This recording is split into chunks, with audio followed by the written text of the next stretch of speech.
Painkiller Ready, episode 521, our guest Drifter, Taylor. This episode of PKA is brought to you by ExpressVPN and GOAT.com. We'll talk about them a little later.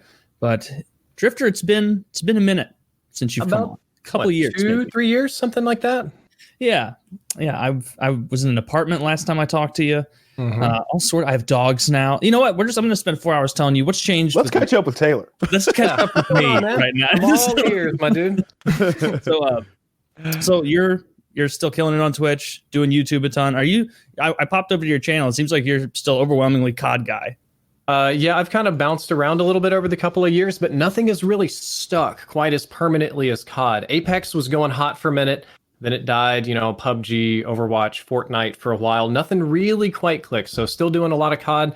I have shamelessly bounced streaming platforms more times than I can count, from YouTube gaming to Twitch to Mixer. And then Mixer went kaplooey. And now back to Twitch. And I'm like starting over every 2 years because somebody's like, hey, Drifter, here's a little bit of money to come to my platform. And I'm like, take me. Start over from scratch. So... a good problem to have. So what makes you change games? Do you change your games based on what your audience wants to see or what you want to play? A mix of both. There's, as content creators, there's a financial component that you need to provide for your family and stuff. So you need to make content around what will sell, get views. Yeah. But then there's some things I do just because I absolutely love it. For example, Cyberpunk is coming out. I'm sure everybody's hyped or overhyped for that. And a role-playing RPG probably isn't going to go well on a shooting channel, but it's a genre that I love, so I'm just going to play it and just see how it goes. You got to do those passion projects, like those ones that won't really get great views, but are just fun to make. I have been trying to get into the hype around Cyberpunk, and I can see it. I can see that people are excited. I understand at a high level that, who are they, Project Red? They've done other good things. I don't even know what Red Dead Redemption. The Witcher. Oh, The Witcher. Okay. Yes. So people have faith in the studio, but every time I look at it, I just have I don't know. I'm not that into RPGs, I guess. I don't get why people are excited. Why Cyberpunk? Why is this so cool? Keanu is a flat, lifeless actor. Really sweet I was going to guy. say, one of the things is that Woody hates Keanu Reeves. I do not hate Keanu Reeves. Just acting or the person? Because they're quite different things. Okay, so I believe the person to be nice and kind-hearted. I want nothing but good things for him. I even enjoyed a lot of his movies. Like I like the gun fu in John Wick. Like that's pretty cool. I liked him years and years ago, all the way from Bill and Ted through Matrix. I liked Matrix 2, which is uncommon.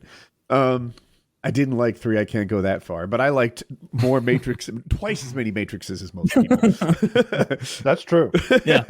And, so like I'm not anti Keanu or anything, but I do find him to be kind of like 90% myth and legend and 10% delivery. Like he'll just say something sweet on a talk show and everyone is like, oh my gosh, can you believe that there is a person out there that is sweet? But it will be like that. It'll be like a picture of him like helping an old woman across the street. And it's like, oh, this makes me forget about his acting. Like, right? What a neat guy. Wow, he's really getting into the role though. He's being John Wick right now with his flat face. I'll disagree slightly. I think Keanu does specialize in stoic characters. He specializes in stoic characters, you said? More often than not, though. Have you seen him in Always Be My Maybe, where he plays himself, but a super douchebag version of himself, and just shits on everybody and acts like a complete d-bag to everybody on the set? And then the original John Wick, I thought was really good acting, and I think it's better than the others because it's a little character study about a man that's boiling and angry, and he's not killing these people for any particular reason. He's just like working through his own problems. I did see him in Always Be My Maybe, and it was, again, he was like 90% myth and legend and 10% actually delivering on that part. They had him up as like the most desirable super bachelor that could ever have exist. So handsome, so tall, so like beyond anybody's like comprehension and how wonderful he was. That was the role he played.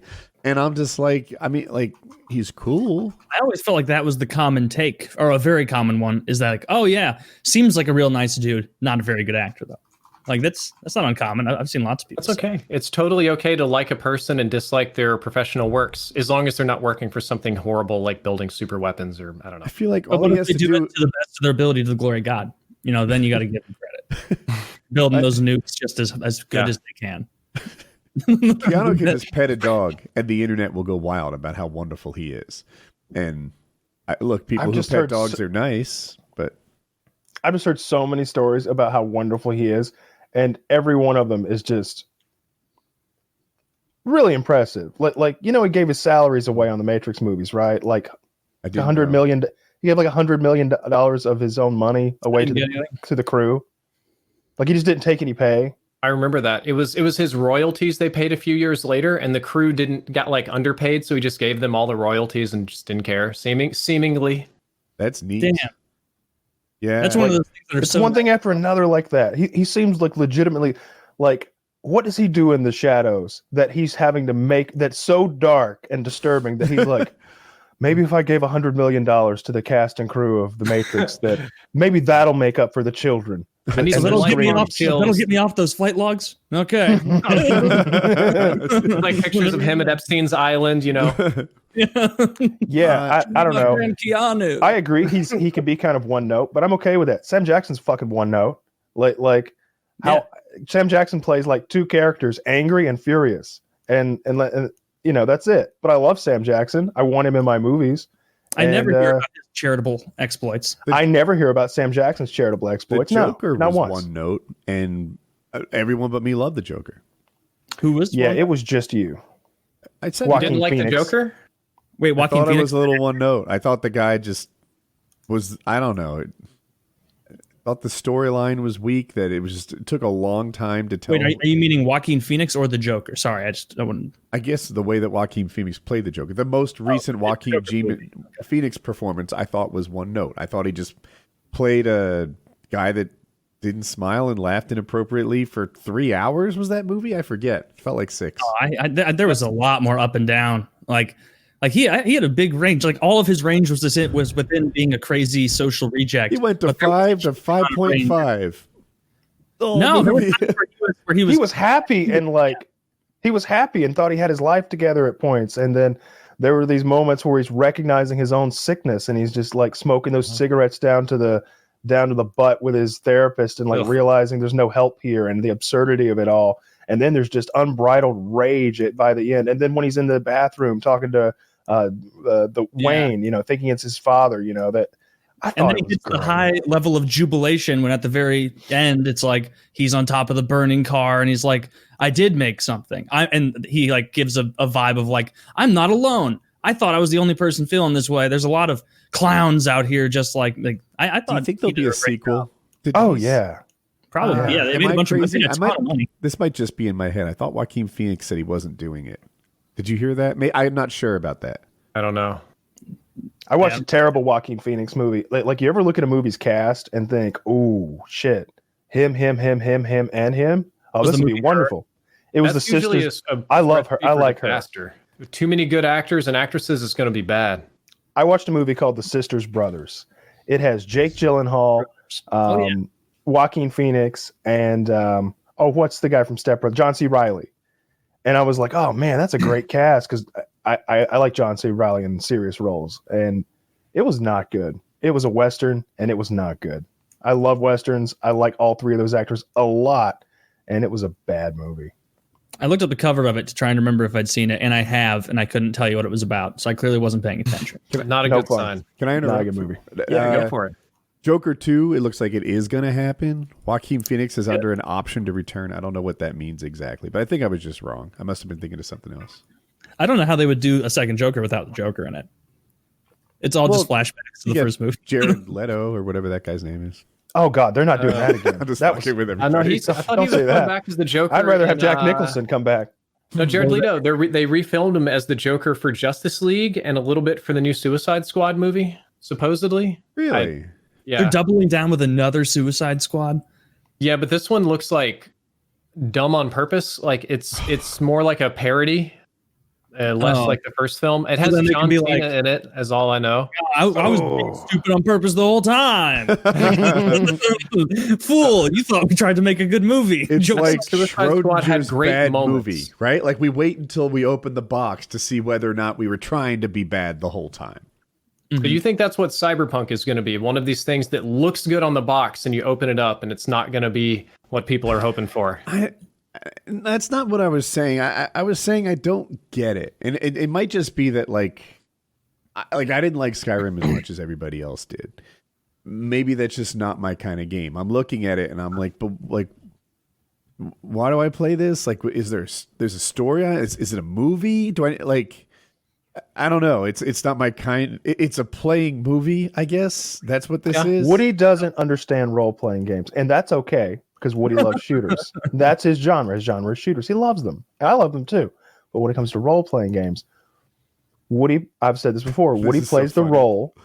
Woody plays the role of Matt Woodworth, who is streaming a video game and disliking it thoroughly, and he plays that role. He doesn't break character, not even for an instant. He's just like, all right, where's the next objective? Done. All right, next objective. No, not that side quest bullshit. We're beelining for the end here, end game. Like he can beat Skyrim in 45 minutes. Like he'll speed run that shit and be Smash Mouth Skyrim right up the middle. That's how we play. Is the meandering of those games where it's like, you know what?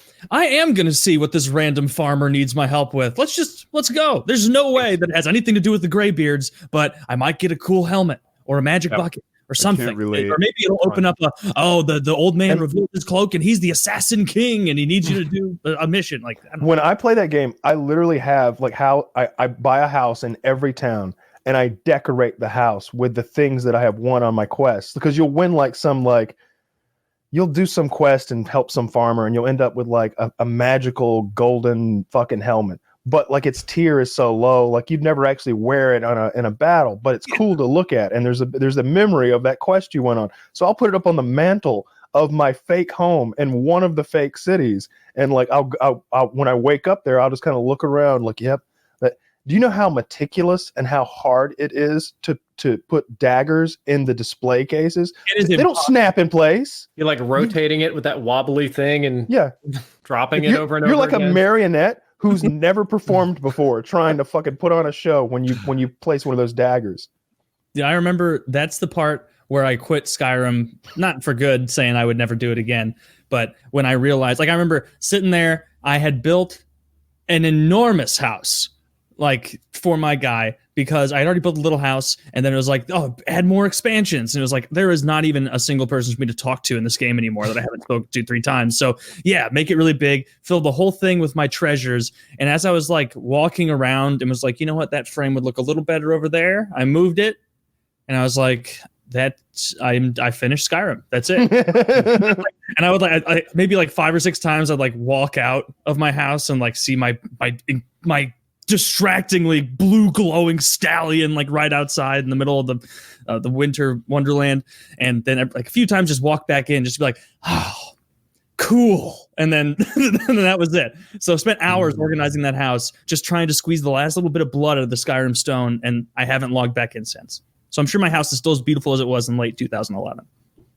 I would go on what I called Skyrim adventures, and that's when you get half an ounce of marijuana and 2 pipes and just as much Taco Bell and like hydration as you can handle.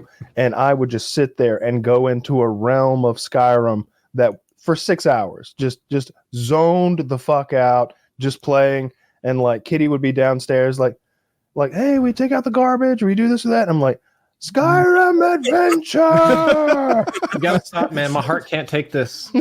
Texas, there's no marijuana here. Oh no!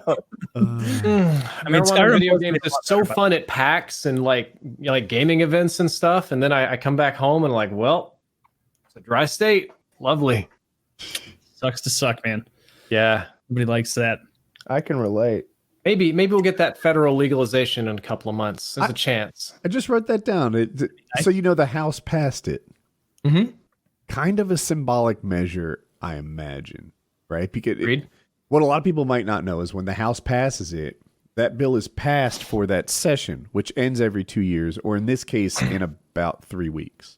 So it will get unpassed.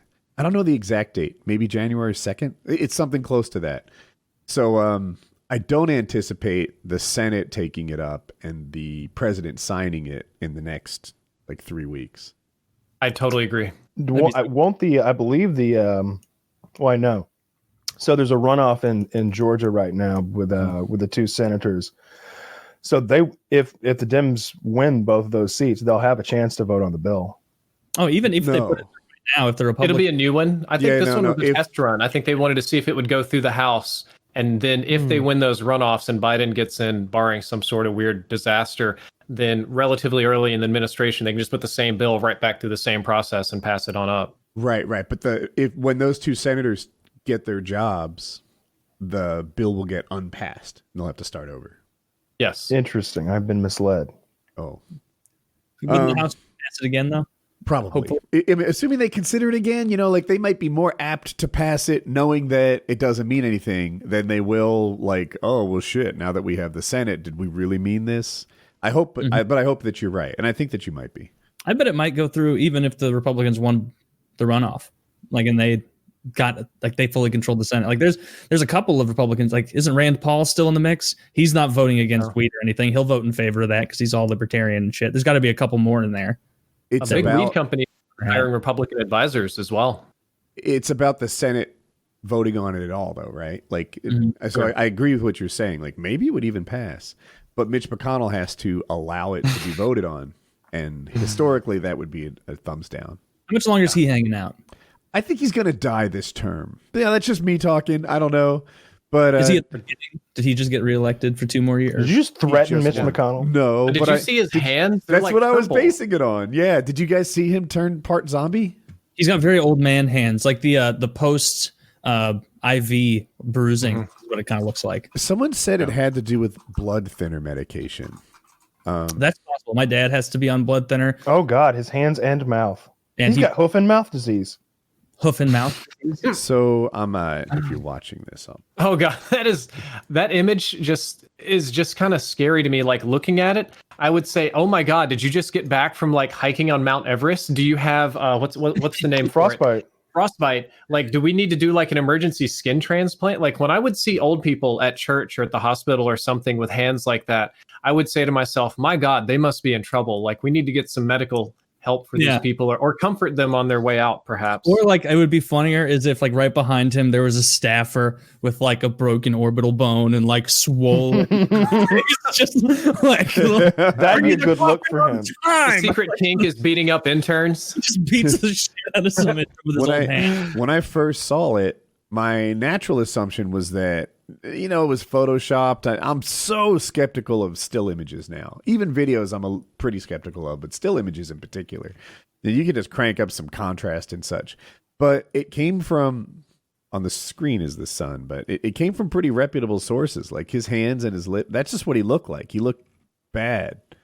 I guess he's a little better now. Blood thinners. You bruise like crazy on blood thinners. Like my dad was playing goalie in my basement like a year ago or so when he first started taking his blood thinner medication, and I wasn't even shooting very hard at him. But like hit him in like the quad area, and within like 20 minutes, it looked like he got shot with like a beanbag, and it was just a light puck. So like, yeah, I guarantee, I would bet $2 that came from taking blood medication and then taking an IV right in the hand and just.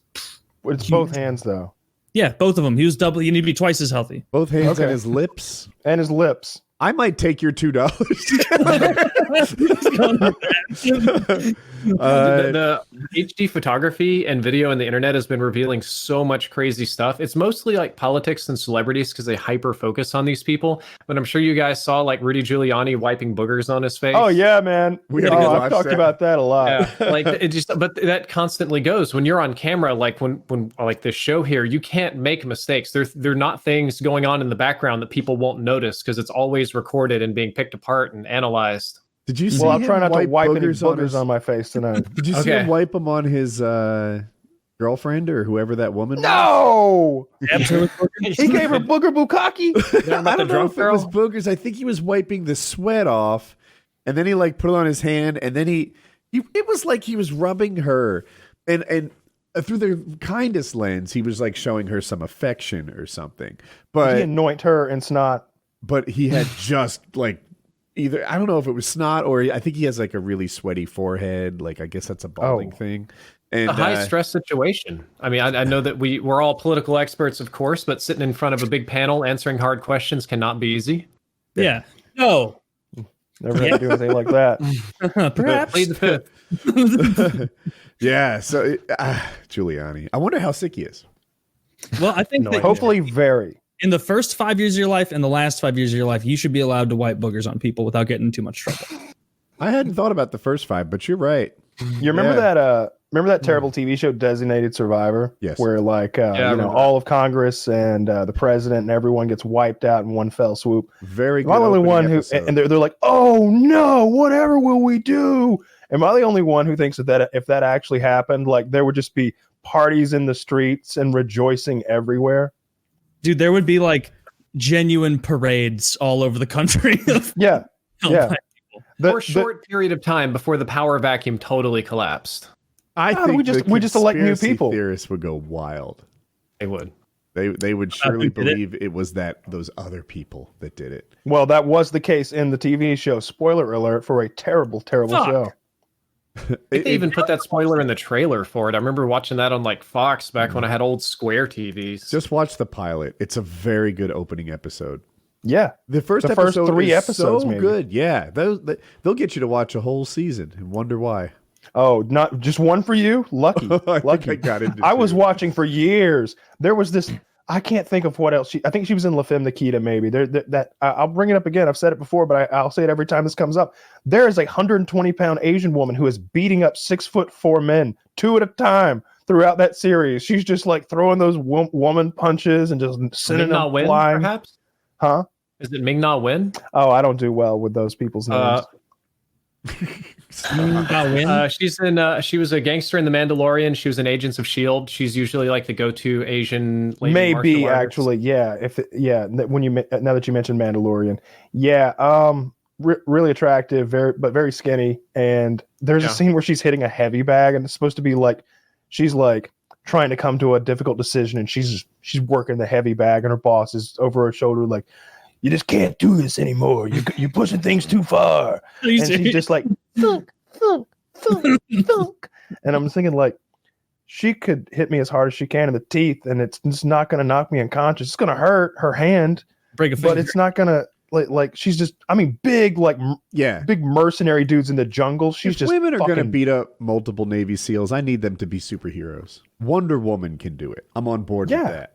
Absolutely. What about Atomic Blonde? Did you that like was also kind of bullshit. At least they filmed it well though, because it looked like she was having a hard time. Or what about the lady in The Mandalorian who is a professional MMA fighter? Would you buy that? Now I Have would you beat seen her arms? Her arms like the size of my head, man. several cakes, an apple pie at one time. I would bet on her in a blueberry pie eating contest with no utensils. Like You put her on Coney Island, those hot dogs stand no chance. yeah, that woman will wreck a buffet. But people, I don't know. Not anymore. Only woman Kobayashi fears. I was hoping she'd be so busy with the Mandalorian she wouldn't come. You guys have different opinions than me. I see these women martial artists that have said I'm not going to fuck with them because a little bit of technique can go a long way against somebody. Oh, Like no, we I agree. assume most of us are not expert fighters. Now, how No, they do against KGB operatives, probably quite differently. I lost I to don't- a girl expert fighter once before. Tara La Rosa. You can Google her. I think that's her name. Anyway, Yeah, no, we have We some just respect for rolled. actual female fighters. It's just, Charlize Theron isn't one of them. No, it's acting. Good acting, mind Yeah, you, that's her but name. acting. It's a sport to it. Yeah, she didn't look like a fighter though. She just looked like Charlize Theron really struggling with with 3 guys in a hallway. I don't know it, and I feel the same way about dudes like in movies too. Like anybody who's beating up more than 2 people at a time. It's just like, really though, so what kind of superpowers does he have? Did they inject him with a serum? Yeah. That's all I need to like suspend my disbelief. Just show me that one scene where they inject him with a serum. or You don't have to tell me what's in it. or don't convince me that this is supposed to be real. Like I'm totally okay with Jackie Chan beating up 9 guys by Oh, yeah. It's fun. making It's himself hilarious. into a human torpedo and diving through ladders or something like that. Like it's fun. I like it. I enjoyed your film. But if you try to tell me he's actually beating up all these guys at once, then They could fix this problem by adding a little bit of dialogue of the henchmen about to get beat up before the fight, where it's just like her waiting around the corner, and then you see them like an added scene where he's just like, God, I'm so fucking hungover. And that's the only, and then it's like, okay, it's a little more believable. I have the flu. I can't believe henchman number 6 made me come in today. And then they get beat up. My old shoulder's hurting. You Yeah. guys subscribe to our PublicFreakout on Reddit? Of course. Yeah. I'll So put this on if you want to see the real version of any of these fights, you can watch it there. And I'm sure that, as all of you who are watching it know, like, very few people win 2 and 3v1s. And if they do, there's a huge skill or size difference, or maybe a weapon. Like, you see all these fights, like one guy wanting to take on 3, and he might fight 2 of them surprisingly well, and the third one's going to sucker punch him from out of nowhere. And even if that third guy is the scrawniest little dude, if you're not paying attention, you just get popped from the side. It is lights out. Yeah. Did you ever see the video where the one guy beats up like 5 women in a pizza parlor? I don't know if I ever saw that. Am I bad for liking that one as much? No, as I do? they needed it. I don't remember exactly what they were doing, but they were the ones in the I think they wrong. were picking on one girl. I think 5 girls were you're like, talking about the big dude who's like 6'5", and all the little women were kind of like surrounding him. He just started knocking them out one after the other. that had a racial component, and we're not allowed to like That's that. why one. I was very particular about my words. Yes, I noticed that. Yeah, that's a different video, and we're not allowed to like. This is the video. I gotta see this. Taylor, The Taylor video is killing it. age I am restricted. Sure, this is What? copyright claimed and age. The days of watching videos kind of passed. Oh yeah, man, I we're suppose getting- so. By this channel. Right. Well, He I'm watching. comes in and he's just like 1 knockout, 2 knockouts, 3. And at first, the lady's like, "Really, you gonna try to fight us?" Oh no, he is. He's gonna. Yep. He just beats the shit out of all of them, and he's not holding back even a little. I gotta This If is see you this. guys want to watch, it's called "Girl is getting beat up by 5 girls, and guy saves the day." That ought to get it. Oh wow, he this just is took her down. Oh, I yeah. have seen it played to. This is like whack-a-mole, dude. This is insane. Fucks him up. I've seen this put to "I Need a Hero," which is a great. This guy is a hero. He's saving innocent people. They have like Person. really low HP or something. They're taking one shot. And they're done. Insta kills on. He caught them all right after a raid. They're all low. They were trying to bandage up. Yeah. I love that they're still like they're all enthusiastic participants, right? If one guy was beating up 5 women and they were holding their heads and dodging and just like scared, please stop. That's but terrible. no, he'll throw one down, they'll get up and come back for more. Oh, Yeah, you're in luck. I've got so much more. Yeah. It's an all you can eat ass kicking. Taylor, how many girls can you beat up? All right, so Oh, man. so we're Single talking file? about high school age. Let's just say semi-athletic. Let's say they're cheerleaders. All right, so That's a good one. It's pretty muscular density there. So an Kinda 18 strong. cheerleader. So they're like adult sized. So they're still girls. They're going to be kind of in shape. So good cardio and such. Are there any weapons about? No weapons at all. This is on the football field. You have charged down from the stands. to I have protect. the high ground. You do have the high ground. You are barreling downhill toward them. Can I Healy down? Taylor, Of course. this is serious. Okay, if I can all right. that kind of. Yes. All right. This is not a laughing matter, Taylor. I have my Heelys in the other room right now. We should Pathetic. compare Heelys on the show. On this show, we should compare Heelys. Compare Heelys. Yeah, you're the odd one out, man. Woody Yeah, and I yeah. have- Kyle, you're acting like you're hot shit over there with no Heelys at all. okay, Yeah, so we're I'm good. on the ground. We're on the football field. How many of them are there? Oh, it's a whole squad. All right. Whole There's squad. Like 14. 10. 14. But the other team's squad is over there, and they don't play favorites. There's no team rivalry when it comes to a man charging down from the stands. So if need be, if you think you can take all 14, there's 14 more across the field. I think that, all right, are they just normal girls? They don't want to be in the fight, I assume, Oh, right? they're down. They're down. So there's Yeah. no chance of me just brutalizing the first one with like an overhand, really telegraphed right. And like as her eyes leaking out, like the rest of them get scared and like an attack from behind. They're going to No, rush. there will be They're no. gonna get more and come for you. Okay. Psychology will play no role in this. And match. I'm going to say I can get like 4. 4? That guy beat 5. No, there's a well, but if they're all motivated, like you can only take it. It's Watch just a the matter of video time again until and up your They numbers. were Taylor. way skinnier and weaker than your average cheerleader in that video. All right, I can take 10. I can take 10, no problem. Because here's the thing: the only thing that would slow me down, the only thing that's going to slow me down is if they're like grabbing my forearms, right? But but girls have no grip strength or upper body strength. So you can just pull your arm away from them and hit that one and just keep going. And you don't have to hit them very hard. You just have to hit them. If they're tackling you, all you have to do is be on the ground for any instance. How are they going to get you on the ground? What do you squat? Can you carry 14 cheerleaders, bro? Like, how big are your quads? You think they're going to form that pyramid on top of me? You just said how motivated they They're were. going to mob you like a bunch of goblins and squeeze you and This drag isn't you to the Matrix ground. They're going to approach you in pyramid, Kyle. Yeah.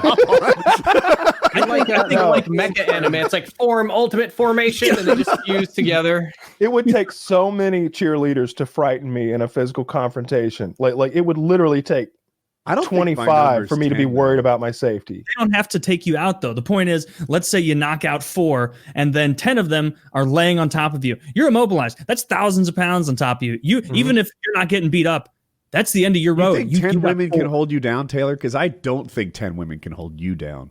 No. Either of you. But you only need one to grab your balls and just twist. Oh my god. That's Out of against all all Oh, of that's my them. kink. Like, first of all, you guys are making words out of it my sound mouth. like being at the bottom of a pile of 10 cheerleaders is a bad thing. At no point will I be uncomfortable, no matter who's in control. Oh, no, I beat up none of them again. I'm thinking about that. As you were Oh, my describing this pants, my scenario, pants I can have just fallen imagine off. one viewer saying, "Oh my god, this is my fantasy. Please keep going." This is Yeah. in my head though. A little bit. I don't respect their offense, right? Like Taylor's like, what if they get you down? It's over. If they get me down, then what? They're going to hit me with their pillow fists. Like, it's not a giant.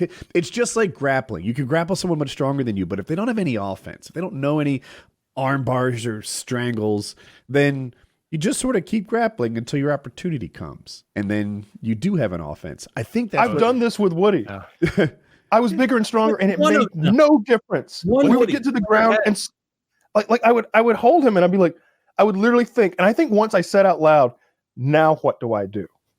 I gave Because you no hit tips. him. Like anybody knows to hit. Like that's simple. If it's But, like- grappling, then they need to have offense to win. Otherwise, they're just temporarily ahead. Back to the girls. With their pillow hands, I'm just not sure what they're going to do to me. What's the fewest amount of views you think it would take to take 15 cheerleaders?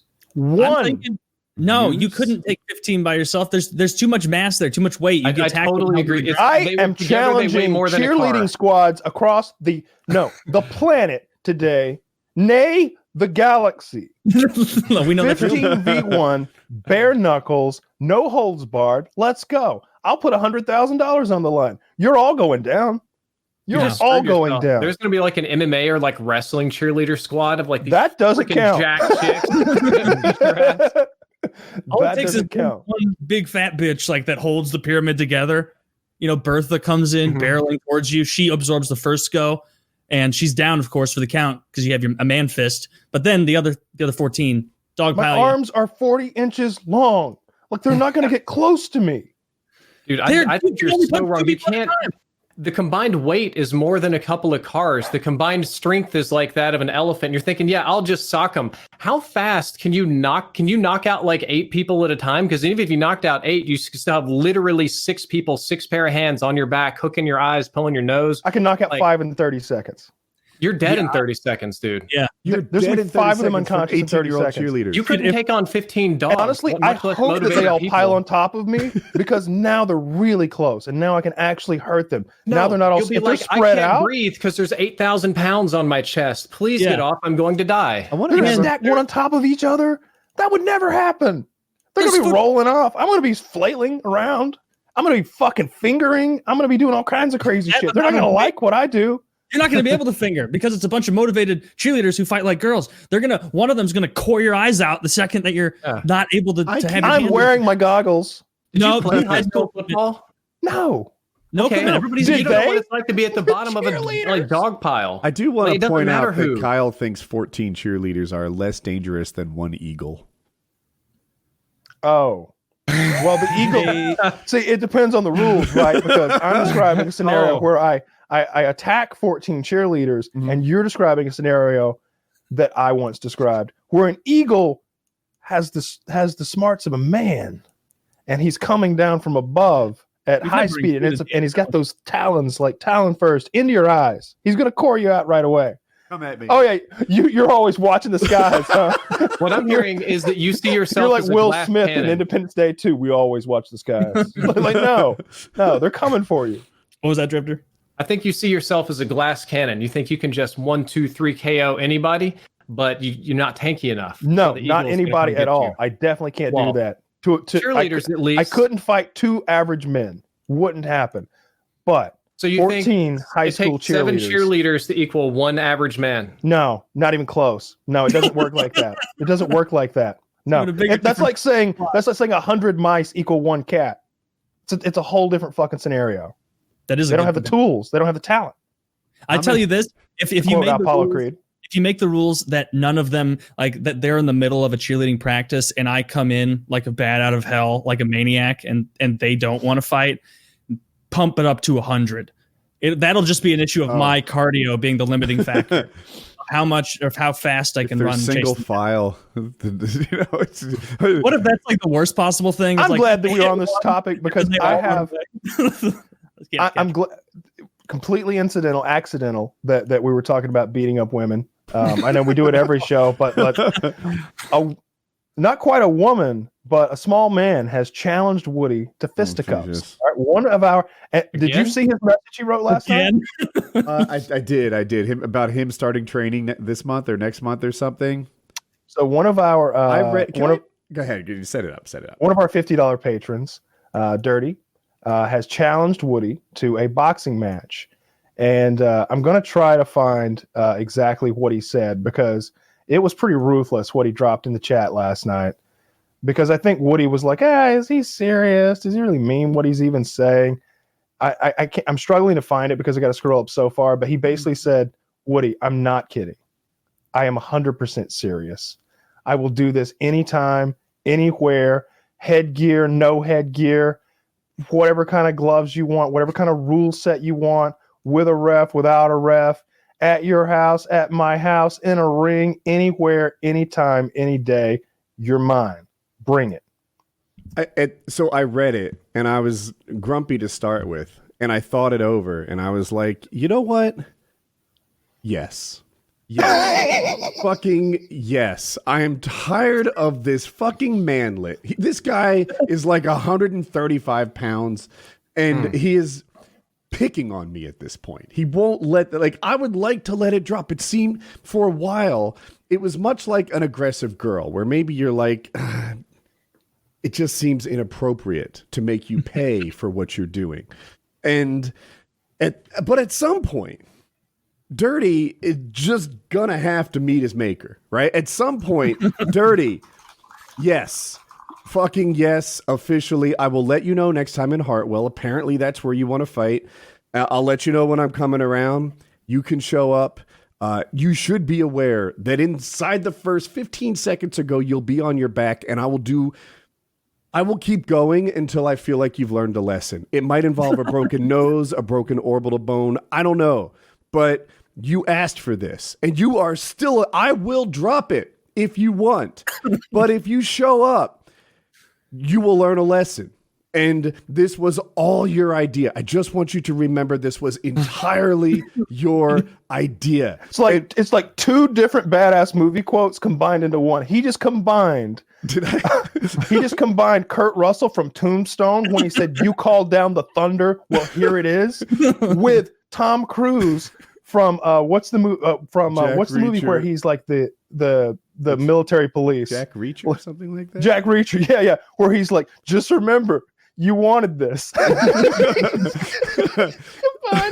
Now we have to get this organized. It's gonna be the next pay-per-view event. I had no, just like Jake and Logan I played Paul no fighting role people. in the origin of this.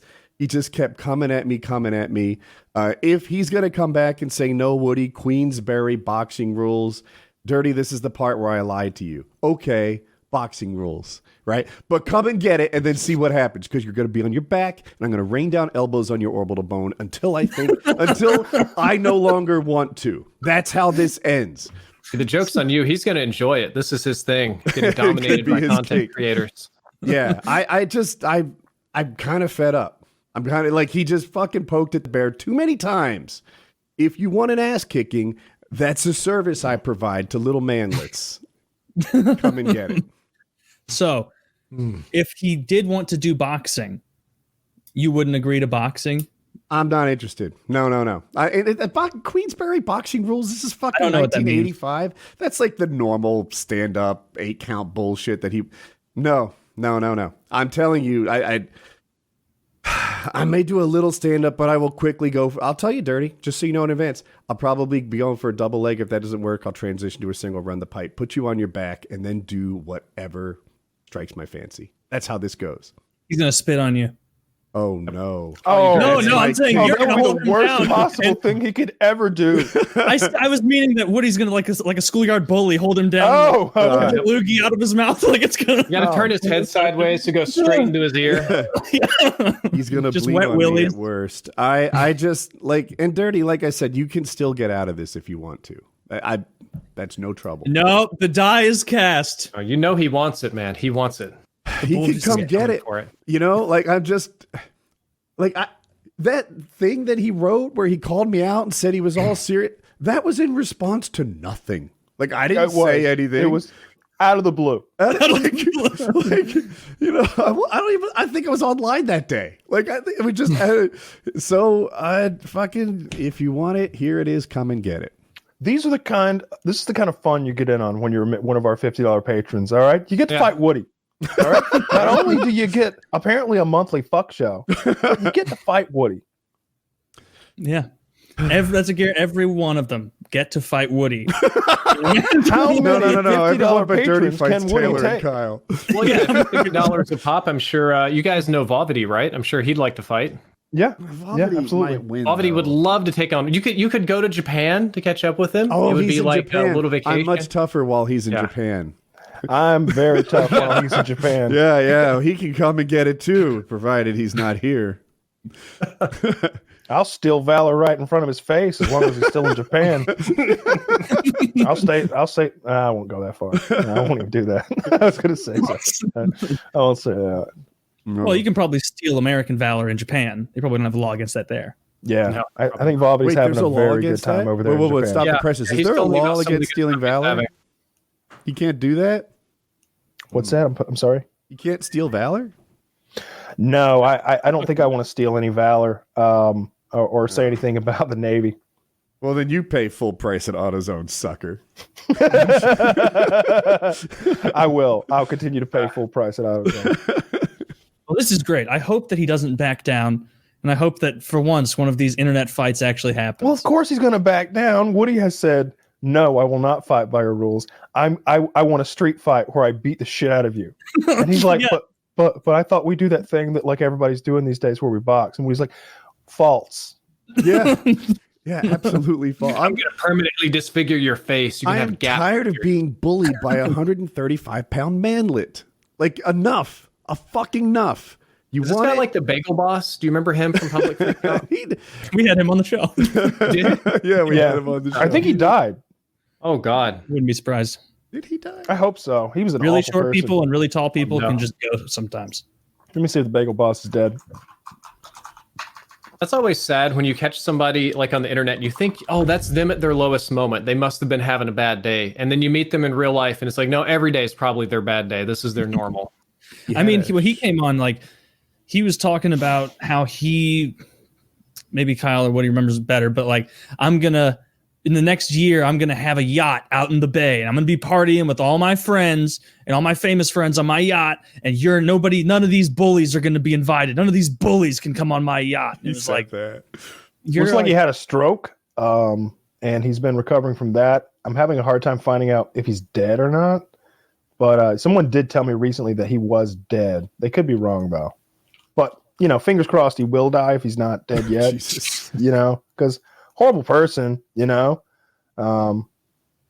Actually, he is. I think that's like isn't the he? third person tonight that you wish to have died. Well, we're just getting started. It's the third person that I wish to have died out loud. yeah, none of his big plans came to fruition. Whoops. It's big plans. Go figure. So you should have said little plans. Oh no! I wonder what he like an alternative universe version of him would be, because he really did have like this short man syndrome. Where he was being tougher than the situation called for.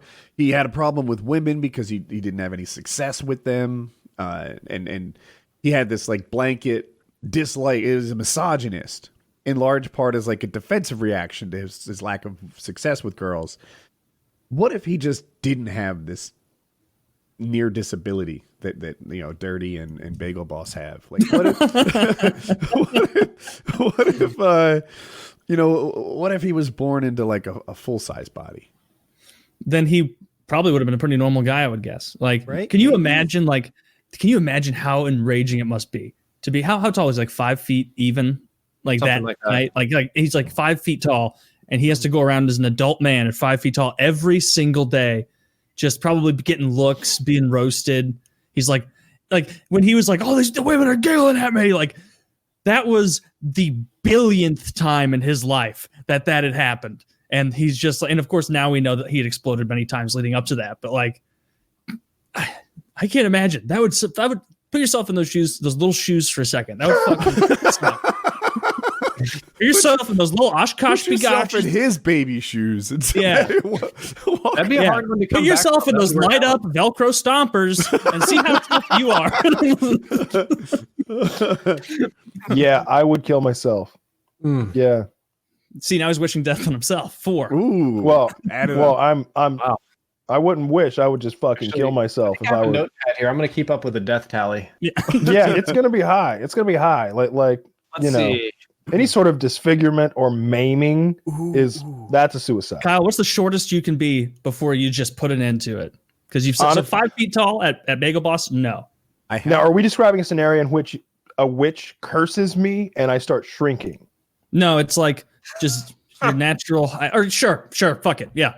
Because they're different answers. Because I think if you've always been 5'9", that's no big deal at all. Like who cares? All right, now you find a shorter girl, right? And Kitty's cousin is a little fella. Yeah, I think he's like 5'6", and I think he a really tiny woman who's very beautiful, and it works because there's a nice height disparity between them, and it just works. She probably doesn't want some fucking 6'2" tall dude like towering like 2 feet over her. It probably wouldn't make any sense to her. Mhm. So like a 5'6" guy is like proportional.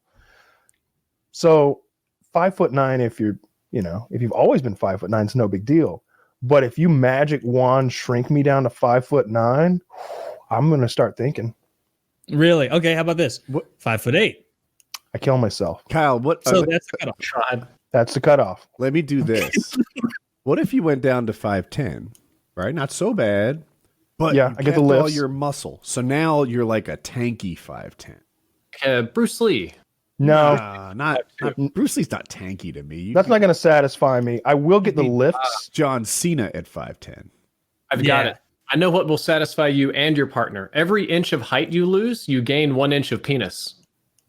Well, Ooh. that's gonna be murderous at some point. Like But still impressive nonetheless. You're You just get a like, totally different career than the one you have now in a very similar yet also different entertainment industry. Poker in the yeah, I'll throat, still be even- streaming. Poker in the throat, even though you entered through the bottom. you're just 3'6" walking around the jump rope. Shoulder like that dude in, Boys. Steely. Yeah, he leaves the room and then his dick does 3 seconds later. I have a related topic, and I don't know if this is suicide causing for Kyle, but check this out. One of the symptoms of COVID is erectile dysfunction. I saw that. My wife is a nurse, so she saw this pretty early on, and she's like, "Why didn't we talk about this earlier? Like, if you'd told all the mouth breathers that it would give them erectile dysfunction, they'd be lining up for vaccines. Like, or just lie and say the vaccine will make your penis longer or something. It'd be I take all 10 grams of Cialis every day. I don't think it'll be an issue. Yeah, I think There's you'll be nothing good. holding that erection back. I think all of us are going to be fine. We're all young Yeah. men. And I think that should be abused. I think the government should shamelessly abuse this information and pump it out to people that would take it seriously just to get They them- should just rename COVID to limp dick syndrome. Yes. Oh man, imagine that if it was limp dick syndrome with a little bit of respiratory distress. Yeah. Did you guys see the COVID MAGA study? It was sort of like, I guess a study is poking fun at right-wing people, but they tried to see why that particular far-right group didn't care about it. And they were able to have success by repitching the disease as like a foreign invader and like an enemy that needed to be destroyed. And the more you ham it up like Starship Troopers style, the more they would start to see COVID as an actual problem. Well, Trump was trying to call it the Chinese virus, and they got on his ass about it. I remember that, the Wuhan flu. The Wuhan flu. The Kung flu. Dude, That I was the loved best. Kung flu. I you know, like a little bit of racism mixed in. If it saves just one life.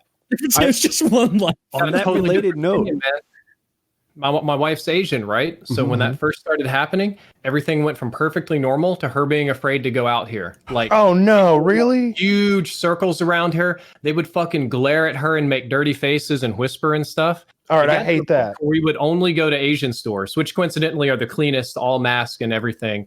Like it's not that way now, but like in that first couple of month or two where everybody was blaming China, she didn't go out because anywhere you go, like she would walk and everybody just kind of look at her.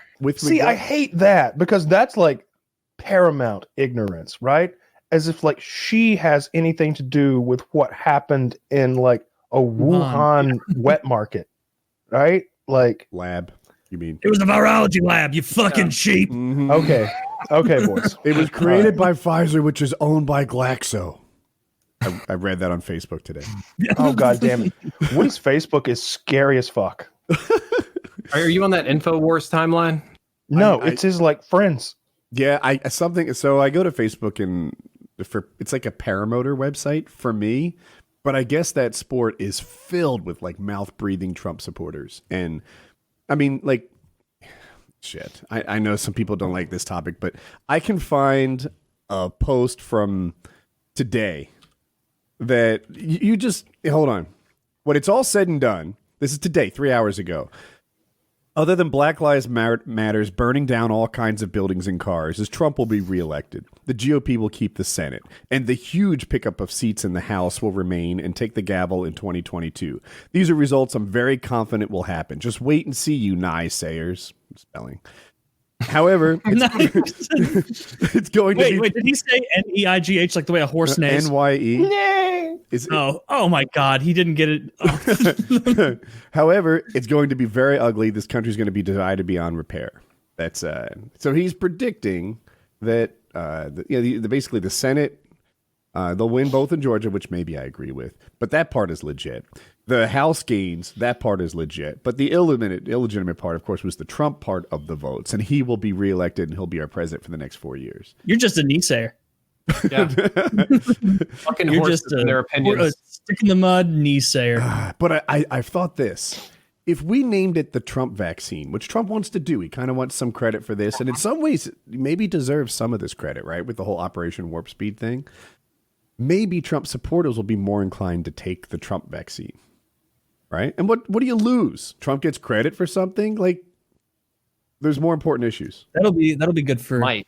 because then people will be like, if they're pro-Trump, they'll be like, oh, the Trump vaccine, and if they hate Trump, they're like, finally, the Trump vaccine.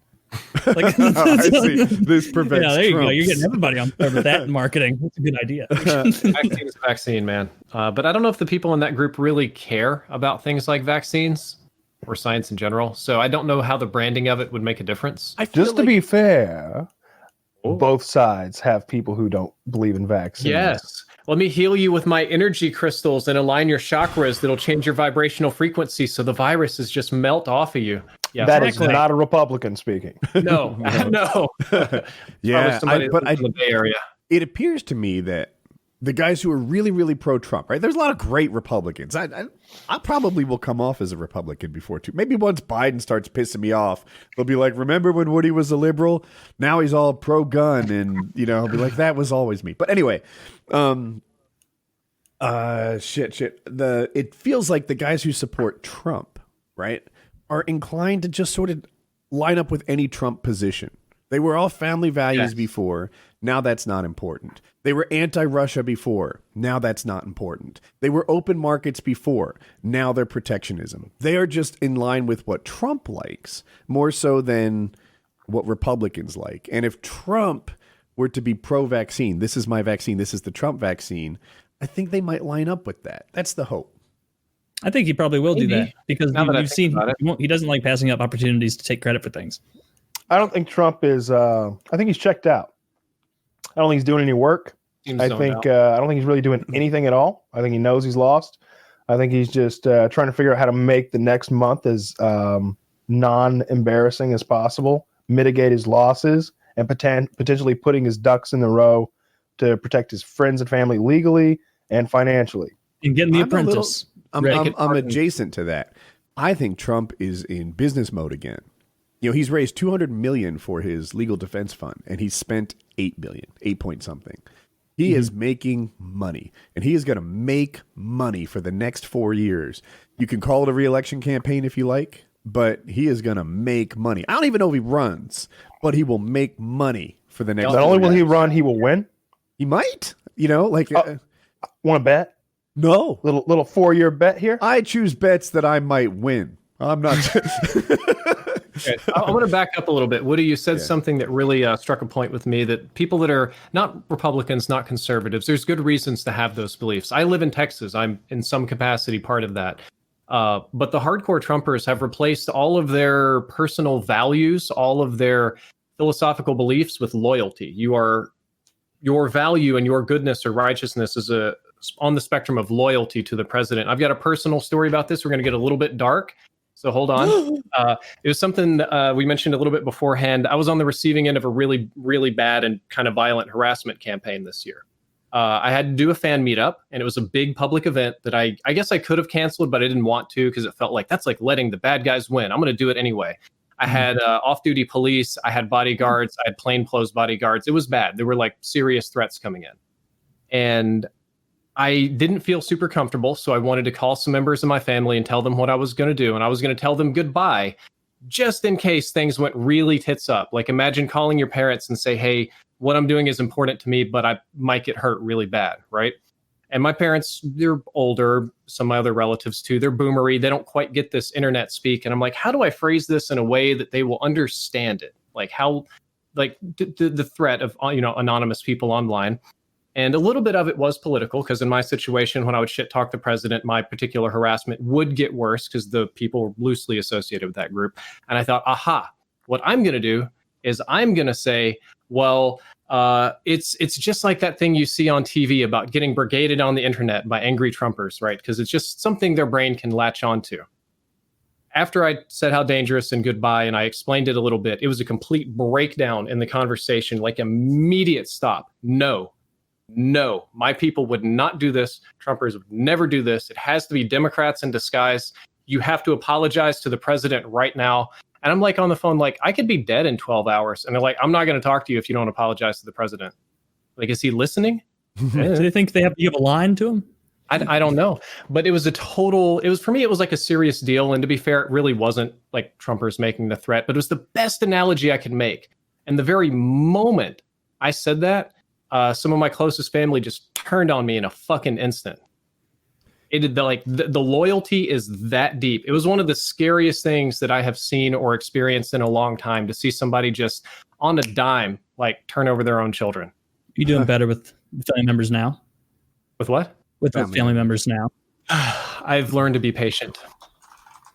Yeah, it's hard to have a normal conversation though. Sometimes I used to talk politics with my parents, like on a lot of our calls. Now, I think both sides actively dodge it. Like things come up, but that are like politics adjacent, and it's just don't touch the third rail, man. Because we're not going to line up. We're like it. Yeah.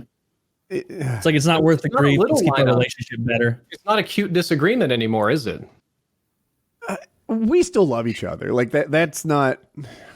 I think we're more loyal to each other than we are our political beliefs. But my father, for example, said that Trump is a born again Christian who perhaps was bad in his earlier days, but now he has accepted God into his soul, and he's a new person compared to the one that he was way back when. It doesn't make any sense at all. All of his kids, like Ivanka converted to Judaism. Like, his grandkids are Jewish. Like, He's a born again Christian. This is a level of Christianity that I don't know. I'm ignorant here. But that's what he says. He says, like he knows that he understands it, maybe even on a personal level, has like some feelings of accepting God later into your life. And that's what Trump did. And I'm just like, man, you are projecting like your favorite attributes of a person onto him. But that's not what coming from inside him. That's coming from inside my father. Dude, I bet you could count like genuinely religious, like truly heart of heart, I believe this, politicians on two hands. Like remember Rick Santorum? Really? Like how many of them do you really think believe? Like Mike Pence gives off that he really believes that shit. I would believe that Mike Pence, like when he goes home, he really is praying before dinner.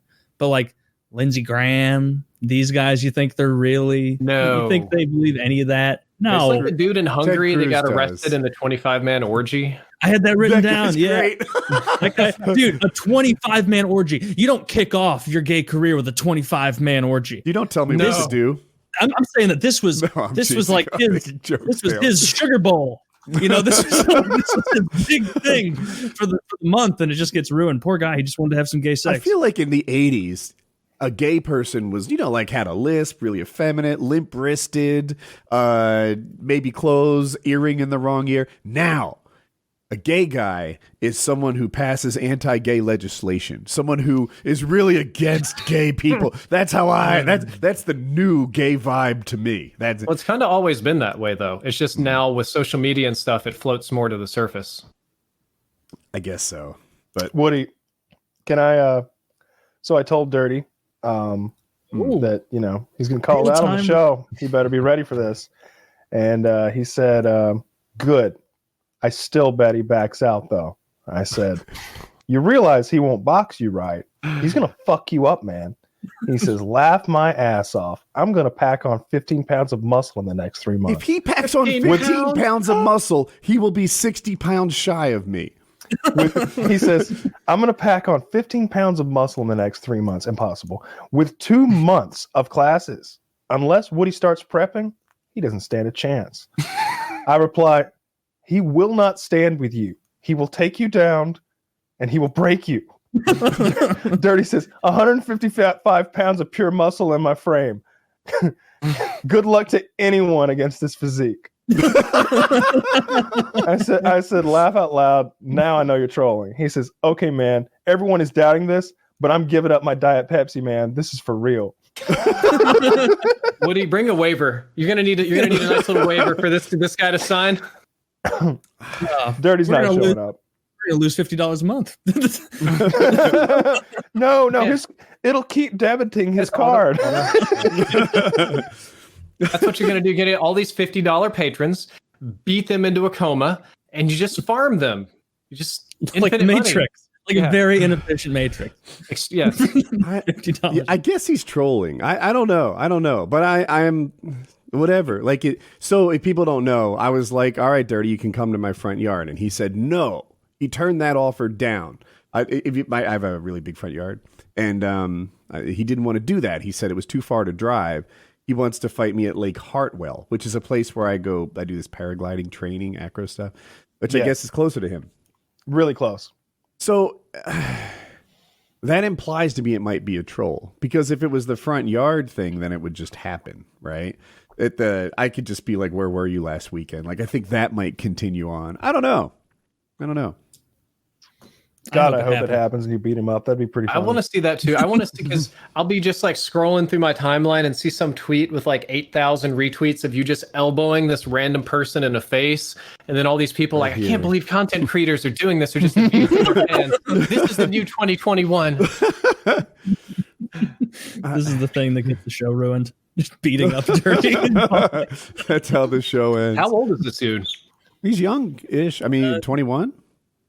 Old enough to consent to a beating? Perfect. Yeah, he's definitely like a full-fledged adult. Yeah, well.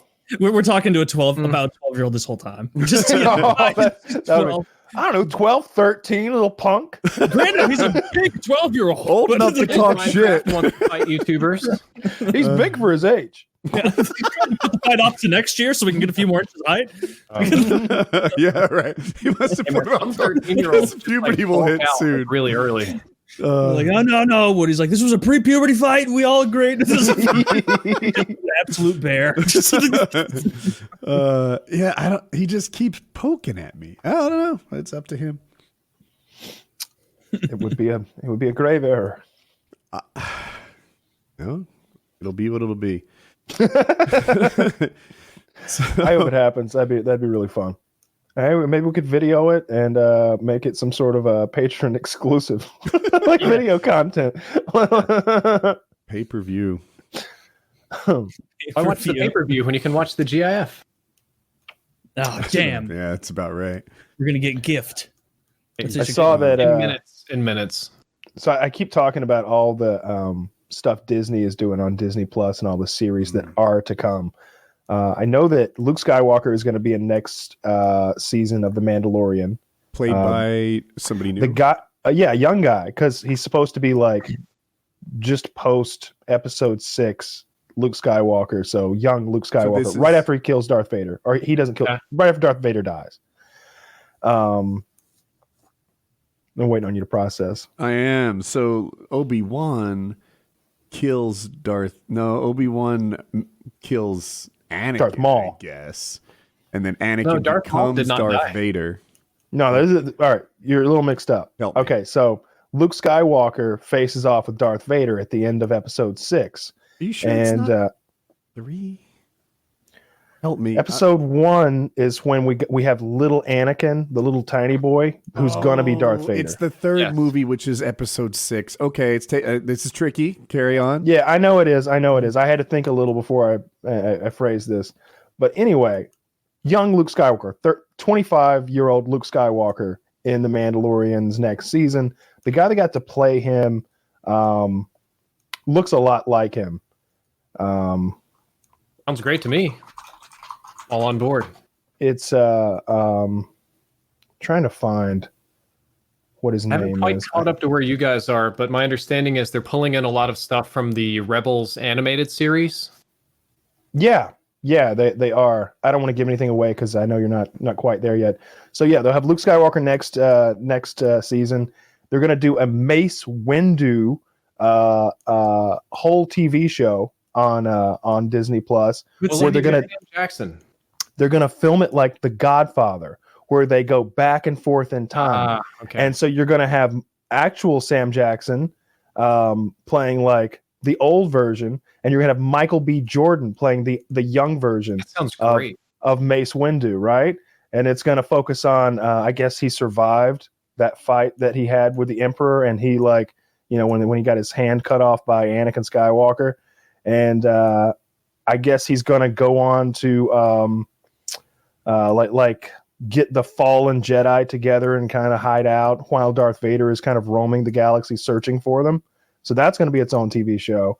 And I won't spoil what the other TV shows are because they kind of have something to do with the episodes you haven't watched yet. But yeah, lots of projects going on over there. Oh, and then somehow I missed this. It came out October 31st, but the teaser for the Obi-Wan Kenobi show with Ewan McGregor looked great. Sebastian Stan looks to be the next Luke Skywalker. Yeah. And I saw, maybe I'll show everyone a picture of him. He looked good to me. Yeah, it looks a lot like him. Here. More handsome for sure. He doesn't have that mole. They kind of did him up right there. Yeah, right? Oh, wow, that is really close. Dang. Yeah, plenty close enough. Yeah, it's believable. That was really good casting. Holy crap, I am impressed. I thought that was just a filter change at first. I like this picture a little better. It kind of shows the whole thing. But nails it. Right? Oh, and guess who's and they're gonna bring Hayden Christensen back to play Darth Vader. No. Yeah, and all the properties. Acting.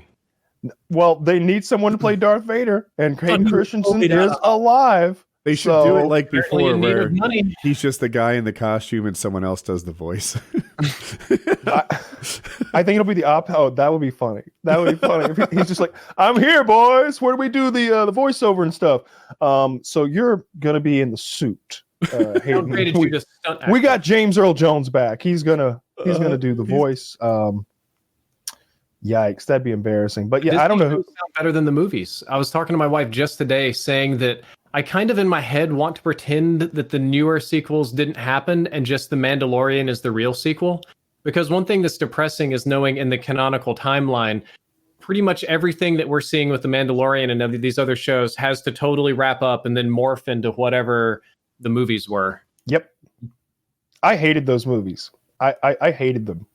I like The Force Awakens. I was on board with that one. The rest of them was like just a downhill train wreck. I agree, but I feel like you phrase it so well. I liked The Force Awakens. I didn't love it. It wasn't the cultural icon everyone wanted it to be. It's not going to like define Western civilization like Star Wars did, but it was good. I thought it was a good movie. The next one, not quite as good. The third one, I forget the name of it, but it took me a couple times to stay awake through it and to see it until the end. Revenge of the Sith? Jedi? That's not a good The fact that none of us know the title is very telling. Yeah. I didn't watch it. I refused. You didn't miss much, man. You really did. Too. There was one scene there, without spoiling it, it's a sky fight in space where the spaceships shoot each other that I liked a lot. But by and large, it wasn't a good movie.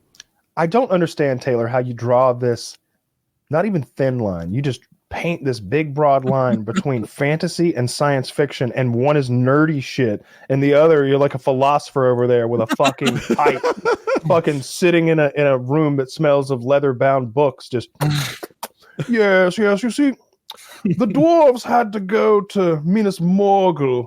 Yes, I know it's The dwarves wouldn't have gone to Minas Morgul. a bit out of their way, but they had to retrieve a sword, an elven blade, and though they hated to touch it, it was required for the task at hand. Meanwhile, we're over here like, yeah, so Luke Skywalker's coming back, and you're like, nerds.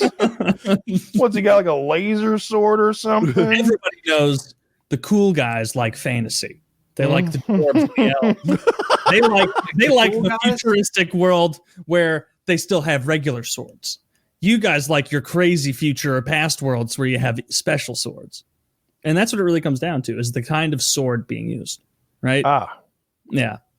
Not really. It's not that I fucking hate Star Wars or anything. It's just it never sucked me in. When I was little, I did like the original, the first three, not the 2000 ones, the ones that like in the late 70s that came out. I liked those a lot.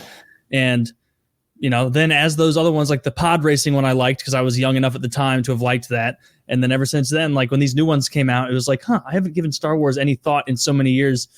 I don't really care what's going on with these characters anymore. Yeah, but I'm not talking about Star Wars. You sci-fi in general, not fantasy, but like cyberpunky, futury, spacey. I've been trying to find more sci-fi stuff to watch to broaden that horizon a little bit. Like mostly movies, but like Terminator 2, I did watch that finally, Kyle. It was very good.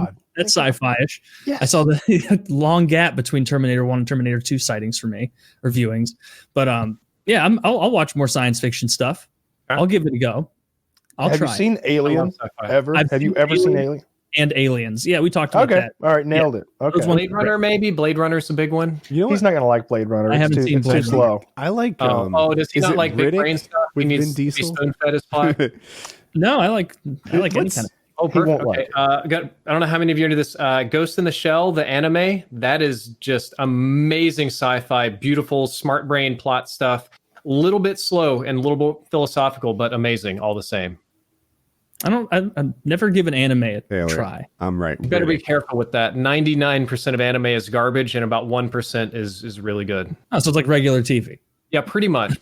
But with anime, you have the people that just love every anime arbitrarily because they're infatuated with it for some reason. That's not really the case. I've been in quarantine. I've been in strict quarantine for 11 months. I've torn through some Crunchyroll. Not all anime is good. Not by a long shot. I have seen this, Woody. I've seen Riddick. Oh, did you like it? Would my suggestion have been good? I don't remember a lot about it, but I also don't remember disliking it. So it must have been one that just fell into the chasm of things I've seen. Pitch Black, man. I liked it. Pitch Black. So it came before Riddick. It was the original. Yeah. Oh, Pitch Black might be the one I wanted them to see. Then I thought it was good. I like it too. I'll try this one. Sure. Look, it's what's his fucking name? What's that awful actor's name? Vin Diesel. Vin Diesel. What his real name is? Fucking Peter Summerstad or some shit. No idea. That can't be his real name. Vin. What's your name? Vin. Mark Sinclair. Vin. Mark Sinclair. I was so close. Dude, I'm not. He's supposed to be this like super tough guy, maybe even like so masculine, a bit of a sex symbol. I don't see it. I've never looked at him and thought like, man, I wish I looked like that. All the chicks would dig me. Looks like Earthworm Jim. Well, look, this isn't his best picture. All right, let's just Okay, be. let's go to like this. Go to Fast and the Furious 1. Let's show us like that version of Vin Diesel. Diesel's pretty good looking. He's pretty jacked there. Or from Knockaround Guys. Now, Knockaround Guys was great. Knockaround guy. I think I remember him wearing a lot in that. Like, but I did like his character. That 500 speech. Yeah, it's great. It's great. It might be one of the best tough guy speeches I can recall. It's really good. I show that to people all the time. That is a great tough. And you know who else? I like the anti-tough guy speeches that. Who's the good-looking blonde from Top Gun who was in Val Kilmer. Tombstone? Val Kilmer gave these like anti-tough guy speeches. You know, like you ain't no Daisy or I'll be your Huckleberry, and it's like I don't know, something about that just seems tough too, in an opposite way. Okay, here we go. How about this? This is a much younger Vin Diesel, according to Google. Let's try to find this particular image.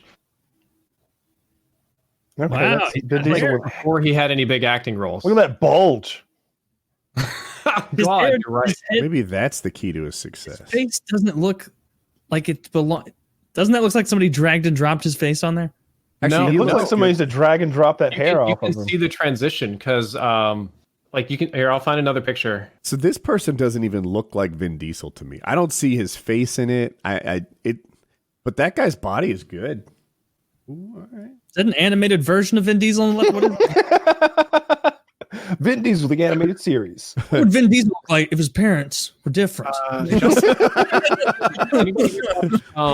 The Jean-Claude series on Amazon where he plays a secret agent, and it's like he plays Jean-Claude Van Damme, and Jean-Claude Van Damme has been a special agent his whole life, and they funded and helped like disguise his trips around the world as filming, and they would spend no money on the movies, so his movies were always shitty, but he would always manage to save the world but not get credit for it. I haven't watched this, but it's tempting, and I'm stuck at home, so tearing Why are through you some so stuff. stuck at home? Can you say? Hmm? You said you've been in strict quarantine for 11 months.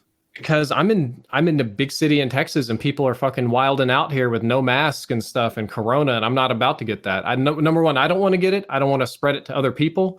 There are places that in my city, and I'm in Dallas, right? I'm in North Dallas, a suburb, which is a probably more liberal, nicer, wealthier area. And there are businesses that you probably shouldn't visit if you wear a mask. You'll at the very least get dirty looks, if not refuse service. Like there are. And as you get outside the city, like a fucking So little they bit, it refuse drops down to service for wearing a mask. No, for yeah. not wearing. For not Like- wearing a mask. I've been made very I think he said unwelcome it the for other wearing way. masks at a few places. They did not Oh. officially turn me away, but they made it very clear that I probably just shouldn't be coming back. They just like even like I would like walk in, it's like the Western scene, and all the customers just stare at you. So I mean, Texas is not in a great spot for the Rona at all. So my Georgia wife is and I- not like that. What kind of businesses are you walking into? Like a Burger Restaurants, King? Everybody's big mad. food and stuff. Yeah. But no, the business, like some businesses here are very professional. For example, there's a taco shop that I love. As soon as Corona hit, it shut down completely for 3 or 4 days, maybe a week, and then reopened with a fake front that's like a distribution center. And it's basically online or call-in orders only. And you just walk by and pick up your tacos in like 10 seconds, and they're cranking them out, making money. And then other places have tried everything you can imagine to avoid the mask guidelines and just still seat people and cut every corner and hope nobody notices. And I don't know, it's bad. So I've been sitting in my house I've been out like twice the whole time. Well, you have to go out to live in the world, but I mean, go out for my own amusement, someplace I want to go twice in the last 11 months. This is gonna be just bad, especially for young kids and stuff. Yeah. Like not being able to socialize. Like that's really bad news. We're not meant to live like this. Like we're How pretty are social. you guys? Are you guys doing the same? Or are you just back to normal living? Or No, I apparently don't. everybody's back to normal here. Is that me? I wear a mask. I wear a mask if I go somewhere, and I try to go as few places as possible. I really only go places that I absolutely have to go. Same. Yeah, I just follow the mask guidelines when I'm out, which it seems like when I hear the stories of like of that, what you said, like that's so distant from the way I'm in Missouri, so it's not like, it's not a Big city living. yeah, big shady living, and like everybody's wearing a mask. Like my deep South grandparents wear the mask. Like when we go around out there, like we went to dinner with them, like it was like 7 months ago at the time or something, like some little tiny place near them. The other old people in there had their mask on or whatever. Like it is rare to see somebody without a mask. So, for example, not where I'm at now, but in my hometown, a lot of the businesses have kind of reopened, and not the normal ones, but we're talking like strip clubs and bars and little like cheapo underground casinos. And I'm not going to go naming names because I'll get in some shit here, but basically they worked out some kind of deal with the sheriffs. And I think the deal is a little cut of the profits where they operate business as normal and it's never enforced. And some of the people that I know still live there just love it. And they're like, it feels like freedom to me. And I'm like, y'all about to get sick. So maybe because that's where the politicians like to hang out, the strip club. Probably. Yeah, I got to keep that. Imagine socially distant stripping. I'm following the mask guidelines. I don't go many places. My friend rented a beach house, and it's just he and his wife, and he has extra space. This is, it might be the nicest home I've ever been in my life. It is next level. I think the guest house on this place is better than my house. Yeah. Wow. Yeah, it's like crazy. I don't want to dox us for this weekend, but the real estate listing had like 100 pictures or something like that, and I'm kind of excited to go there. It'll be fun. It's outrageous. No. Anyway, so I'm going there, but we probably socially distance inside this place. What's your guys' prediction to when? Yeah, you probably could if it's that big of a What's your guys' prediction for when they say no more masks? As soon as I get the vaccine, nobody can tell me what to do. I'm in the same boat as you are. If I've got the vaccine, I shouldn't even be contagious. Really, right? Hopefully, I'm right. All the Reddit scientists are going to tear me a new asshole for that. But I don't care if I'm contagious or not, as long as I'm not going to get it. I don't care if all of you get it, and I literally mean you three. If you're vaccinated, then you are not a danger to us. I think. I'm not sure. Unless they give you a hot dose and then you're hyper. Keep thinking that. I'm happy as long as you're happy. That's a beautiful house. I just want the vaccine as soon as possible. Taylor has said he is completely anti-vax. Yeah. Drifter, the other house is the guest house. Totally. That guest house it looks like a primary house. So wait, did you change your mind, Taylor? I don't know broadly. Are you really like anti-vax? Like you're just you believe viruses aren't real and stuff? No, Kyle was fucking around. I was saying you said that. You said you wouldn't take the vaccine. When I said I will not take the vaccine over my dead body, there's a lot of context there. About what? I mean, to be fair, I would be backpedaling now. I see. Okay. Yeah. We remember the conversation. Exactly the same. You fucking liar. Someone else has had a conversation with you in private, it would seem. Okay. Yeah, it was Kyle. No, I was, I think the conversation was like, are you going to quickly get the vaccine or not? And Kyle and Woody were like, I'm going to be first in line. I want to get it. And I was like, hell no. Like, I'm going to let some other people go. They can get it. Like, and I'm not one of those people where like, there's nefarious or anything behind it. It's just, and I'm vaccinated for other stuff. It's just like they haven't done any long-term testing on things like fertility. And just it's so. I saw that old lady in the UK already got it, so it's tested. Oh, totally. Okay. One old lady. No, Taylor, I hope that it sterilizes you. It works perfectly and everything's fine and we can go back to fucking normal. Dude, we're not going back to normal. There's going to be a huge chunk of Americans that will never take the COVID vaccine because they're afraid of some various thing about it. And what Corona has done has completely butt-fucked the entire American psyche for, I have no idea how long. I don't even think when the vaccine this time next year, we're not going to be back to normal. Things are still going to be weird. But when you're vaccinated, your life goes to normal. I like that it's an opt-in. Would you like to be immune from this problem? You can be. Well, you're immune to your getting sick. You're not immune to economic problems. You're not immune to other people hogging hospital beds. You're not immune to weird anti-science stuff that they try to legislate sometimes. Like you saw in Florida, they fired the lady because she wouldn't put in fake numbers in the database. And then when she made her own database, that federal agent, or no, it's like state agents raid her house. Like, Yes. I mean, they're basically trying to legislate truth there or enforce it, like very Orwellian in a lot of ways. Like, we're not going back to normal real quick. And then nobody wants to take responsibility either. Yeah, I don't care. Responsible, though. I just want the shot. I don't care what y'all do. I don't care about any legislation or Let's what. go to the Bahamas. You'll get a shot. It will be like $50 flights anywhere in the world. There'll be nobody there.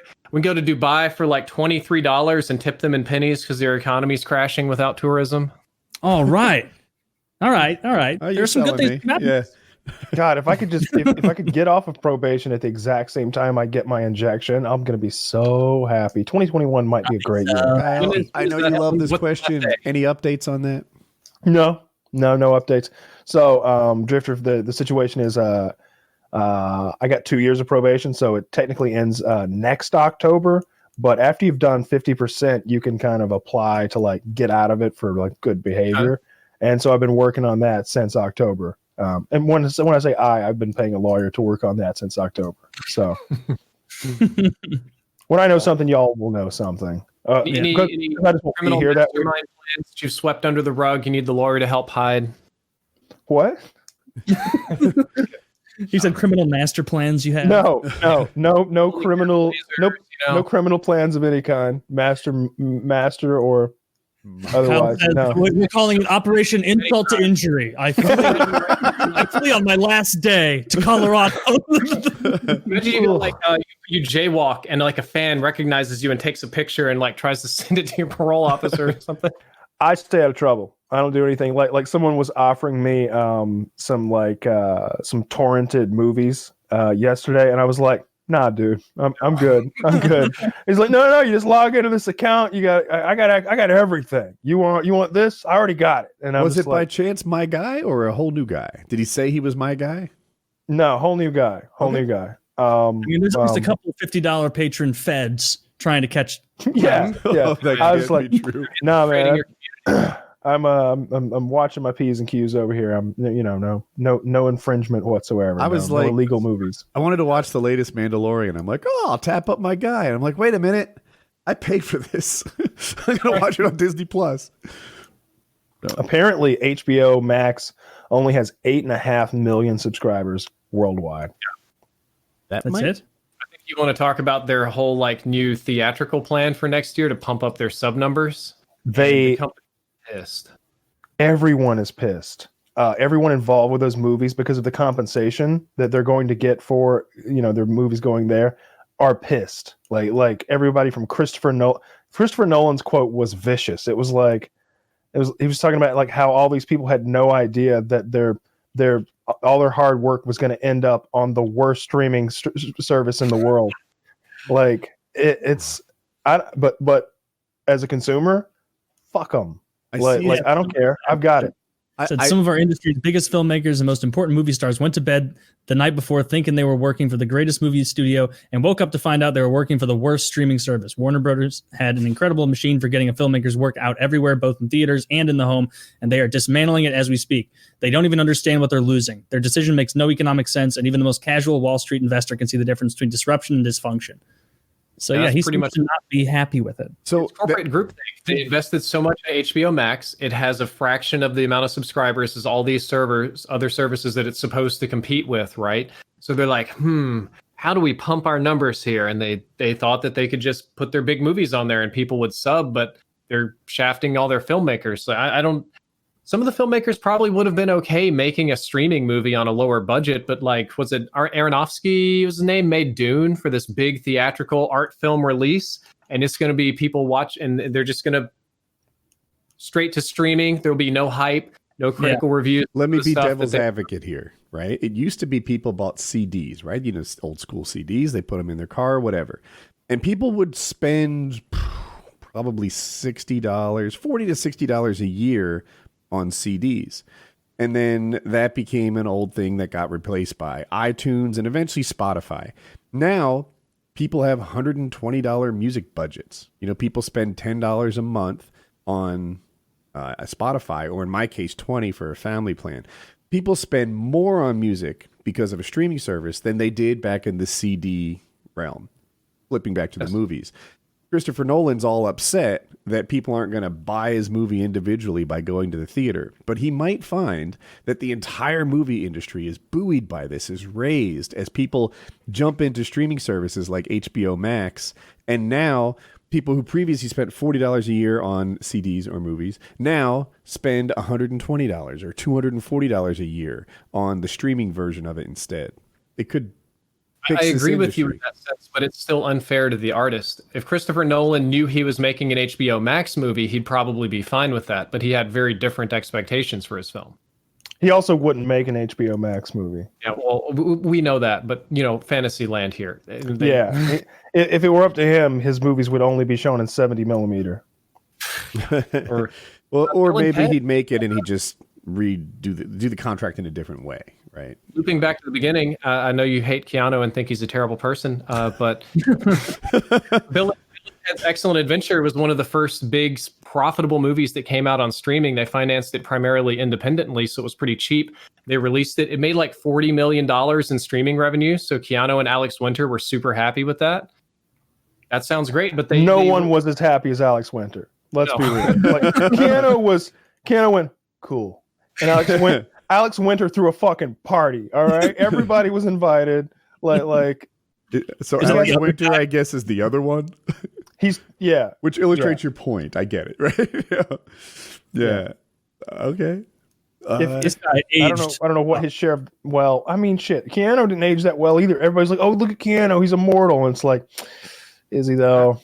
Right. We watched him for a watch party on Johnny Mnemonic, and the aging is pretty noticeable from that film. Yeah. Am I the only one that thinks Keanu's hair does not flatter him? His hair and that beard he's trying to grow. Yeah, you're alone there. Really? I like the beard and the hair. Yeah, I think both look great.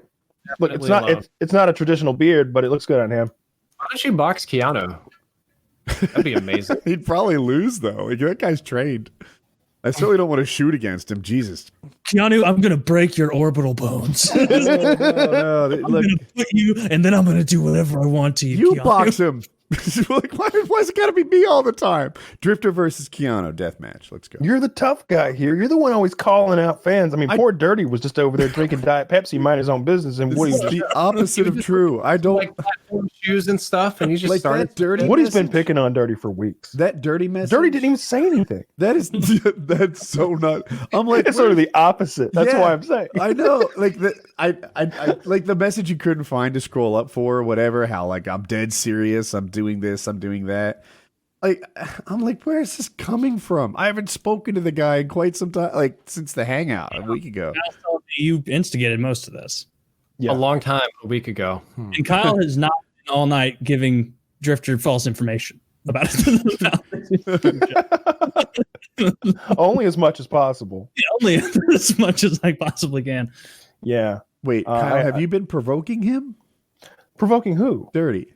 No, he's doing this of his own volition. I'm being 100% straight up and honest here. Like I just peeped onto Discord last night to see what the boys have been up to, and it's just like him calling you out, and I'm just like, what is he doing? Yeah. What is he? I wish I could find exactly what he said. And no matter how much every other person in the call will be like, Woody is going to beat the shit out of you, you fucking retard. It's just, no, I'm going to kick his ass. And we were talking, I was playing, he was in the same call last night. I was playing someone else in Magic the Gathering, and he was talking about how serious he is. I'm like, I'm dead serious. I'm 100% serious. I start training next week. And it was like, wait, you're 100% serious, and like this will be the first time you've ever picked up or put on a glove or done any kind of fighting. It's like, you give yourself a year and you're still not going to win. I remember when I started, no one new joined after me, right? So like I joined this gym. It was Brazilian Jiu-Jitsu I'm talking about. And I didn't win a roll for like 9 months. Everybody kicked my ass nonstop because there was no one newer. Like I joined and then I was the last guy to join for a while. And Dirty, welcome to the show, baby. You were about to get your ass kicked. You will have entered like the field with me, having never won. I have his full quote here of what he said last night. This is 12:38 in the morning, late last night, at Woody's gamer tag. This is Dirty. all caps. Everyone is having doubt about me being serious about us boxing, and I want to make it clear for the record that I'm being dead serious. I have already started weight training, more of the same, and started boxing classes. I am ordering 12-ounce gloves and some more training equipment. Also, to show you how serious I am, I wanted to let you know I am putting a pause on my Diet Pepsi consumption and going water only until the fight. Me too, I That's guess. pretty serious for him because he drinks. Yeah, to keep in mind, Diet Pepsi is a big part of his identity. Giving up his core identity for you. This is Dirty, right? This is a picture. That's a picture of Dirty, yeah. Oh my gosh. He's a lean, mean fighting machine. Yeah. He looks like he's tooling up to go make toys for the big man. He looks like that little muskrat. He's from ours. Ice Age. The muskrat Very stoned. He looks very stoned in this picture. Those aren't Christmas trees down there. Those are some other leaves. Look at those eyes. He's barely able to focus on the camera. Why is he calling me out constantly? Like what? Because he thinks he can fuck you up. I think he thinks that you're going to fight him and like beat him a little bit, and it's going to be cute and funny, and he's going to be the center of attention for a few minutes, and there'll be like videos. But what's going to happen is he's going to fight you and start losing. Like, yes, this is going according to plan. Woody's beating me up. This is going to be a great video. And then it's just going to go blank, and he's going to wake up like 3 weeks later in a hospital with some teeth missing. Doctor's saying, "Hey, man, we have some bad news. We don't know if you'll ever be continent again." He's doing it wrong, right? Like if he wanted to fight and not get hurt, he could ask for that. I'd do it. Like it's fine. But he's like attempted bullying me. What if it's a suicide attempt then? What if he Like just doesn't have any reason to keep living and he wants to go out with a fucking bang? He wants you to put him down. if he's counting on my kindness, then he's just approaching it incorrectly. Dude, what are you thinking? I don't know. But this is my tormentor. I'm showing his picture on the thing. And This is the man that's been picking on Woody guys. I don't think he can grow a beard. Looking at this picture, I see like a hint of peach fuzz on his upper lip. What did you say, Drifter? The people that can't grow beards. Okay. I'm on a week of no shave over here. Are you? Can't grow beards. I found out, oh God, since the last time on the show, I found out I don't have any testosterone. Oh, no. None. Like, Zero? okay, so it was actually not that long after the last appearance on the show. I started going crazy, like cuckoo bananas crazy. Okay. I would go a week without sleeping. I would be hyper aggressive, paranoid. I had all sorts of weird behavioral problems that I barely just kept my shit together good enough to make a stream every day and make everybody think I was normal. I decided something's wrong. So I went to the doctor and we did the diagnosis and stuff. And I thought that they were going to tell me that I had bipolar disorder, manic and depressive or whatever, because I had all the symptoms were there. And a friend of mine, J-Hub, told me, hey, man, check your testosterone just in case. And I told the doctor and I wanted some lab work. I wanted to make sure I didn't have like a brain tumor or something that's driving me crazy. And the testosterone, the doctor's like, well, that's really weird because low test usually results in for the brevity of this show, beta male type symptoms. You lower muscle mass, smaller body, really passive, low sex drive. I was the opposite. I was like Mr. Energy, go all the time, couldn't keep my dick in my pants, want to fight constantly. And I did it, and I found out that I had the testosterone of a 90-year-old man. Like I had single-digit testosterone numbers, and my entire system was totally out of balance. You know what they were? Huh? Your T It was like numbers? It was like somewhere between 9 and like 11 or 12. It was just. Are you talking about free testosterone or total? It was like measured in nanoliters or something. I know that the average was like 700 for men, if I'm not mistaken. But mine was like single. It was like way down there, like all comical land. So I had to start taking Clomid, which is a fertility drug for women, but it has a side effect of boosting testosterone in men. So now I'm back to normal. And all of the weird behavioral problems went away, and I can think more clearly. And I don't really weird thing, but I still can't grow a fucking beard. I think I'm just too old for that. It's I funny might they not didn't ever put you on actual testosterone. I didn't want it. Oh, what was the thought process there? It can cause cancer. It's bad for your health in the long run. And there was an alternative method that might have worked. The pills don't have the same side effects that the injections do, and thankfully they worked for me. Okay. But isn't having like really low T bad for cancer risks and shit? It can be.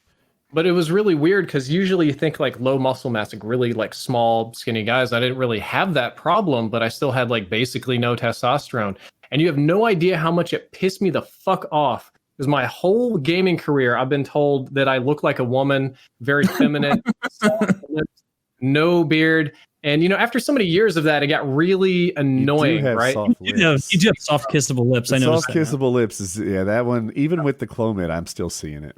Dude, in the dark, we can both pretend. When I doctor, low testosterone, in my head, I just hear all of those comments and I'm like, these fucking trolls were right. God damn it. They were right the whole time. I can't let them know. The only real difference is that I can now build muscle mass more easily. And since I'm stuck at home, all I do is work out. Yay, fun. Nice. Cool. So how long, what was the period of time that you were just like 0T? Like, I don't know. It might have been my whole life for all I know. I don't have a beard. Current T levels? Did you get measured after the Clomid? Yeah, it was basic. I don't remember the numbers. They have the little bands that show you the ranges of normal, and mine were pretty much right in the middle. So that's where they were supposed to be. Cool. Well, you don't take it. You still take it now? Yeah. So are you on it for life? I was supposed to have quit last year or like some months ago because what they want to do is retest and see if the levels have dropped or I stopped taking, then we retest and see if my system's restarted. It's going naturally. But because of the Rona, I don't go anywhere. No dentist, no doctor. And if I'm not dying, I'm not going anywhere. I've got like 3 or 4 refills with no checkup or anything. When people do just kind of test cycles, they take something to kickstart their system, right? Like if you just inject testosterone, your own system can turn off. Cool. Yes. But then you can kickstart it when you're done injecting testosterone. And is that Clomid that they take? Do you know? Yeah, I know it's one of the couple of things. I know it felt really weird when I Googled it, and it's like Clomid helped me make 4 babies, and it's like all women. I think they use things like Clomid and Nolvadex for PCT, post-cycle therapy. You know, because your body's testosterone shuts down from the exogenous testosterone that you've been injecting into your body. It's like, oh, we've got plenty. Yeah, we had a Patreon who took testosterone or something, and he bought the post-cycle therapy at the same time. And somehow I never thought of that. Like I was like, that sounds wow, because that was like a fear I would have. Like if I were to do T, then I would shut down. So he just bought what you need to kickstart it at the same time he bought the T, and it's a level of thinking ahead that really shouldn't be so amazing to me, yet it was. You should double up. So you went from angry and depressed and manic depressed feeling to feeling good. You up that T even more, you become an even better version of yourself, right? I don't know, man. I have a feeling I might just loop back around if it's on. Oh, no. But then you push through again to the other side. You can loop twice. My wife, she's laying in bed right now while we record this going, I want a completely emotionally unstable man that could blow up at any time. That sounds lovely. So did your libido go even higher on the Clomid? No, it just stayed in a good spot. Okay. All right. I thought you might say yes. All right. I don't know. But that's cool, man. Really blessed in that regard. It could have gone down. It oddly could have gone up. It was abnormally high with no testosterone. I don't know why. But some guys just want to get it. Well, plenty of women want to get it, and they have low T. Oh, true. I didn't look at it. You probably had high estrogen and low testosterone, I would imagine. Yeah, did they say you had like weird estrogen levels? Were they surprised that you were always a man? They're like, your transition physician should have taken care of this for you. I'm so sorry, ma'am. How have you been? Dude, it's weird. How many years? Huh?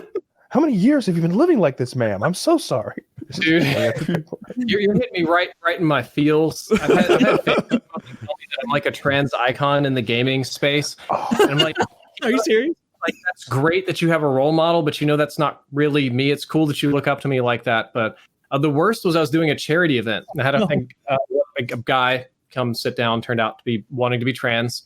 And just like, I'm like trying to raise money for Chairs of Gamers for Giving. And the guy just dropped his whole life story on me about how inspirational I was about my sexuality and how I look trans and it's great for gaming and how he wants to get his penis cut off, but he likes jerking off too much. And I'm sitting here And I'm like on stream. Now it's you're a, it's a hurting public. me in the feels. This is hitting kind of close, Drifter. Yeah, no. And I'm sitting here trying so hard. I'm like, yeah, guys, let's donate some money and feed these children. Get that dick off! And all of a sudden, it's like, yeah, man, if I didn't like to beat my dick so much, I would totally become trans. I'm like, oh, fucking shit. Like, this is not the time for this. I actually don't. Can't you be trans and keep your dick? Most do, because surgery is dangerous and not necessarily effective. And not very aesthetically pleasing either, if I might add. I need to Google this. Actually, I'm. What am I? An amateur? I need to Bing this. Yeah, Bing it. Yeah, Dude, it's a goddamn mess. They haven't perfected that one yet. They're working on it. they're working on it. They'll loop back with I don't know how we got on there. Yeah, low test was that was a weird time in my life. I did YouTube videos about it and stuff too, to like help encourage other men to go get checked. And thankfully, quite a few of my fans reached out to me and like, holy shit, I was having problems and I went and got checked and I didn't know it was this. So it did some good, but at the same time, it's like the most embarrassing video you can make or close to it as a YouTuber. I can't say that now. Too many YouTubers are touching kids these days. So There you go. it's up there though. It's not Don't an do easy that. video. No, don't do that. That's very bad. Very, very bad. Unless they're picking on you over and over, and then you might have to lay hands on them. Ooh. This one's all the time I can see. video. Hands I've seen some results. Yeah, it's a shame they can't get it better. It's a shame they can't get it better. What a polite way to put it. I was looking at I just typed in Drift0r testosterone to see the videos you made. It said your first time shaving was at 30. Was that first true? time I do a serious shave. I used to shave like once every 2 months. I had one razor that lasted like a decade and I could do a what and done on all 10 hairs that would grow. But now I have to shave like once every 3 or 4 weeks. It gets a little bit peach fuzzy. Wow, maybe you did just go through like your whole life up to that point. Like that's why you save money on toiletries for the rest of your life. Do you have body hair? Like, do you have chest hair? I do now. My left nipple has a shit ton of hair. This is so great. Righty catching up. Do you want me to just like zoom in and put my nipple hair on stream for Oh, you wait, guys? not your right nipple? Actually, let me check. I don't know what your content stuff is. I'm gonna step over to the side. Well, I was going to ask about this earlier. If a trans man can show their chest on Twitch, Definitely the right nipple. Wait, so you said, the one. right nipple has it, and the left doesn't. Just a little bit over here. You know, this one's like a couple of free strands. This one is like trying to do like an 80s chest thing. I now I have a lightly haired chest, but as a teenager, I had these two fucking sunflowers. And it's the cool hair pattern is like the middle, right? If you're gonna get any, hair, is that what you have, Kyle? it is. That's It the is. I've first just got like a choice. strip like straight down the middle. What I have now is like, Everywhere. I bet you do. what I have now is fine. But what I had as a teenager was just the two fucking sunflowers, and it was the worst. You didn't shave them? What I did is I shortened. I felt like you know what? I thought that the worst, like if I were to stack rank, the worst thing you could have would be stubble, because that like to me like exposes that you're shaving it and it doesn't look right and stuff. Sure. So and then the second worst was like the actual sunflowers themselves. And then what I went with was just trim them down, make them less noticeable, short but not stubble. You know, so it looked a little better. Yeah. I remember like when I started getting chest hair when I was much younger, they all came in the nipple area at first. And then like, if you've ever seen the beginning of Lord of the Rings, where it shows how the orcs begin to conquer the free peoples of Middle Earth, and there's that loud spread, it was so fast that just like spread to the rest of my chest. And I remember at one point I was getting closer to like more of a full chest of hair, but my nipples were still like, they had the most hair around them in that region. And so I like took a like razor and like shaved around my nipples and like looked in the mirror, and it was like two nipples on Hair Island, just right in the mirror. And I was like, thank God it is December. I can never do this again. And And by the time those grew in, it was like, all right, there's enough chest hair everywhere now that nothing's sticking out. Taylor tells this puberty story that I can't relate to. He's like, puberty, you know how it is. It hits you like a ton of bricks. I went from boy to man over the summer. No. My puberty trickled in over a long period of time. My fucking, like, I had pubic hair on either, like, if my head's a penis, they clumped in on the sides. And it took like a year to join in the middle. Fuck, I swear it was like a real time David Attenborough time lapse. Like you could see the hair growing.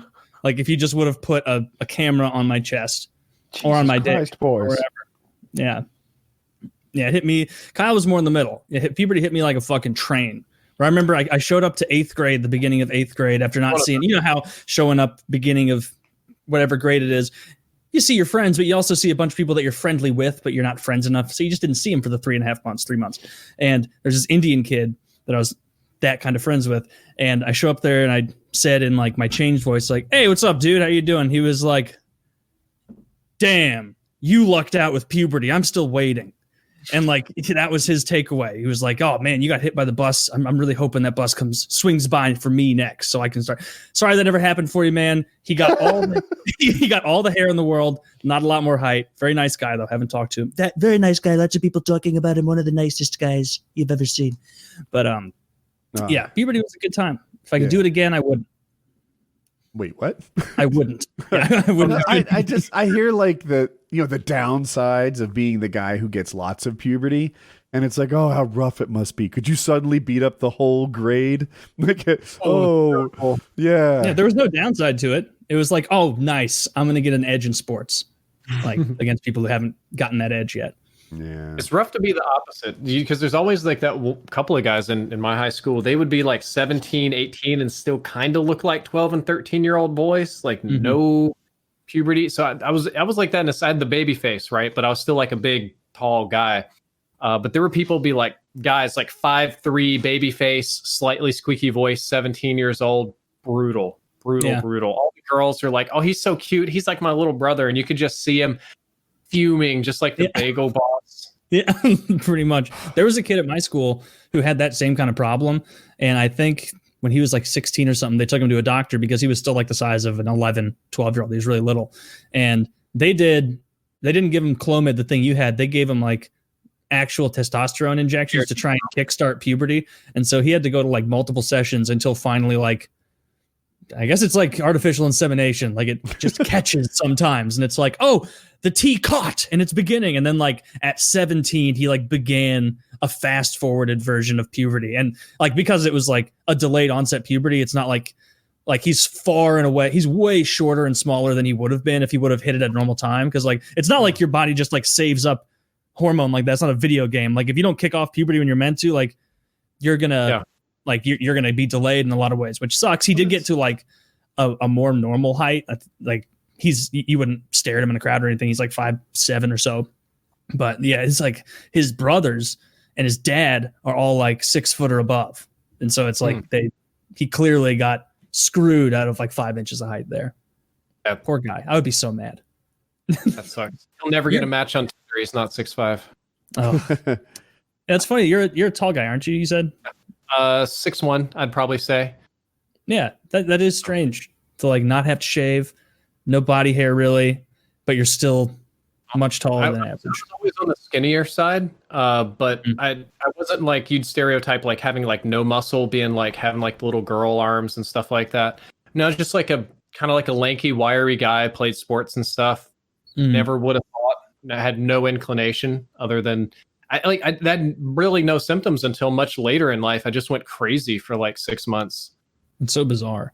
You mentioned you're working out a ton. Do you have a home gym that you do? I have a really sad little home gym. It's basically an empty room that I don't know what to put in. So I put in the only weights that are available on Amazon for less than $500 and a pull-up bar. And I have a fucking Titanfall 2 collectible box that I slapped a computer monitor onto so I can plug my phone into it and play whatever on the TV and pretend I'm at the gym. So it's just like a shit ton of push-ups and sit-ups and all that kind of stuff, little dumbbell work. And Been doing that since the beginning. I think it's paid off. I'm in much better shape than before. I don't really look much more handsome, but functionally better. Another thing is I totally fucked up my spine last year. Like almost couldn't walk and stuff, couldn't sit to game. And working out was like a big part of physical therapy. How'd you do I think it? that the way,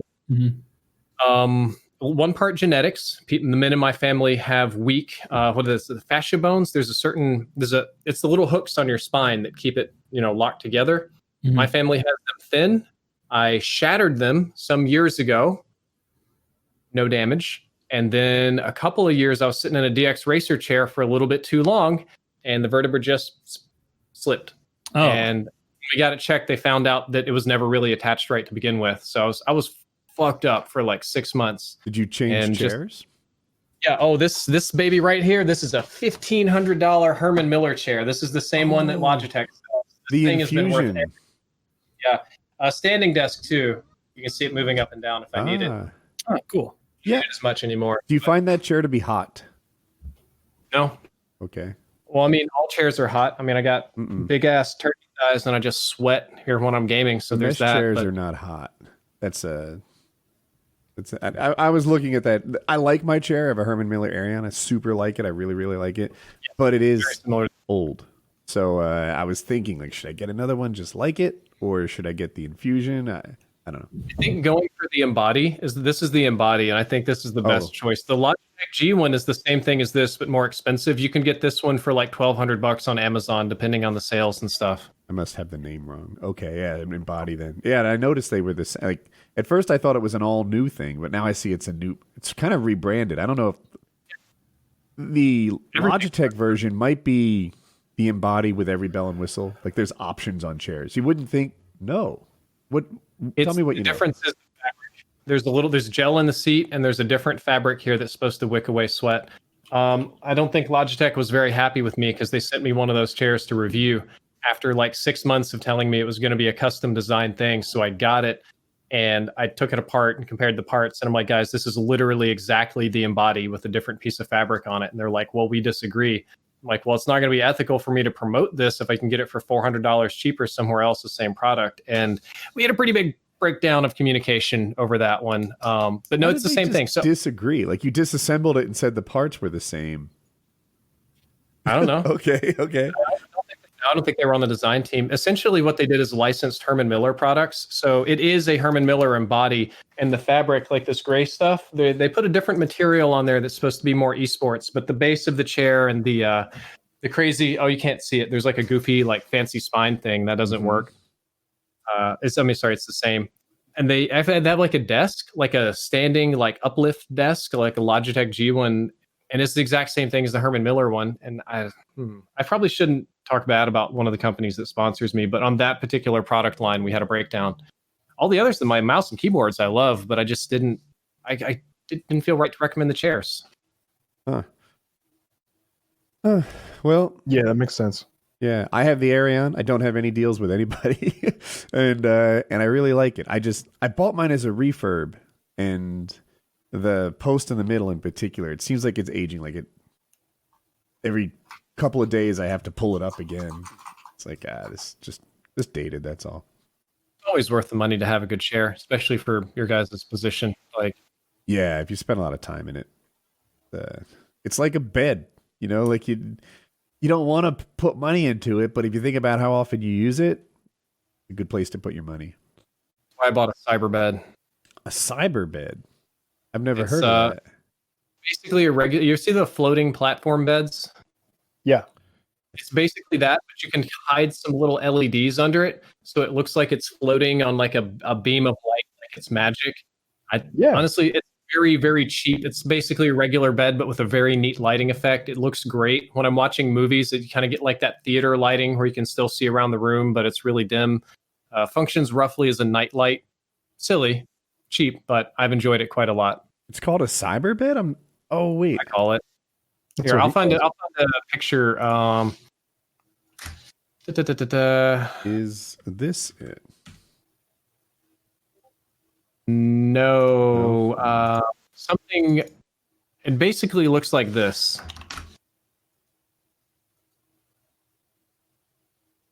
Actually, that's not even the best one. Where's a different one? Okay. Yeah, it's where the legs are hidden, so it just looks like it's floating. It's pretty cool. Yep. Okay, this is almost exactly. This is like a really cheap version, but basically this is how it's constructed.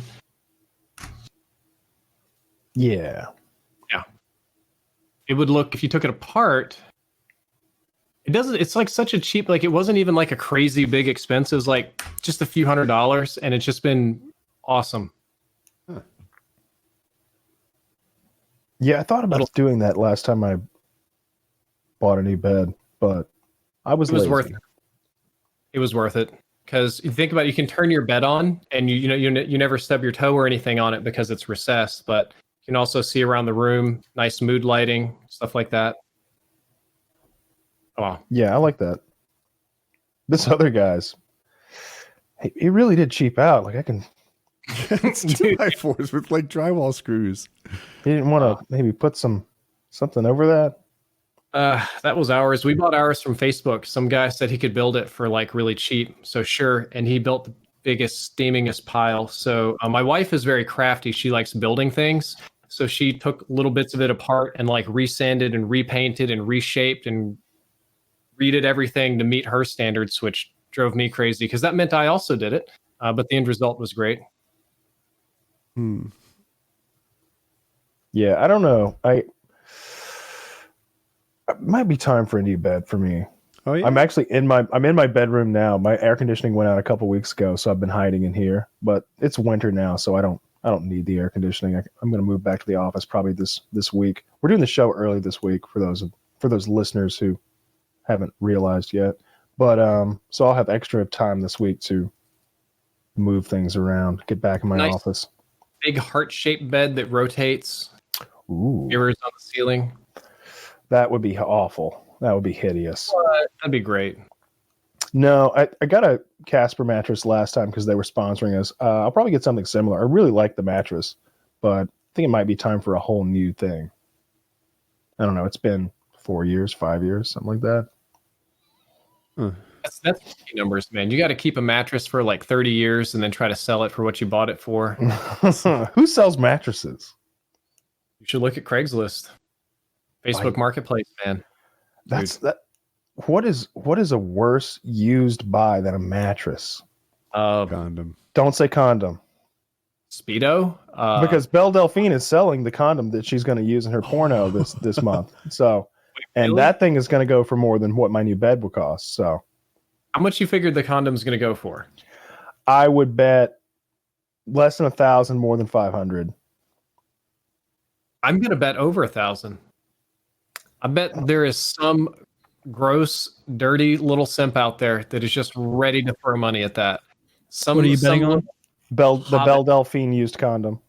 Definitely over 1,000. All it takes is one weirdo, man. That's all it takes. And I bet I can imagine a few weirdos getting in a weird bidding war if that's how it's going to be structured. But the You condom. market it to the cuckery crowd, and they're like, it's like cuckering by proxy. Oh, they're going to spend all their money on that. Maybe I misunderstand simping. Maybe I don't do it right. But I feel like the condom is a tribute to the dude. Wouldn't the underwear sell better? Like a Belle Delphine? Yeah, but the condom's been in. I'm sure it'll all be for sale. I hear you. I just don't see much value in the condom unless I'm a big fan of the guy. Also, have you, I mean, we're all adults. We've had sex with condoms, tied up the condom, and then just thrown it off the side of your bed, sometimes between the wall and your bed.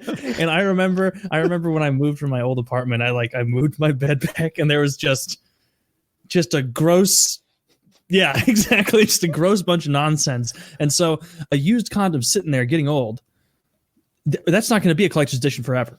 Basically. All right. So since you brought it up, I'm going to tell. First of all, lock and load. I think Derek told me it should be done by end of January, 100%. We've been working on the labels for a while. That took a bit, but right now Derek is putting the final touches on the formula, I would imagine. And I'm hoping, I haven't gotten confirmation on this, that we'll be able to take pre-sales soon-ish. Don't quote me on that. Maybe this year. Little pie in the sky, but fingers crossed. So I have been taking my own formulation of lock and load for several months now. Drifter may not know what lock and load is. I'm looking for context clues so I don't seem completely ignorant. Lock and Load is a formula that Taylor and I put together with the help of Derek to some extent. He had some good ideas to increase semen volume, not fertility, but semen volume. For bigger loads. We're going to increase the size of your ejaculate. He said semen, but it's not just that. It's the whole seminal fluid. There should be more pumps. There should be more Further volume, distance. Further distance. This is an ejaculate. We want you to be gushing. For your cum. So if you look online, you'll find that the average male ejaculate is somewhere between 1.5 milliliters and 5 milliliters. Okay. Now, I wanted to know, how effective has the product been? So what I did was I didn't wait days between masturbation or ejaculation. But last night, actually today, technically, this morning, very early in the AM hours, I pleasured myself into a condom, tied it off into a knot as Taylor suggested, and then I had some syringes. So Oh my God.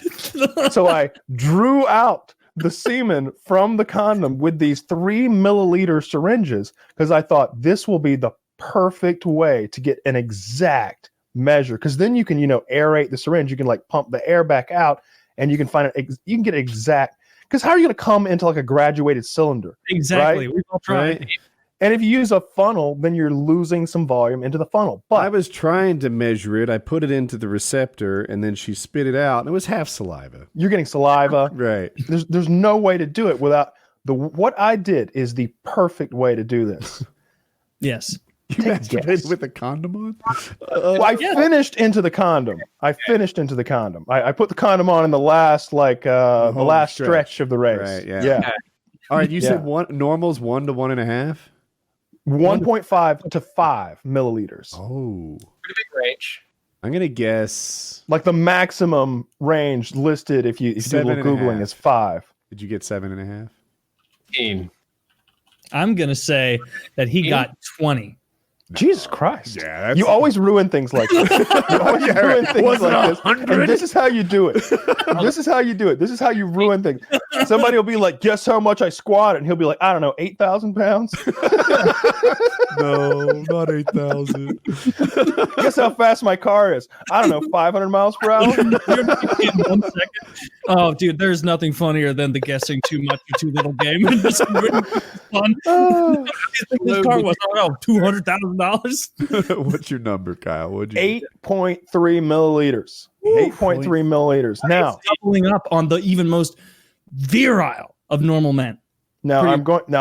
That was without saving up. Now I'm going to try to control myself for the next couple of days. Try to go We're gonna see if we can- 24 hours.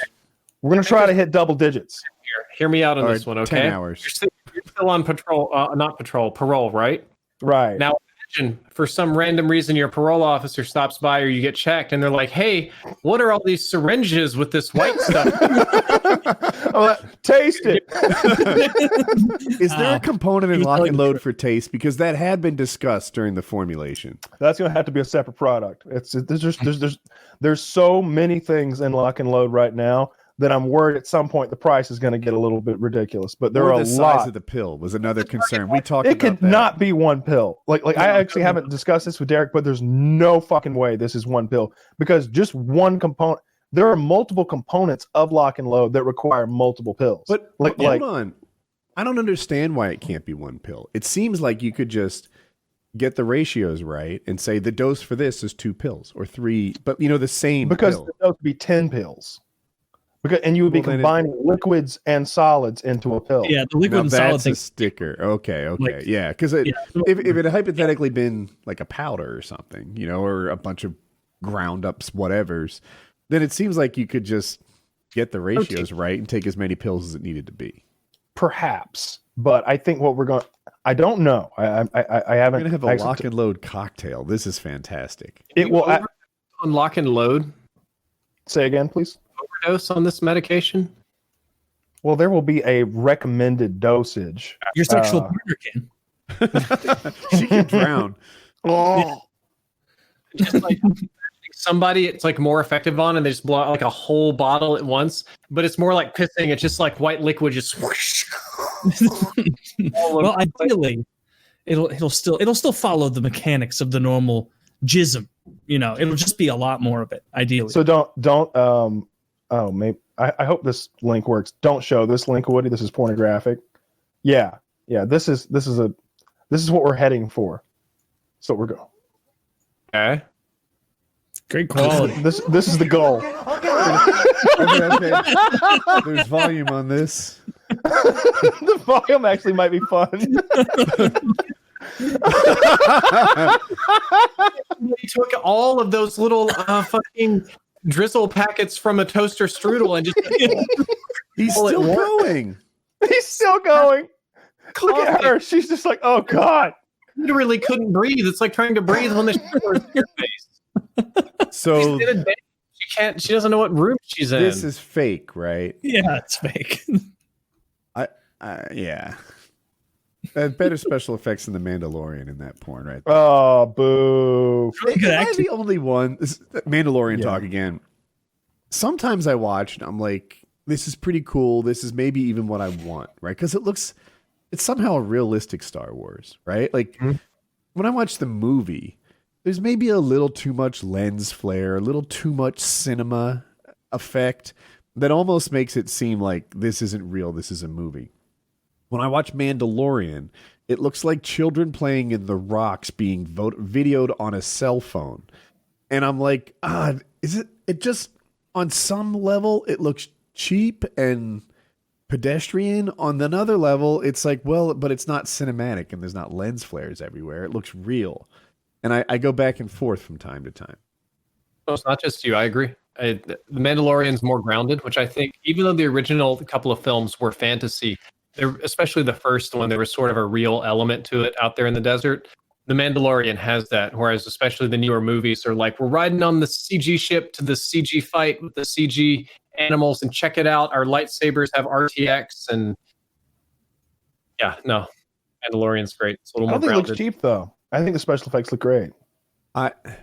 I'll say this. Anytime the environment is bigger than a room, it's the desert. This place is so clearly filmed in like Southern California that they're always just like jumping around on rock hills in Southern California. It doesn't seem. I don't think it is. They go from I thought it was filmed in like. It is filmed in California. Huh. I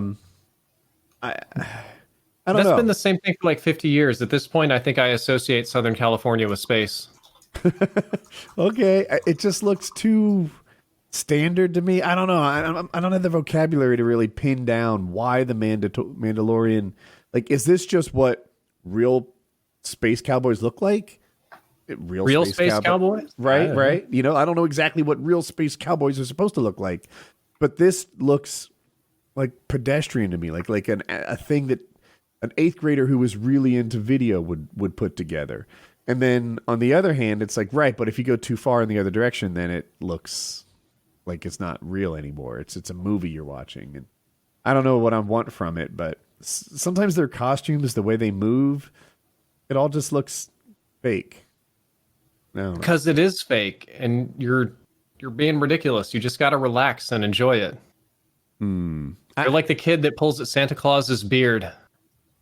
Maybe you're right. I can't describe why Mandalorian always seems to just Uncanny hit the Valley. target, but never the bullseye. It's Uncanny Valley. It's not so bad that it's like funny or it's silly, but it's also not movie quality, so it kind of falls in the middle somewhere that you may not be comfortable with. That could be. That could be. Speaking of Santa Claus, I watched the movie that Taylor recommended, and The Fat Man with Mel Gibson. Any good? It was okay. It wasn't great, but it's not awful. It was kind of, what I really appreciated about it is at no point did they like wink at the audience and say, ho, it's kind of silly that Santa Claus is being played by Mel Gibson, and it's kind of a badass. It's funny, right? They didn't do that. They were just like, yeah, Santa Claus is a badass and he's played by Mel Gibson. Deal with it. How long was that movie? It felt long. It was like an hour and 40 minutes, I think. Is that it? So, thinking ahead so I don't spoil Fat Man too much. in my opinion, there was a lot of setup, and I enjoyed the last scene or two. But to get there was just, it was was it trudulous? It was a drudge. Tragedy. It was a Tredulosity. Is that? Yeah, it was filled with tredulosity. No, to get there was hard. It was a pain. It was like walking through mud, and I was just like, oh, I can't. I would pause it, build up my enthusiasm to get back. Like, put me back in, coach. I can watch some more, and then then like watch some more, and then at the end, I actually liked the way it wrapped. I liked it. I liked a lot about it. I would have liked all of the same characters in a slightly better movie. You know what I mean? Like I like everything about it except for like some of the scenes just could have been better, and some of the scenes could have been replaced with just better scenes. Like I just didn't care about those military guys, and when Walter Goggins stops at the pet store, I was like, oh, something interesting's going to happen here, and it's like, nah, he's going to buy a hamster wheel. That's what he's here for. And you know, there were some scenes that didn't make any sense to me that they were even in the movie, but on the whole, I liked it more than I disliked it. I guess I'd give it like a 5 out of 10. You know, but my scale is kind of mean, so like movies that most people like end up being 4s, and there's only like 3 10s ever. So like, you know, I give it a 5. I'd liked it as I was watching it, but it's not a movie that'll pop in my head as a rewatch kind of movie. No, I don't rewatch many things unless I really, really like them, or I feel like there's, you know, more to be found there that I didn't catch the first time. I have been on a kick of watching movies that I haven't seen since I was a child to kind of see how they hold up. My wife and I have been watching some older movies, mostly bad. Some of them have been amazing. I'm going to throw a random one your way. Predator 2. How much do you remember about Predator 2? Everything. That movie was batshit crazy from start to finish, and I enjoyed it more as an adult than a child for some reason. Like it just started with like a giant gunfight in the middle of Los Angeles that went for like 20 minutes. Haitian drug lords get skinned. Then there's a voodoo guy and fucking subway fight. And it's just like, it was almost like watching RoboCop. We had a lot of fun with that one. Or Jack Frost. Do you remember Jack Frost? The scary one? Yes. It was hilarious. I loved that. So much better than the family film. Oh, it's about a killer snowman. Where Tim Allen becomes a snowman? No, I think Predator 2 is a top 5. I mean, Predator 1 is a top 5 all-time action movie for me. You know, Carl Weathers and Arnold Schwarzenegger. Man. I'm sorry, what? Weathers is in The Mandalorian. He directed episodes. Yeah. I see him still out there doing action. Yeah, fucking Apollo Creed getting it done. But Predator 2 is not as good. It's got a decent cast. They were trying to get Arnold back, and he wanted a little bit more money than they were willing to pay. It's a shame they didn't get Arnold in there. It could have been a much better movie. Not that I didn't like Danny Glover, but just like Arnold beats Danny Glover. Easily. I think the downside to Predator 2 is it didn't have a theme. The first one was this very classic hunter gets hunted, starts hunting the big predator kind of, you know, cycle of life thing. Predator 2 tried to do this urban jungle kind of thing, but it ultimately came off as the city is crazy. And that's kind of it. And it just went crazy it seemed, from start to finish. You know, the predator is supposedly attracted to areas where there's strife and where the temperatures are hot. So it kind of made sense to, you know, Los Angeles during a gang war, during a heat spike. The future Los Angeles of 1999. There are gunfights on the street every day. Yeah. So there's parts I like about it. I really like who's the character who he plays like the government agent who's trying to Gary Busey. Also Gary Busey is playing the Ginger Dead Man. Gary Busey, he has had one of the most interesting careers in all of Hollywood. For those who don't know, he was an amazing actor, very strong character actor. But then I want to say it was a motorcycle accident he had. Wear your helmet, kids, because Gary Busey nearly died. He cracked his skull open, got severe brain damage, and they kept casting him despite that. And it is clear that when you see Gary Busey in a movie post motorcycle accident, that you're dealing with a mentally impaired man who is just being given the reins to a film because he used to be great. It's They scary. reconstructed most of the left side of his face. Like he has very limited control over the movement of it. And You can tell. Do you remember that Comedy Central series he had? There was a Comedy Central series.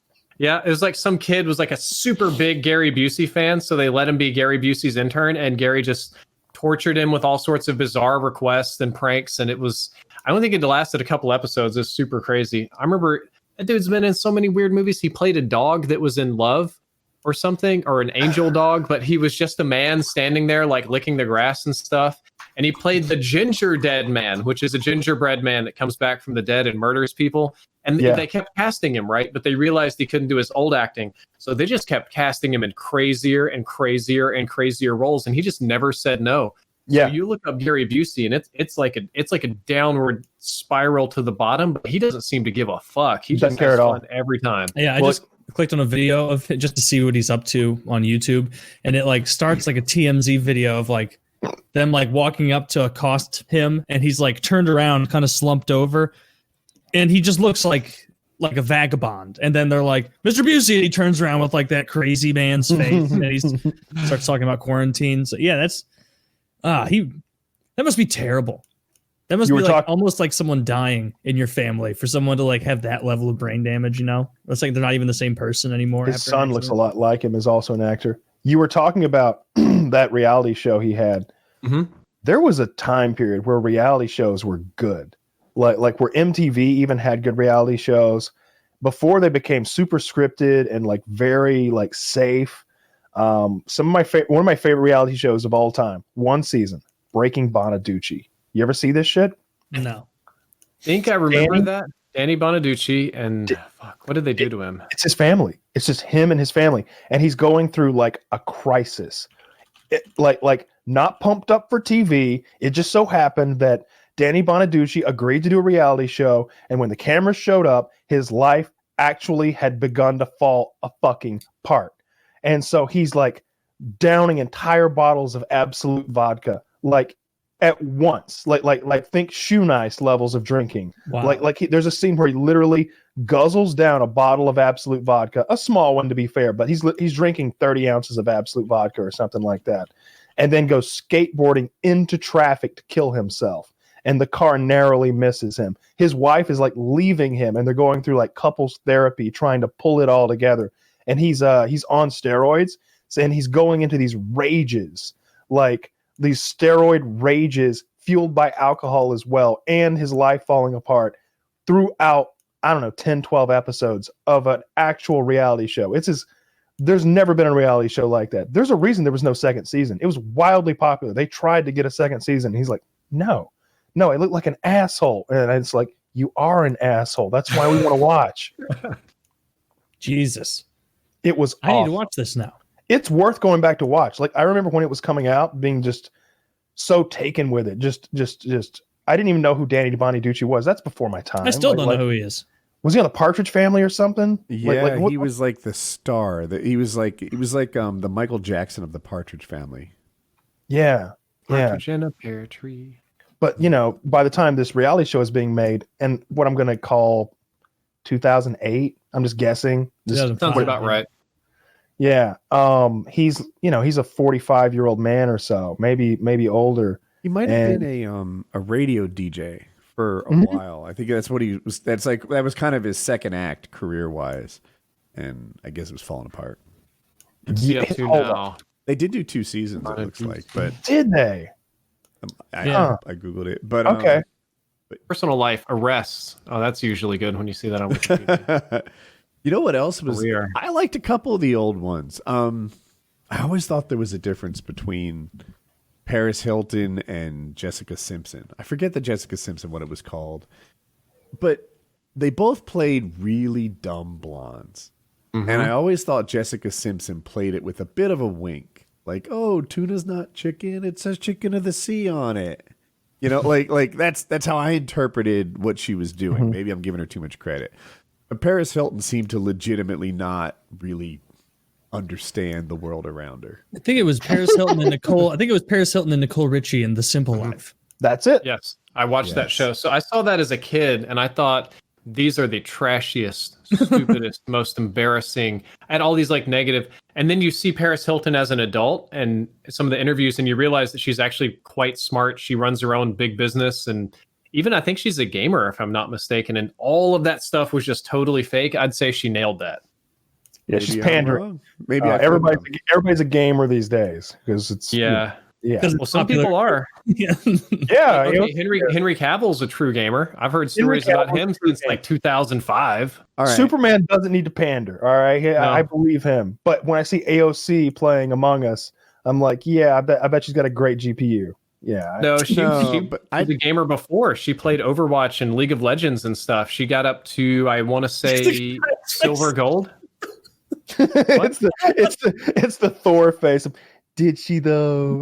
Like I'm having such a hard time believing. I believe you. Like, all right, I'm wrong. I don't know But, anything like, about League of Legends. Did she Right. though? I always You get can, her profile is public. You can go look at the match history, man. It's I all in the believe- I API. believe you. I'm wrong. That's But- funny. I don't think she was a super gamer that played every single day like we probably would, but she definitely did game. So maybe AOC does, but I think that Kyle's onto something with the idea that some of these gamers, Oh, it's no, they like, have no idea. you meant mobile gamer? You were talking about Angry Birds all this time. That's why you're a gamer? That's not the kind of gamer we're talking I don't want to about. watch any politician stream unless it is who's the oldest person in Congress. Chuck Grassley. I want to see Chuck Grassley have to set up and run his own Look that stream. up. That would be that. That's just when I picture old amazing. politician man face. I remember that guy has a very old face. I'd actually love to see Trump stream and lose, but win at the same time somehow. It's a I mean, I woman. Calling the other team out for hacks. Yeah. It's not fair. These I fucking tried to Chinese hear him hacks. offline, and it does not stop it. Don Young, he was born in 1933. He Damn, is son. 86 years and 11 months young. Boom. who should Throw my stream. man Don Young behind Wait. the keyboard. And let's see what he can do. You found Don Young as your answer? I found Diane Feinstein. How old is Feinstein? Born in 1933. What was yours? Same age. Also 33, but he will be he's 87 now, which makes sense. I get it. We're at the end of the year. So this was in May. As of May, June. So his birthday's in June. This guy was June 9th, 1933. I'm trying to find her. There's so many dates in here of all the offices she's held. Yeah. I did a whole She's on this. June Endless. 22nd, She's gonna 1933. start streaming. He is like on 12 days older or something like that. Maybe she's the went- oldest senator. Maybe I Googled wrong. We got to get Ted Cruz streaming. That would be a fun one. Who would you like to see stream? I think AOC is a pretty good choice. But given that she's already done it, who would Who's you that like? smoking hot chick from Hawaii? Tulsi Gabbard. Tulsi Gabbard. Yeah. I'd like to see her play body paint over on. I I'm don't think- just kidding. Is That'd she be still funny. in office? Tulsi Gabbard? I have no idea. I don't I'm not know. up to It is date. in my heart. Mhm. I'll never understand. Never mind. Bad topic. But, the body painting thing. I won't go into that. But like every time I see it, I'm just like, okay. I showed it to my mom. My mom was over a few months ago, and I was, she's older. She's not with it. She's not hip. So I'm trying to like explain to her like what Twitch is, right? Like, she understands YouTube obviously at this point, but like, show her what Twitch is. Because at the time I was watching like a lot of Warhammer content, Warhammer 2. And I was like, yeah, I like to watch these people on Twitch. They play video games. People watch them play video games. They tip them. They subscribe. They pay a subscription fee. They earn a very good living. Some of these guys just playing video games and do what they like and entertaining a fan base live. And she's like, oh, okay, this and that. And I'm just like, I'm showing all the categories. And like one of them's just chatting maybe. And I'm like, this is the most popular category. Like, what game do they play? The same game women have been playing since the dawn of time, mother. Click the button. And it's what it is. And so I'm going to click it right now and see who's dominating just chatting. Sometimes it's Destiny. Yeah, it's not always what I just described. Just Politics streams. That is like That's where my brain goes to die. Oh yeah.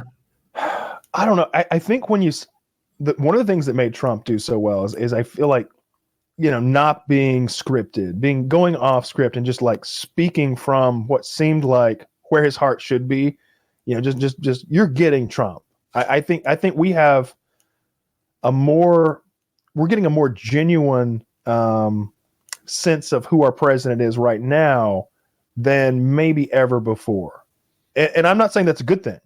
It might actually be a bad thing because when you're making policy, because who Trump actually isn't great. What I'm saying is it's genuine, and I think that works with a lot of people. So I wish more politicians would be like, Streamers.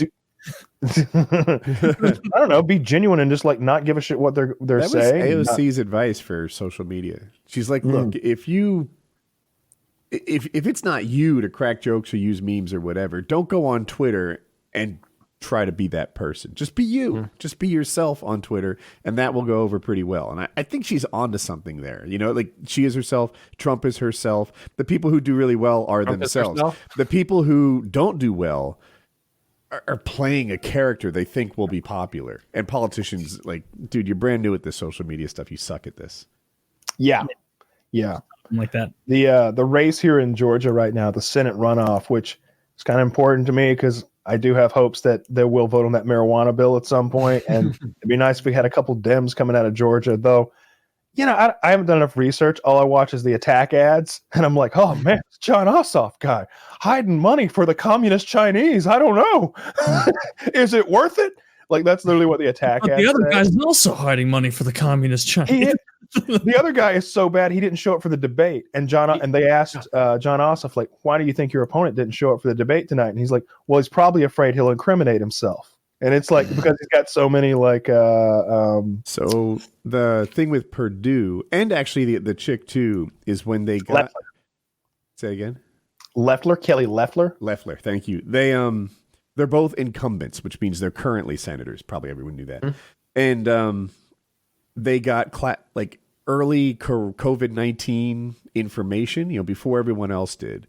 And they made a bunch of stock trades to enrich themselves. I remember that they shorted a bunch of stocks, didn't they? They shorted stocks, or they left stocks that you could tell were going to be impacted, maybe like vacation industry type stocks.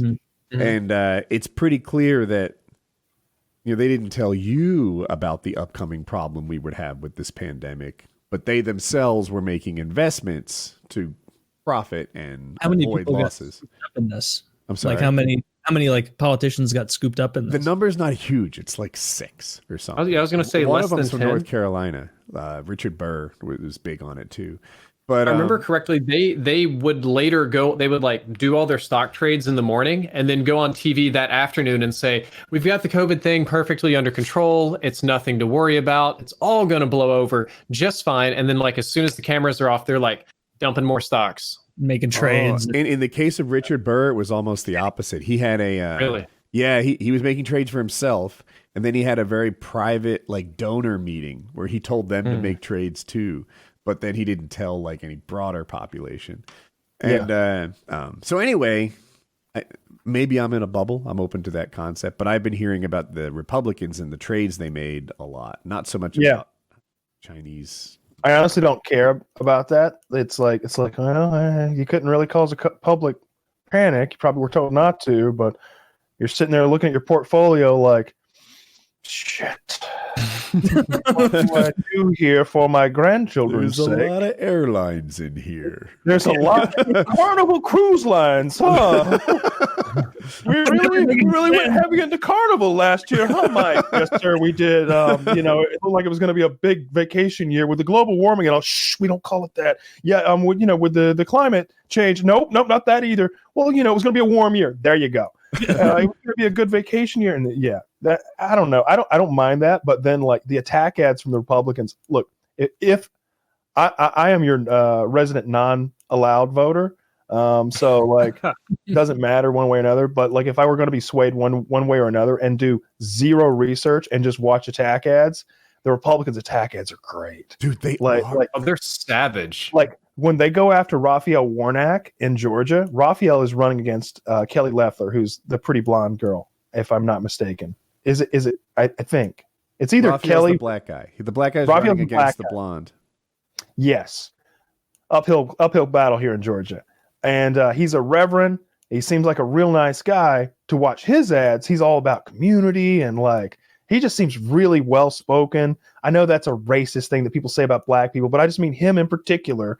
He really does. When I say well spoken, I mean like he speaks to me well. Like when I listen to him talk, he seems genuine.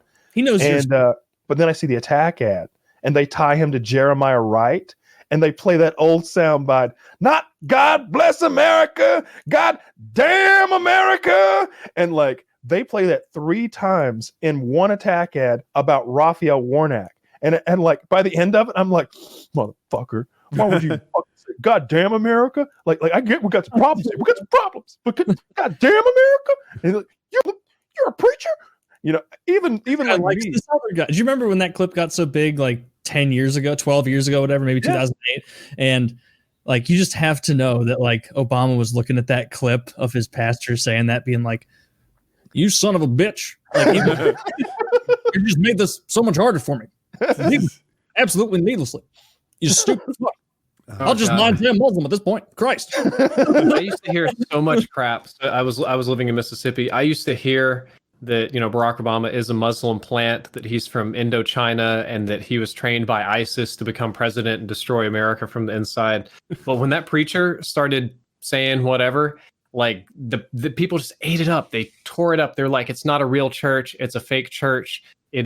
That's a church to Christianity, the same thing that the Muslim Brotherhood in the United States is to the Muslims around the world. That like, it's really just a cabal where they train people. It's a cult.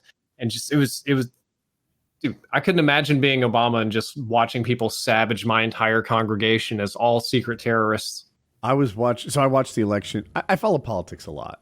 And this time around, the Lincoln Project, people don't know the Lincoln Project, it's a bunch of Republicans, but these are never Trump Republicans. So they were making anti-Trump ads through the entire election cycle. They're brutal. Super. I'm like, oh my God, I'm so glad they're on our team. What are we going to do when they switch back to Republican? But how are we going to hit? Because they're just like, they whisper in his ear and they tell these, I think some of it's true and some of it's not true, but it's all just brutal. And I'm like, this is what it's like to go against these guys. It was good that they were blue this time around. Yeah, it's scary stuff. Like if I wouldn't want them to make an attack ad about me. No. It's like, well, some of that's true, but you got to understand the context. No, the internet doesn't do tricked me context. out of my money. We both have enough time on the mic that we've said regrettable things. Oh God, Oh, dude. damn it. You want to talk about context? So I had a series on my channel about racism in the South. Okay, I was raised in one of the. You would not believe, I could go hours about this place. You would not. My family personally knew Emmett Till, and they were glad that he died and believed that he should have been tortured more. And like, that's where I was raised, right? So I made a video series about this. Said that or something? Huh? Like your grandpa or someone? Like Yeah, Emmett exactly. got brought up and he's like, wasn't harsh enough. What's Yeah, the Emmett Till he knew him story? personally. Not everyone's going to know. Huh? Anyway, say The that Emmett again. Till story? Who is this? He's a black this- man who was lynched a long time ago. I know he Well, didn't. and I say man, I think he was like 13 or 14. Yeah, they Oh, beat him to death horribly. They tortured him I'm and like, drowned Kyle, him. black people are men too. Jesus Christ, what's wrong with you? There's this black boy. The central figure in the civil rights movement. He I say whistled. man, but- Supposedly, he whistled at a white woman, and the husband and somebody else beat him savagely, put razor wire around his neck, poked his All eyes right, out. now we have the context. Okay, Emmett Till whistled and at the her, huh? refused a closed casket burial.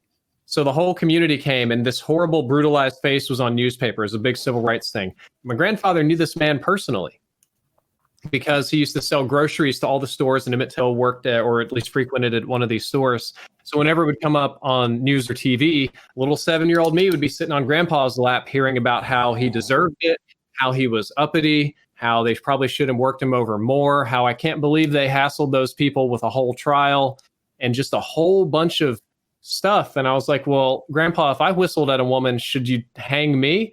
And it was like, well, there's always a reason not to. But that was the environment, right? And I did a whole video series about this kind of stuff. And in the video series, I used the N-word quite a few times because I'm telling stories about, like, when I grew up, we used to call blank, and just, you know what it would be.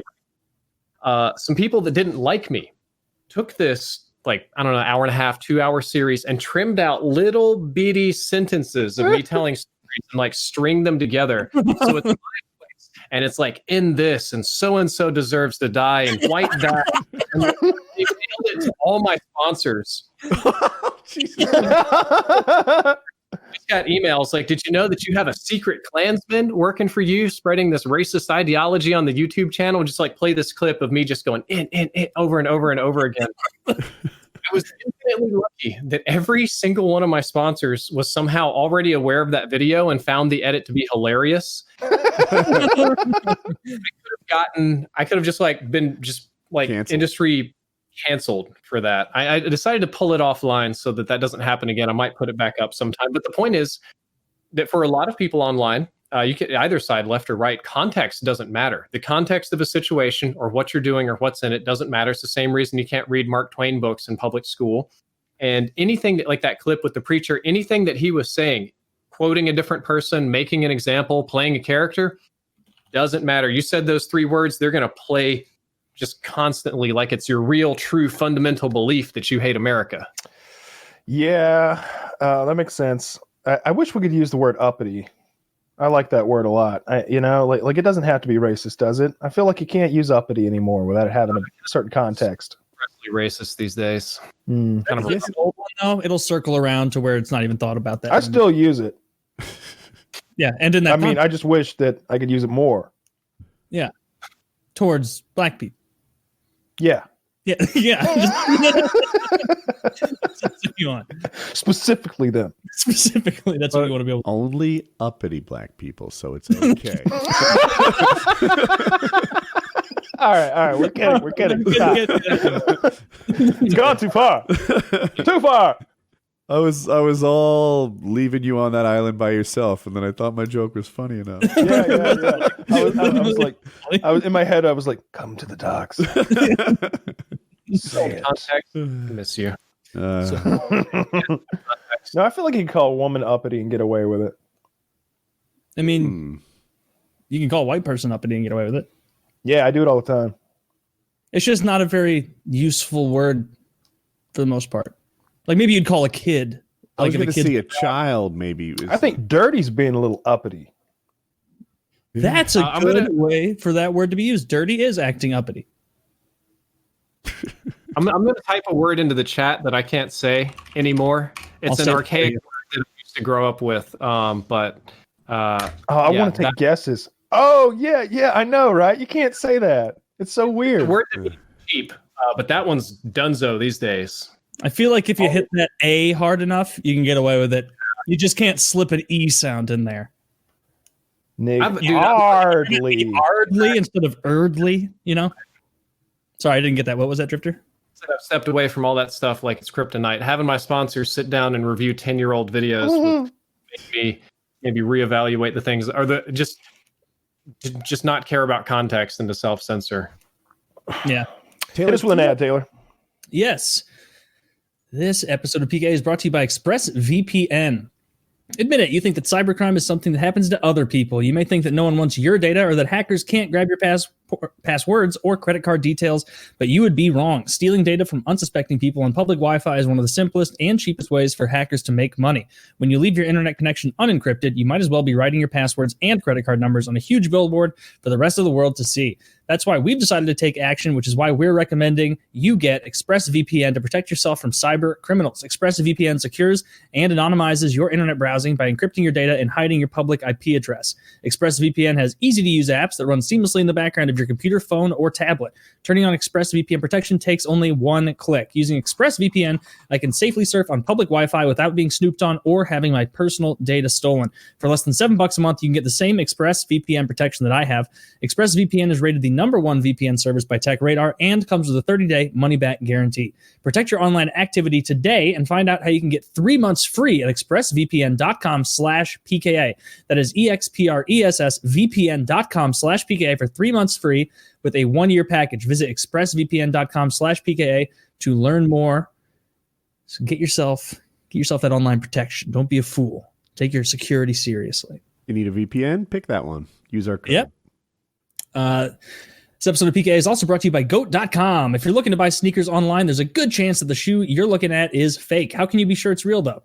Well, GOAT.com is the safest way to buy and sell authentic sneakers online. They're the largest marketplace in the world for authentic Yeezys, Jordans, and over 600,000 sneaker listings.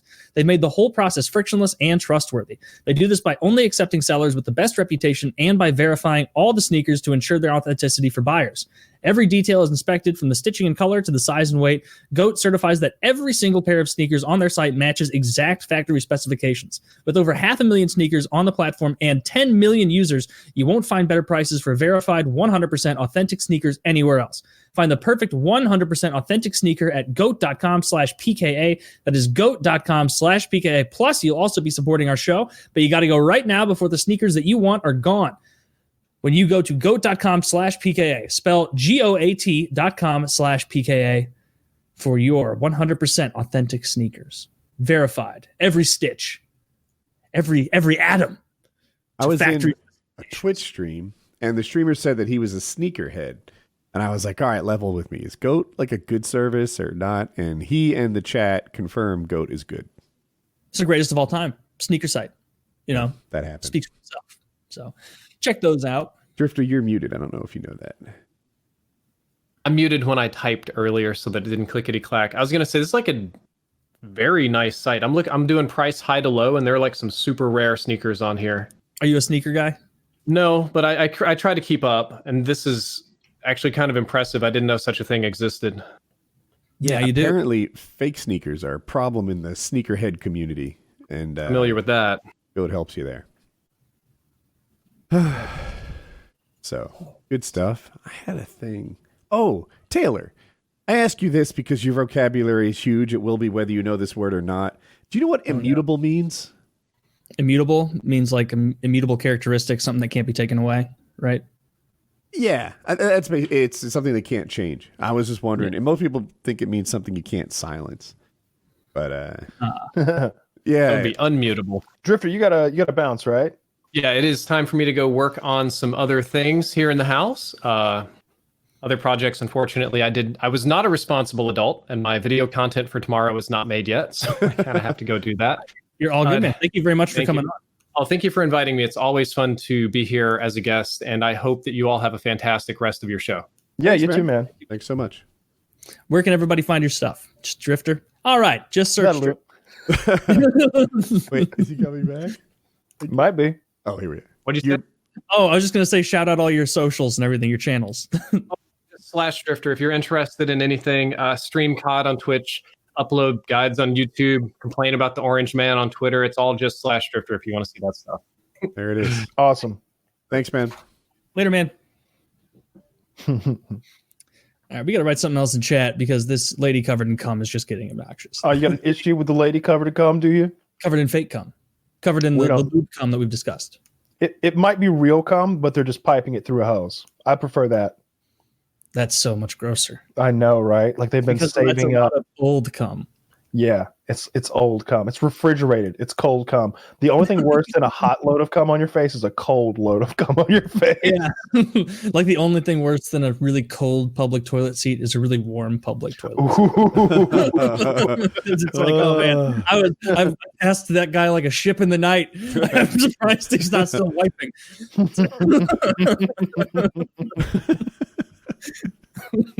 I hate that because then you're committed to poop. Like you can't yeah, you're not going anywhere. It's like you're going to get up and wait for it to cool off. Like, what? You're going to blow it like it's a fucking Hot Pocket or something? Like soup. It's like, Jesus Christ. Well, it was fun. I enjoyed Drifter. Yeah, I thought that was good too. There's some guests I just say that about, and then after the show, I'm like, well, that guy was a piece of shit, huh? But I actually like Drifter. That is funny when you do that. I hated him. Yeah. But no, genuinely nice guy, Drifter. I enjoyed him. Yeah. I looked at his while he was on the show, I looked at his Social Blade stuff. He's doing well. I didn't realize how well he was doing. But Good. if you happen to catch this part, Drifter, congratulations on your success. Nice. On YouTube, you checked? Yeah, YouTube's still his main. Yeah, I went to Social Blade. I don't spend much time on Social Blade. I know they do Twitch stuff, but like I didn't see how to look. I don't know. Oh. You were playing last night, and Taylor and I played some zombies, and the chat was saying that you wanted to come play with us, and I was afraid to be like, no, he doesn't, because last time I did that, you like popped in, you're like, yes, I do, Kyle. So I was just like, maybe he does, maybe not, maybe he doesn't. No one can know. No one can know. It's agnostic. I was like, he's not even online. And I was like, Woody, if you want to play, WhatsApp us. And then that was it. Everybody's like, he's over there right now, fuming. He's furious. He's over there. It's like, at some point, it's like, there's no way he could be that mad about anything. There's no way. So 2 nights ago, I did the Waggish stream, and that went really long. I went till 4 a.m. And then last night, I took a day off. So I was not fuming. I wasn't asking to play. None of that was true. I was, if I have my days right. Yeah, I was. I watched The Mandalorian. I watched, that show Big Mouth on Netflix. Do you guys know it at all? Yeah, the puberty cartoon. It seems a little feels odd. like I'm watching child porn or something. Like Just like that, huh? Good stuff. Yeah. Like I'm like, am I allowed to watch this? I feel like it gets you on a list or something. I don't know. Yeah. I mean, like the previews for that show, like when it was coming out, like on the Netflix, like because it's a Netflix show, so they obviously like give them all their little slot up there where when you open the app, it starts auto playing. Like one of the previews for it was like a girl talking about getting her period, and then she was just talking to a giant, what is to be assumed to be anthropomorphic 13-year-old pussy. Oh. Like. Yeah, I think she's played by Amy Schumer. She's a recurring character, and I know what you mean. It's like this. Well, she's the perfect character to play a giant 13-year-old pussy. The boys, the girl, all of it. Just like you'd think that I'm not sure what makes me more uncomfortable: the boy puberty stuff or the girl puberty stuff.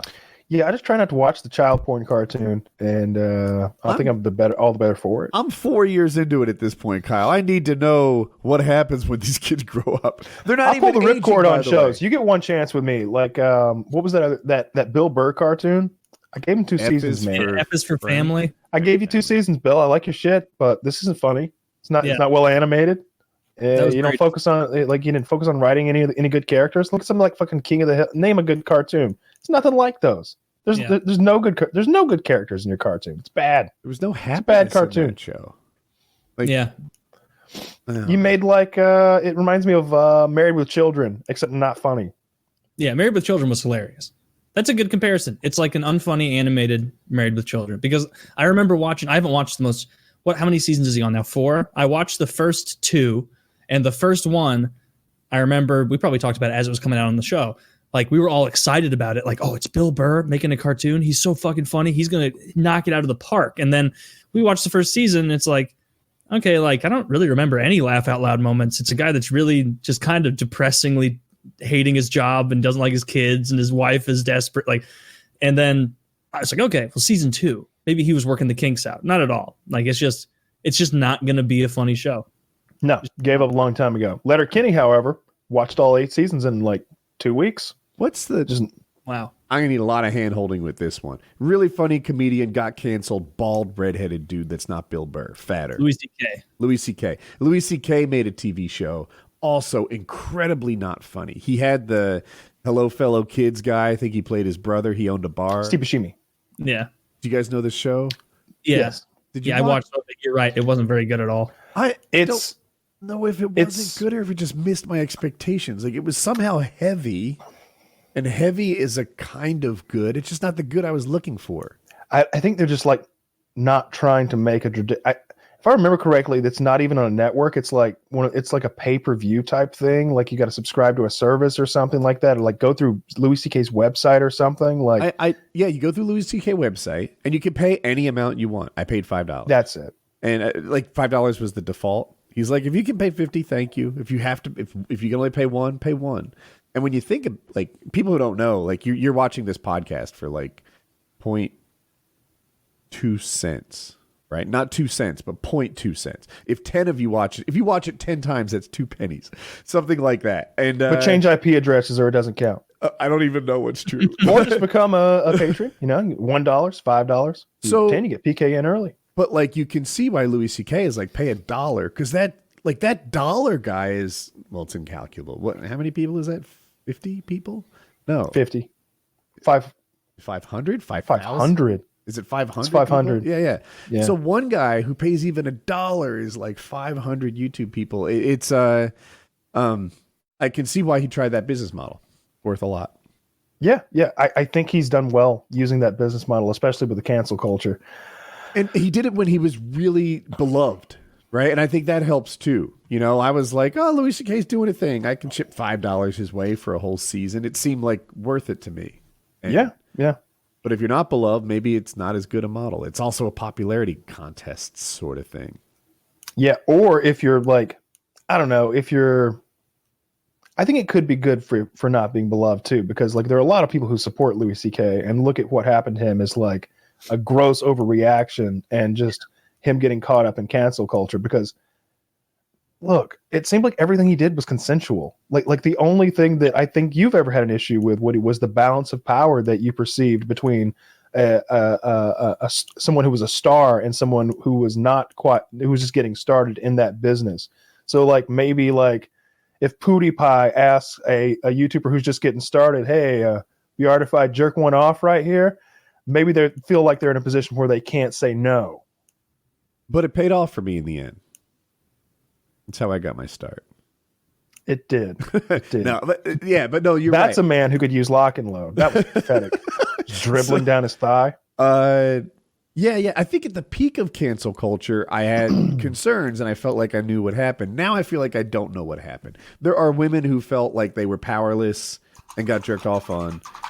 But I wonder what kind of feedback they gave him that night. Did they feel powerless that night, or did they feel powerless like that in retrospect? And he got all green lights that night, because like that's what happened. Fuck names. Who's the good Indian actor from Parks and Rec? He's funny. Aziz Ansari. That is not what I was about to say. Ali Razari or something fucked up like that. Macaulay Culkin. So anyway, that guy got all green lights. She blew him. Like he came, and then she describes it later as some like terrible date, and he was like, "Shit, I thought things went pretty well." You bust in your mouth, like, right? I thought we were both enjoying our day. You swallowed. We watched It's Always Sunny afterward. So I always felt like I don't know. I just You never did bring my T-shirt back. Yeah, thief, how do you like that? Thief. Yeah, right. I'll go after you. But yeah. Unless you're there that night, it's hard to really know like the he said she said behind it. And in the cancel culture, it seems like defending yourself is a bad idea, and it's very confusing. You know what I'm really happy about? That woke culture isn't so ubiquitous yet that female kicker got away with being awful at what she did and making a fool of herself in the halftime speech. So Vanderbilt had that girl kick for them a couple weeks ago Against Mizzou. We won 42-0, I think. 42-0. Mizzou stomped them. It was 24-0 at halftime, I want to believe. And there was this part where like leading up to it, like let me see what the title of this article is from the Bleacher Report. Is this the NFL's first female player? ? The answer is fuck no.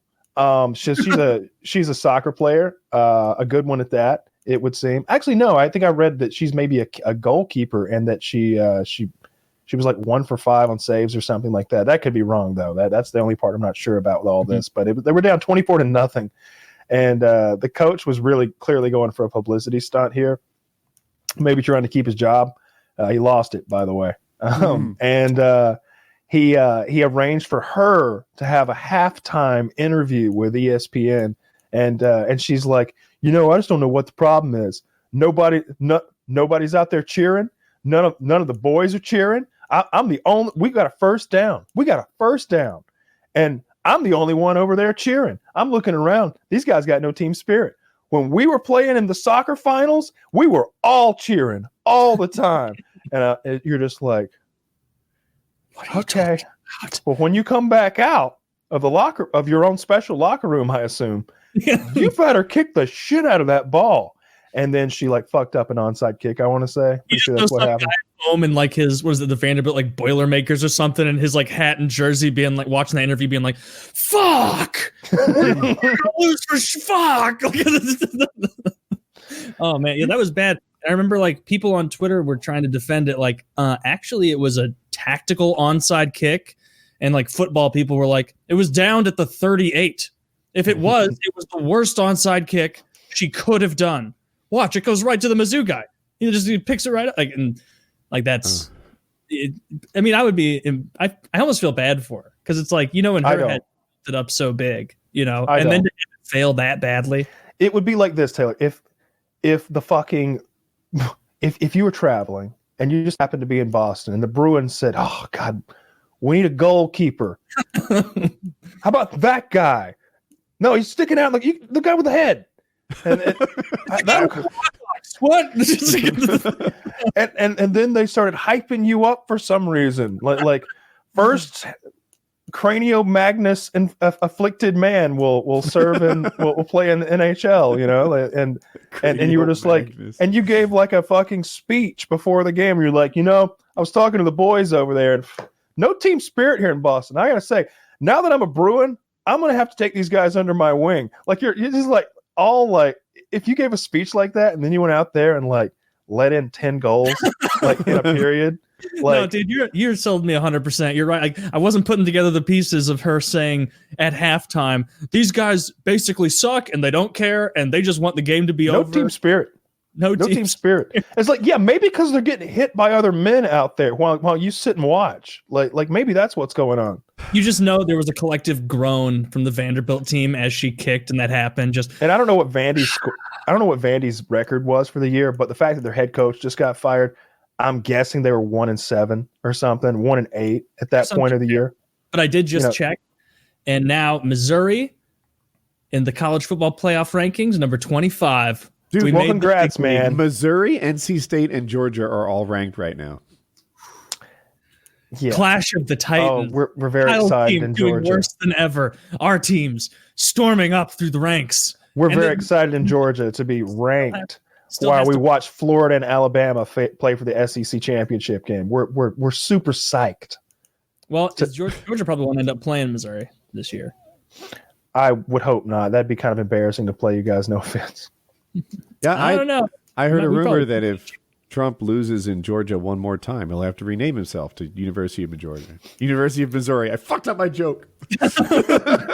I'm glad. If he loses in Georgia one more time, he'll be calling himself Missouri. I mean, but by sports analysis style, the Florida absolutely deep-dicked Georgia this year, way worse than they beat Mizzou. So by sports math, we're better. Yeah, sports math doesn't fucking work. It's true, because by rankings and stats, Georgia's better. Georgia has a really good run game and a great defense, and somehow we've How many struggled. do you? This is a hard question. You might not know, but are you losing a lot as seniors into the pros? Oh, I don't know. Our recruiting classes are always incredibly strong, though. So like it's never like, oh, this was our year to do it. Next year we're nothing. It's always like, well, next year we got a great chance too. It's like, yeah, we're gonna get there eventually. It's I gave up. You on roll the NC dice State enough being times. Ranked. They won their game, I think, but their quarterback had a broken leg and he's out for the season, and the backup was not as good, and somehow we haven't lost a game since. And we're gonna probably win next week too because our opponent's terrible. Any other sports stuff that you guys actually care about? Like what's going on in the world of basketball or whatever it is you guys watch? It did get rescheduled. Mizzou plays Georgia on Saturday. Sick.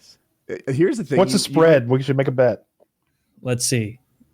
Versus UGA. Does it say that on ESPN? Where do you see that? I'll just. Oh, wait, the spread. Georgia's minus 13. Money line is Georgia's minus 450. Minus 13. They say you'll be within 2 touchdowns. Well, I guess you're ranked. I mean, you're really good. Yeah, see? I'll take that. I got $5. Says we beat you by 14. Okay. All right. Sports stuff you asked for. It turns out that Mayweather is fighting Logan Paul. Yeah. So, boxing. I don't know. This is the silliest sport, boxing. But Dude, this guy Logan or Jake Paul, I get him confused. Logan, he's the bigger. Logan's the big one. What a great gig. Like, now it seems like the only time I hear about him, and granted, I don't follow his YouTube or anything, but these fights he does, these are huge. They blow up social media. Like, his brother is trying to fight Conor McGregor, and he's about to fight Mayweather. It's nuts how like their self-promotion and their online presence has gotten them here. Yeah. So when you're a prize fighter, the real marketability is that people want to see you fight. That's what this is about. People who want to watch you fight. Of course, right? It seems obvious. Usually people build a fan base by winning fights. Logan Paul's never won a fight, right? Mm-hmm.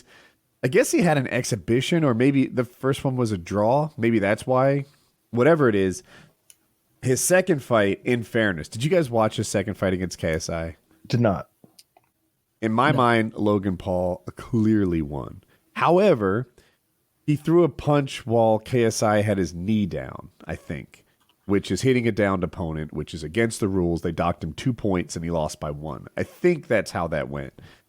Now he lost, right? The scores are in. He's his official loss on his record. But to my eye, he was bullying KSI in that fight. Like on the Woody scorecard. Dude. Yes. He's athletic too. He was a wrestler. He's easily got 60 pounds on Mayweather. It'll be interesting. Probably to see. more. I want to watch it. I don't. No, you won't watch it? You won't even watch a GIF afterwards? No. I watched the GIF after. I watched the GIF afterwards of just about anything. But I'm there's just like the only reason I watched the Mike Tyson fight, another benefit of being a $50 patron, is like we all watched in a big group watch in there, and I didn't have to pay for it. And it was like, yeah. Oh, by the way, we never talked about that. Tyson clearly won that, and they called it a draw. Do you know it was a draw before it happened, right? Likely. Oh no! So the only ways that was going to end is knockout, and they weren't supposed to knock each other out. It's an exhibition. They said they would stop the fight if they threw punches that were too hard, but that didn't happen. They tried. Or the 3 make-believe celebrity judges declare it a draw, as they had agreed to do before the fight. So I think a lot of people didn't seem to know that. Like, I did not. Yeah, Chael Sonnen made a video, and I'm like, doesn't he know? Like, I read that it was a draw before the fight happened. That it was preordained. Like they didn't score that. I didn't know that, and none of the people I was watching with knew it either. I didn't watch like the first round or two. I came in, I was out, and I came in a little bit late to it. Plus, I didn't want to watch like whoever the prelims were, Jake Paul or whoever probably. But it looked to me like Mike Tyson was bullying him. And it looked like he had way more cardio than Jones did, and then they called it a draw, and I was just like, wait, what? How? But boxing judge, like, I get that this is not exactly, this has nothing to do with the boxing judging. This is just they agreed to like tie, which doesn't even. I can't imagine if they had made that more well known. I don't know why anyone would have watched. Like if they were like, watch Tyson have a draw with Roy Jones Jr. tonight. That's right, folks. It's already been decided. It's going to be a tie. They've agreed. Both opponents have agreed. Oh, and the judges, well, they've already written tie on their scorecards. Hold them up, judges. Hold them up high for the camera. It's going to be a tie. All right, we're kicking off in 10 minutes. It'll be $35.99, your credit card of choice. No, there's no way. Yeah, I can't. I Googled it. I can't find that, but I'm positive I knew it before the fight that it was a draw and that they agreed to it. And it was one of the things that the fighters were like going back and forth about. They didn't like, they didn't like that it was an exhibition. They didn't like that they were 2-minute rounds. They didn't like that it was going to be a draw. Like, I remember this. It seems like if both fighters want it to be anything else, they could just get it made, right? They couldn't get an athletic commission to sign off. Right. Yeah. So the 2-minute thing in particular, they did that because they're in their 50s. And, but it turns out that women fight 2 minutes and men fight 3. and they're like, we're men. Like, this is insulting to us. But I don't know. I thought 2 minutes was about right. I thought that, like, boxing, I get excited as it arrives, as it approaches, I should say. And then to watch it, I get a little bored. You know, like, it's never everything. Boxing is garbage. Boxing's fucking garbage. Like the fights are boring. I don't like to see them take all that much brain damage, because that's what they're taking. Just tons and tons of brain damage, way more than in mixed martial arts. And then the judging is always so corrupt that it's going to be a frustrating end unless your guy gets a KO. Like, it's the only way you're going to enjoy a boxing match is if, like, I think that's why Tyson was so fucking popular. He'd come out and knock somebody the fuck out in the first round and then run off and say some crazy shit at the press conference. What's not to love about that? The last thing I want to see is two men dance around for 15 minutes, tapping each other in the forehead, and then some judges to lie to me because they're fucking corrupt. It's like that every goddamn time. When Mayweather fought Conor McGregor, Conor won a couple of rounds there, like at least one, and not on the scorecards though. Right. And it's like, well, the fix was in from the start. Like, what the fuck? What the fuck was this? Oh wait. Didn't Mayweather rented the building? Mayweather paid the judges. Like everybody there is working for Mayweather. So of course they're in his pocket. Yeah. How can people watch something that's that corrupt? Right. Dana White wants to do boxing. With the whole pandemic thing, he says struggling to make UFC profitable, but he wanted to do boxing. And I would like it if they would do boxing like they did MMA. Take the best fighters, make them fight each other. If a guy loses, his career's not over. We happily watch fighters with 7, 8, 13 losses on their record because they're interesting to watch. I like watching them fight. Yeah. And they're still really good. You know, they just they had some off nights. They're fighting the best competition out there. Right. You know, I'm sure they could wheel someone in and I could get a 30-0 record in boxing. And, you know, against some poor geriatric guy. Yeah. It's dirty. And you know, but that's what they do in boxing. They beat all these people who don't have a Wikipedia page, and they run up their record. And yeah, it stinks.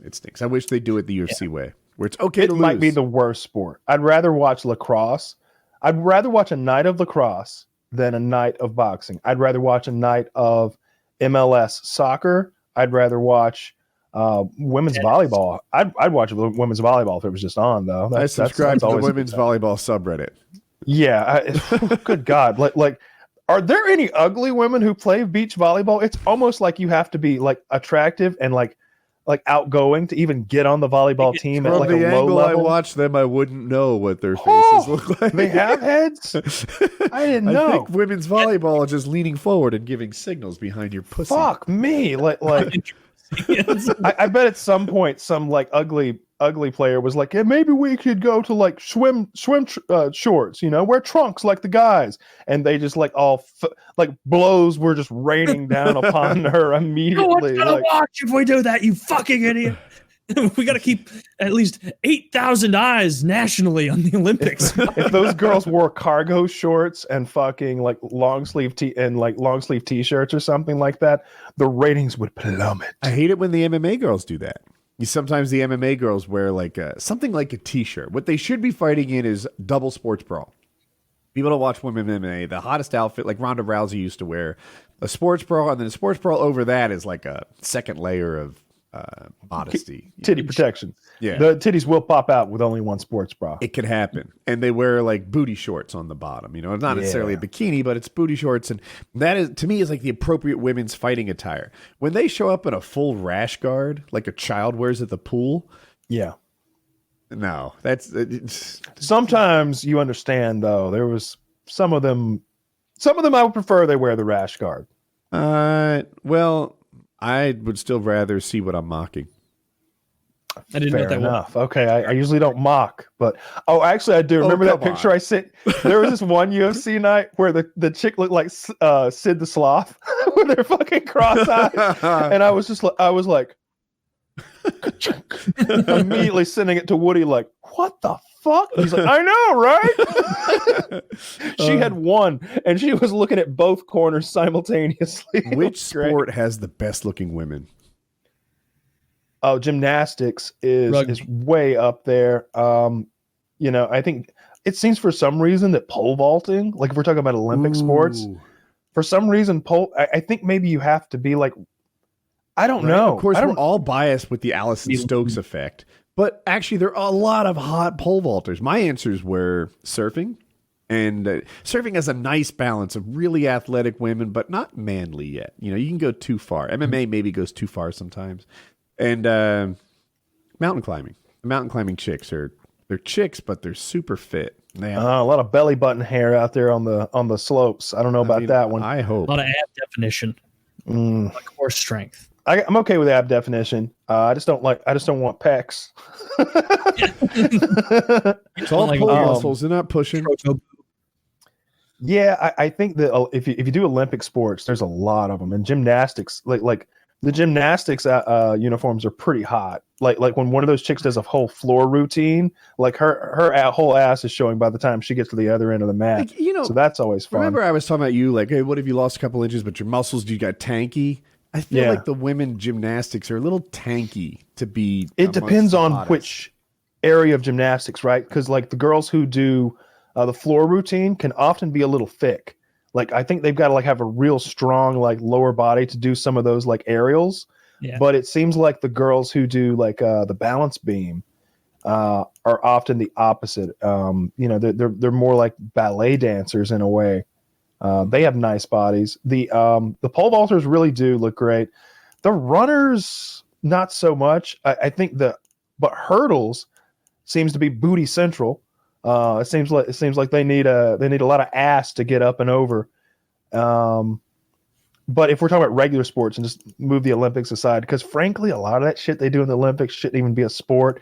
I gotta imagine there's like Slovakia is just paying somebody off so that some of these sports just stay in there because they've got the best fucking sawhorse rider in the world or whatever the fuck they're doing this year. Like MMA should be in the Olympics, like Habib was saying the other day. You think? Way more than like How do they half do- of the track and field shit. How are they going to do like whatever 8 fights Tournament? in a tournament? Yeah.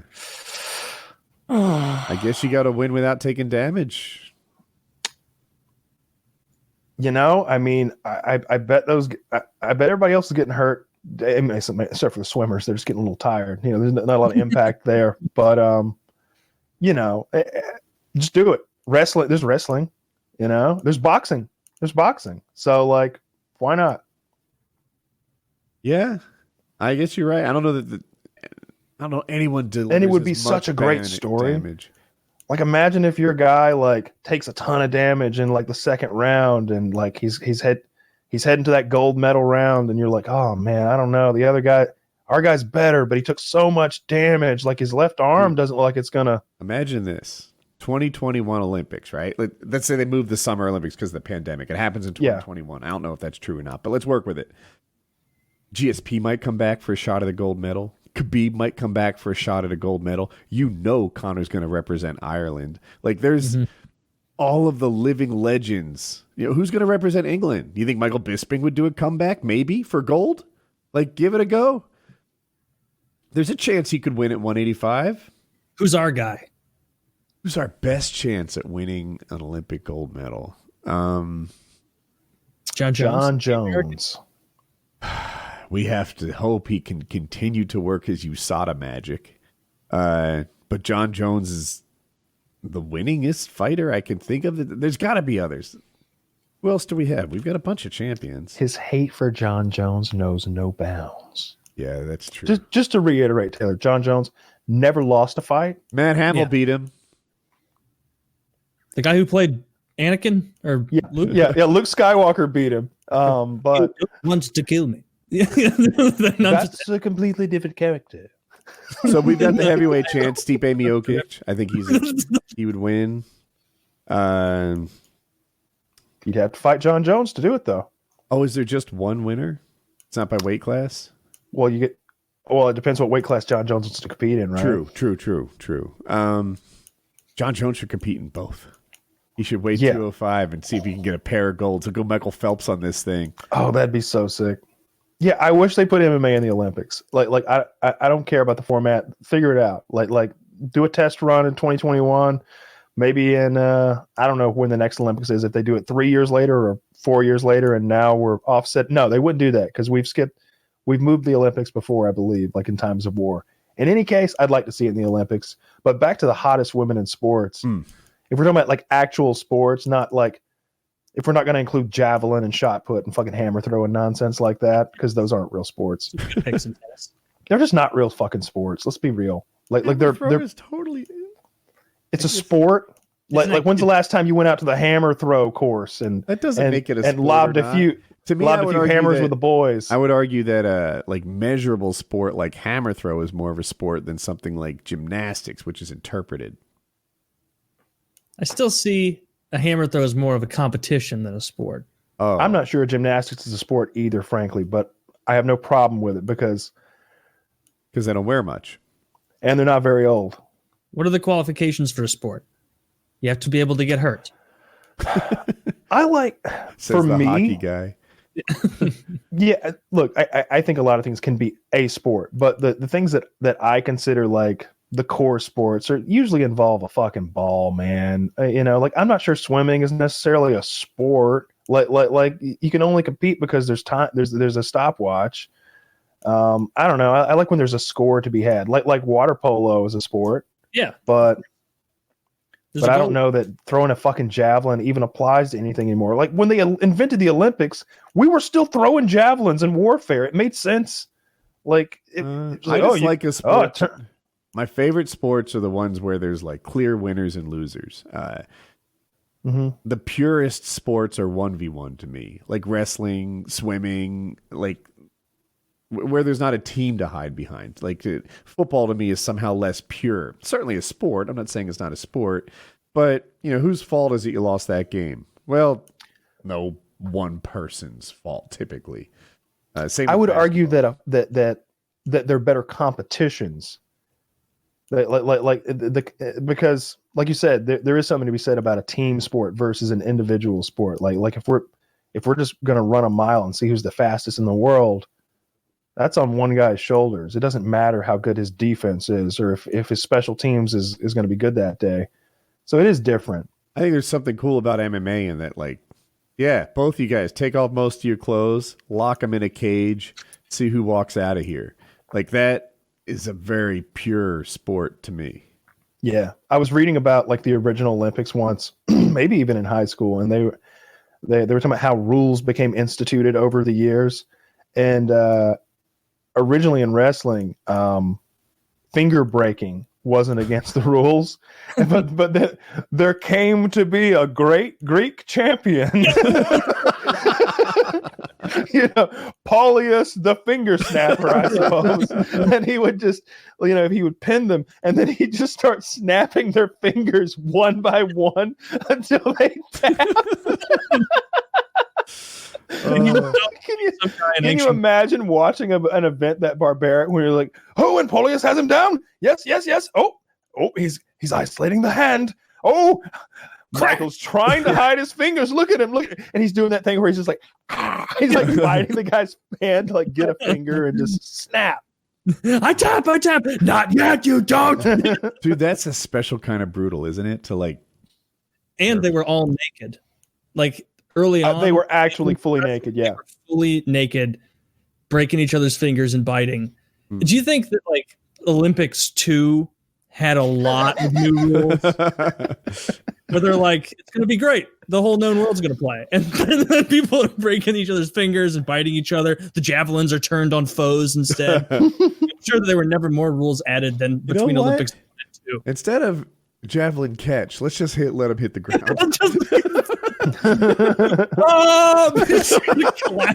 You gotta do that. The javelin catch. That's a good one. But if we're talking about like team sports, like where that have hot chicks, softball's got to be pretty low on that one. I'm Man, glad you went low. I was like, what? Have you lost your mind? Softball. The men that play softball. Yeah, like if you want to see an ugly chick who smells bad, find a softball catcher. That's going to be the worst looking No, there I are remember the hotties catcher for on our the high softball school team. softball team. Oh my! Not a looker. There are good-looking people that play softball. When I went to college, there was a girl in particular. It was just 10 out of 10. 10 out of 10 on anybody's list. And she played softball. But I would say softball girls are less attractive than non-athletes. And I've never done an analysis. typically, athletes beat non-athletes as a whole. But softball, I don't know what's up. Oh, Yeah. super strong women. That's not a looker one. Like the Olympic weightlifting? competitions, weightlifting. Yeah. Mm. 'Cause they're like Generally, no, because testosterone and stuff, trying to get them all the edges they have. and they just kind of like put on a lot of mass, and they don't really have a feminine look. They're not really worried about any sort of visual aesthetic or anything like that. They're just like, I need to lift 200 pounds over my head real fucking bad, and whatever that takes. Yeah, that's not a good looking crowd. Just I don't know why I'm being contrarian. This isn't an argument I think I can win. But I'm finding them to be better than I expected. No, not the heavy ones, right? Obviously there's some big women here. That one in the top left. right. God. But the woman in blue how much next is to she her, fucking pressing there? Is that 3 plates or 4? No, it's 2 plates. It's 2 plates. My bad. But That's 225. look at the blue woman next to her. Yeah. She's Yeah, I'm not showing it to the audience, right? it's a lot of forehead on her. Hmm. And this is like, that she looks old. Am I the only one who thinks she looks really old to be fucking in the Olympics? Here. She's got old face. I wonder if you don't age out of weightlifting. She looks like she spent the pregame ugly crying. What about this woman? Okay, let's see. Yeah. I think it's the same person. God, what a camel toe. Yeah, right. Really? Yes. Yeah, that's bearing the brunt of it. The gobbler. Gobbler down there. They call my pussy the gobbler. How about what your search was, Woody? On the second row, the sixth column, the blue USA. Okay, like this little girl like doesn't even look like. What is she even lifting there? What is 20?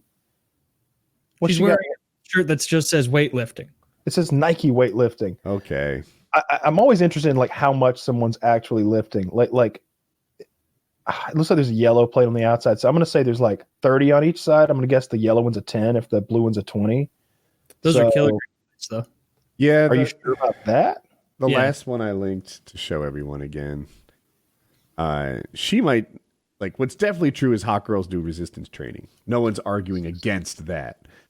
So she might not be an Olympic weightlifter. She might just be a hot girl doing resistance training. I don't know if that, dude. I don't think that's kilos. You might be right. I know I've seen I in just a lot did of the math in my head. There's no way she's pressing 160 pounds. Look at her arms. Yeah. Oh, I mean, well, this is a woman competing in the Olympics, and these are kilos. You got a big in here or what? Yeah. Woo! Goodness.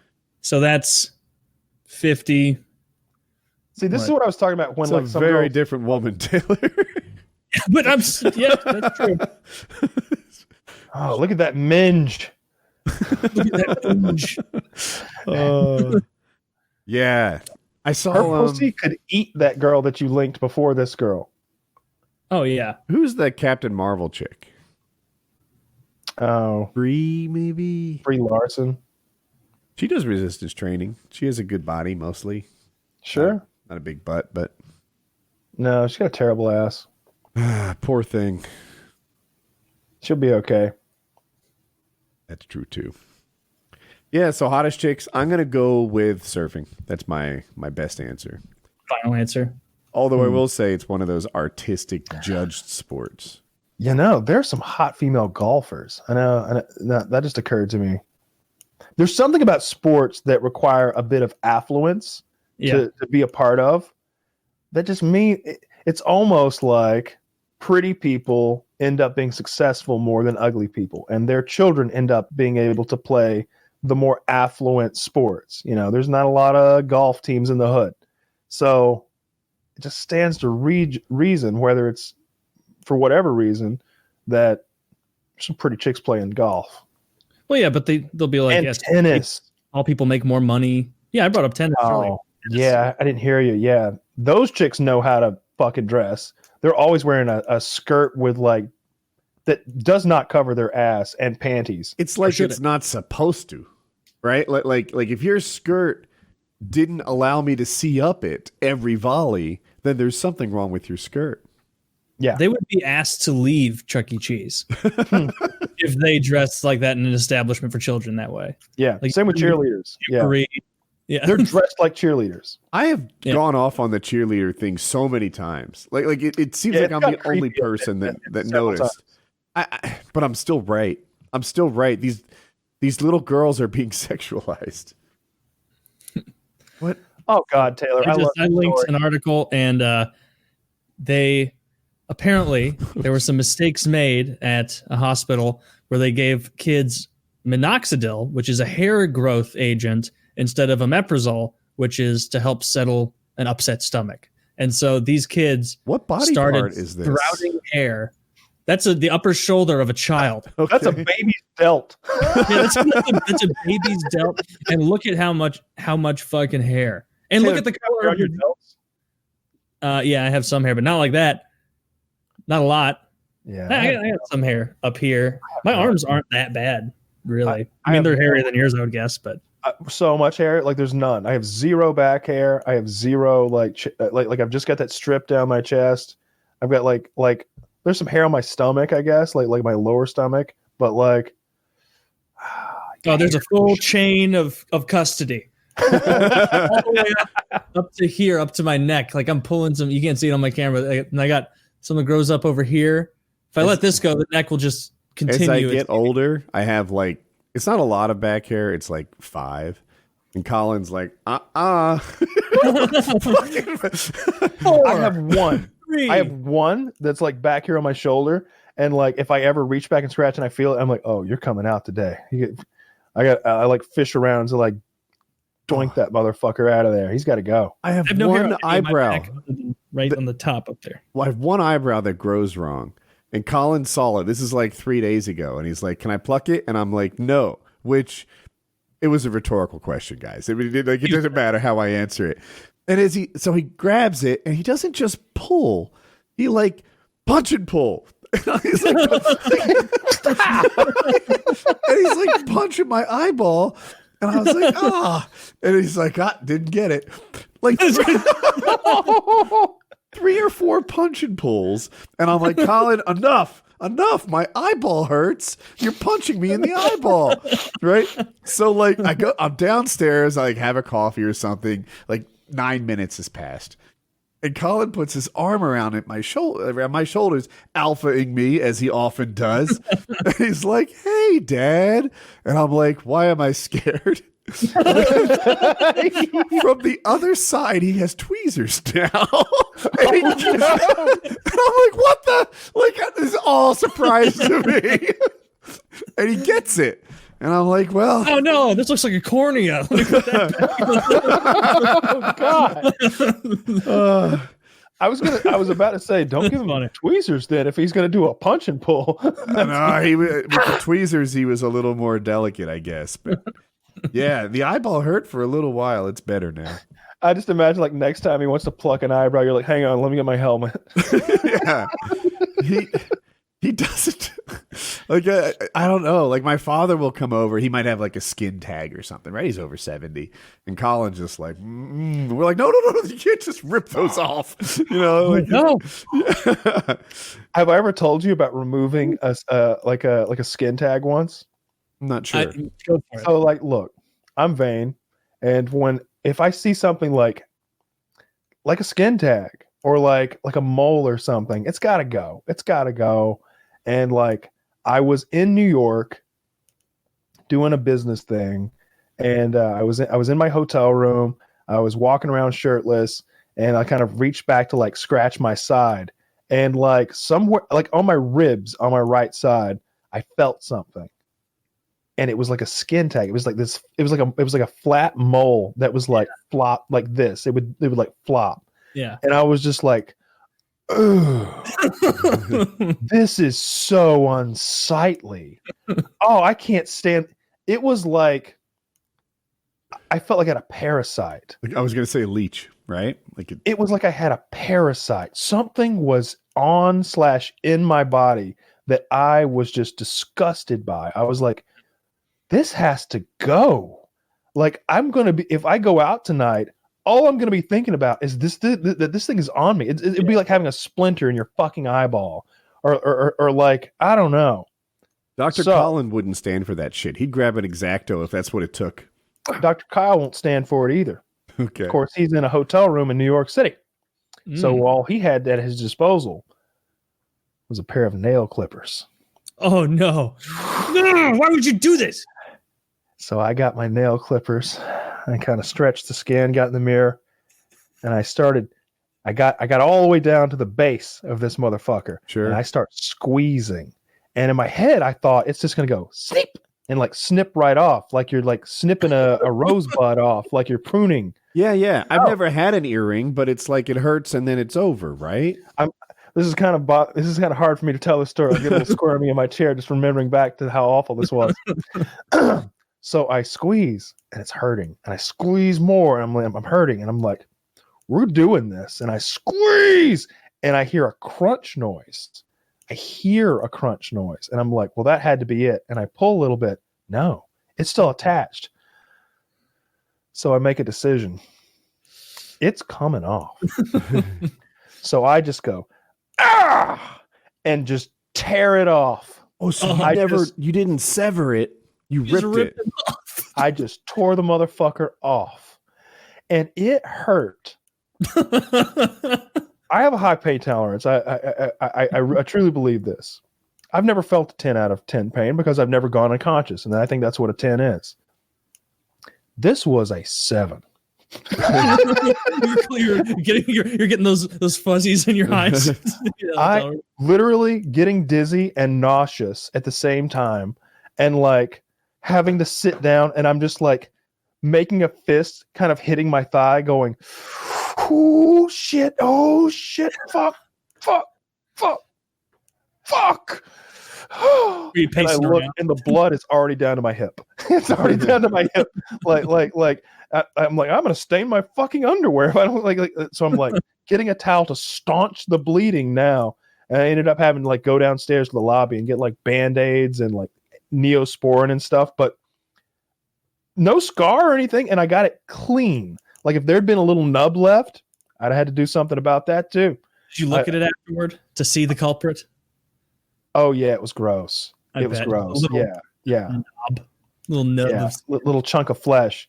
But since then, I've always involved a doctor for such things. I had a mole, like, I don't know, below my chest, but above my ribs, like that kind of area a while back. And I got that removed at the doctor, and, no big deal. It didn't hurt at all. I got one of those bumps once too, like on the back of my like neck area many years ago at this point. But I remembered the same thing of just one day being like, what the fuck? When did this happen? When did this pop up? And I remember like in my head picturing a diagram of it where it's like, oh, it's the skin, and then there's a thing on here I don't want. Well, what do I have to get rid of it? Only an idiot would use nail clippers. A shaving razor. I'll take a layer at a time. Literally, I was picturing, I had like a little razor, and I was picturing like what I should be able to do is if I just push really hard down instead of doing a light thing, it'll pick it up and scoop it with it. And what it actually did is I remember I was like standing, I couldn't quite see it, and I was like pushing the razor in tighter, and I pulled down really hard trying to get it, and I was like, oh, that stung, but not as bad as I thought. And I look, and I'm like trying to see it, and it's like immediately pouring so much blood. And like I reach back to feel it, and now it's like I can pick up like the top portion of it, except it didn't get low enough to get the bottom part. And so I had to go back, and like I swear, at one point I was so irate, I was just like and eventually it shaved it all off, but there was so much goddamn Dude, blood. I can't do this anymore. This is making me feel so uncomfortable. I was having to push the razor down so much that all the surrounding skin was so irritated because so I just had a huge red patch with like what's probably now a scar. I can't really see that. Oh, that was dumb. And now Have you ever gotten like, I guess it's acne, but it's really like an abscess in like your ear area, like the bottom of your. I'm trying to show my ear, but they're so. When I was like the bottom of your ear or like right behind it. Yeah, I got one on a the pimple inside there. of my ear once. On the inside of this like cartilage area, and it wouldn't go away, and it was so unsightly and gross. And I was only like, I was probably like 13 or something, and so like it wasn't that I cared that much about the unsightly, but I was always trying to like pop it because it was so intrusive that like it was like a pressure in my ear. And we went to the doctor, and like he like lanced it, and then like did like the, and it was like someone like just right open. Like it was the best. I still remember how good it felt for that to pop and the pressure to be relieved as that like goo dripped out of my ear. Oh, disgusting. When I was about 13, so I guess as a kid, I just didn't wash. I didn't wash my ears very well when I would like shower and stuff, and I got blackheads in my ears, like not down my ear canal, but like in the like flat, smooth area of like the inside of your ear. And so we go to the dermatologist, and this lady has me lie on my side with my head against like the bed, and she has this tool, and she is pressing on these blackheads, popping them so hard it feels like she's about to penetrate through my goddamn skull and go into my brain. And every one of them is just like pow, pow, pow. She like pops them all. It's like they're huge. She's like collecting them on like a fucking petri dish over there. Like, look at all of that. And I'm like, oh my God, how many were there? Like, well, there's like 8 in this ear and like 4 in the other. Better clean your ears in the future unless you want this again. And there's like tears in my eyes. And ever since then, every shower, I'm just like fucking cleaning. I've got like a cloth, like soaping it up, like really getting in there good with like acne wash. So like, I never want to have to go back to that woman in Athens, Georgia, and have her stab my ears again. Was it like that hard pus from being trapped in there so long it's like a stick? Oh, yeah. Oh. I remember this. I was at my grandparents' house. I was pretty young, but I think my mom was in the other room, like complaining about acne or something. And my grandpa was sitting there on his couch, like, having a coffee or something, watching bull riding probably. And he was like, "Taylor, come over here. Look at this." Because I was like hearing my grandma and my mom talking about acne, and he comes over there and he goes, "Watch this," and he goes, "Oh no!" Nose and goes, it squeezes it, and it was like a fast forwarding, like those mushroom head growth. That just the amount of pus that came out of his nose. It was one of the grossest things I've ever seen in my life, and he thought it was hilarious, obviously, because he just wanted to Jesus Christ! Yeah. Oh Christ, that's so gross. Yeah. Woody, have you ever self-removed a mole or skin tag with a razor? No, wart. Or I nail used to have clippers. a wart on my finger right here, and if I didn't like maintain it, it would grow, and you could see it. But if you hit it with a razor blade, I could make it almost gone. So I used to in the shower every so often just shave down the top of the wart. What did you do eventually to? Eventually, a doctor put something very cold on it, and it like froze it, and it fell out or something. Oh, that's cool. Yeah, use the liquid nitrogen. Froze that bitch off. That's cool. Yeah. I remember getting dragged along to doctor's appointments when I was little because my younger brother, like, he went through a phase when he was young where he would just like get a wart on his thumb, like a big gross wart or a wart on his toe or something. And like, you know how it is. Like, I'm 6, he's, younger, and I would get dragged along to the doctor's office. And I remember like getting like, there's just such a weird like clash of emotions because he would be like openly crying and scared, and the doctor would be explaining like, we're gonna freeze it off. And then that part I was like, freeze it off like Arnold Schwarzenegger. Like Mr. Freeze, we're gonna like that. Whoa. And I remember watching them freeze the wart off with that really cold stick, and it was really cool. My brother hated it. He was crying the whole time, but I was fascinated.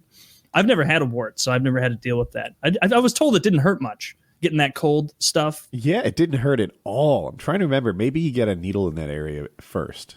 He was young enough that it could have just been being at the doctor's, being spooky, Yeah, I think it was literally painless. That's good. Well, I don't think I'm going to try any more self-dermatology in the future. Although it did get rid of it with just a lot of blood and a few tears. Oh, it sounds awful. I don't have an opportunity for self-dermatology because involuntary dermatology will find it first. Sneak up on me with tweezers. Dermatology will get you.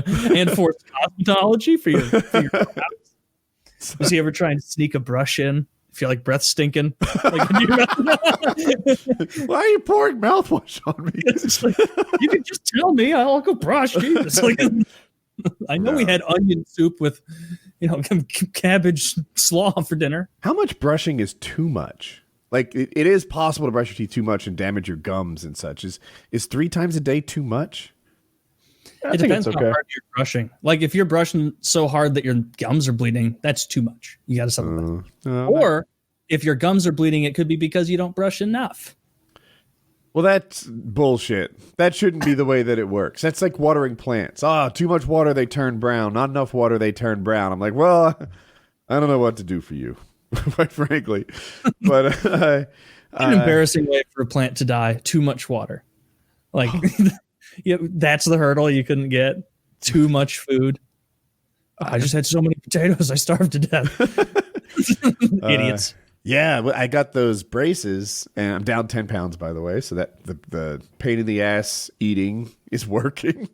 But every time you put them back in, you have to brush your teeth, so it can be like 3 times a day. Yeah, I'm going on a little trip, so I've been good with my diet recently. So I yeah? can. Well, good other than just those few days of absolute mayhem around Thanksgiving. Oh, sure. It was like just.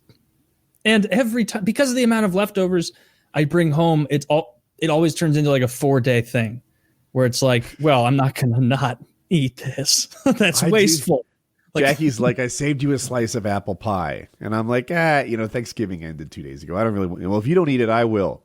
So I threw it away and told her I ate it. ooh. A big brain husband move right there. I don't keep, like, if food stays in the, like, if it's leftovers, it gets 36 hours. Like nothing stays longer than it should stay. Like canned goods, I've said before, I'll say again, essentially they'll last longer than you will. Like literally. Like if you've got like a can of like me peas, anyway, right? Certainly longer.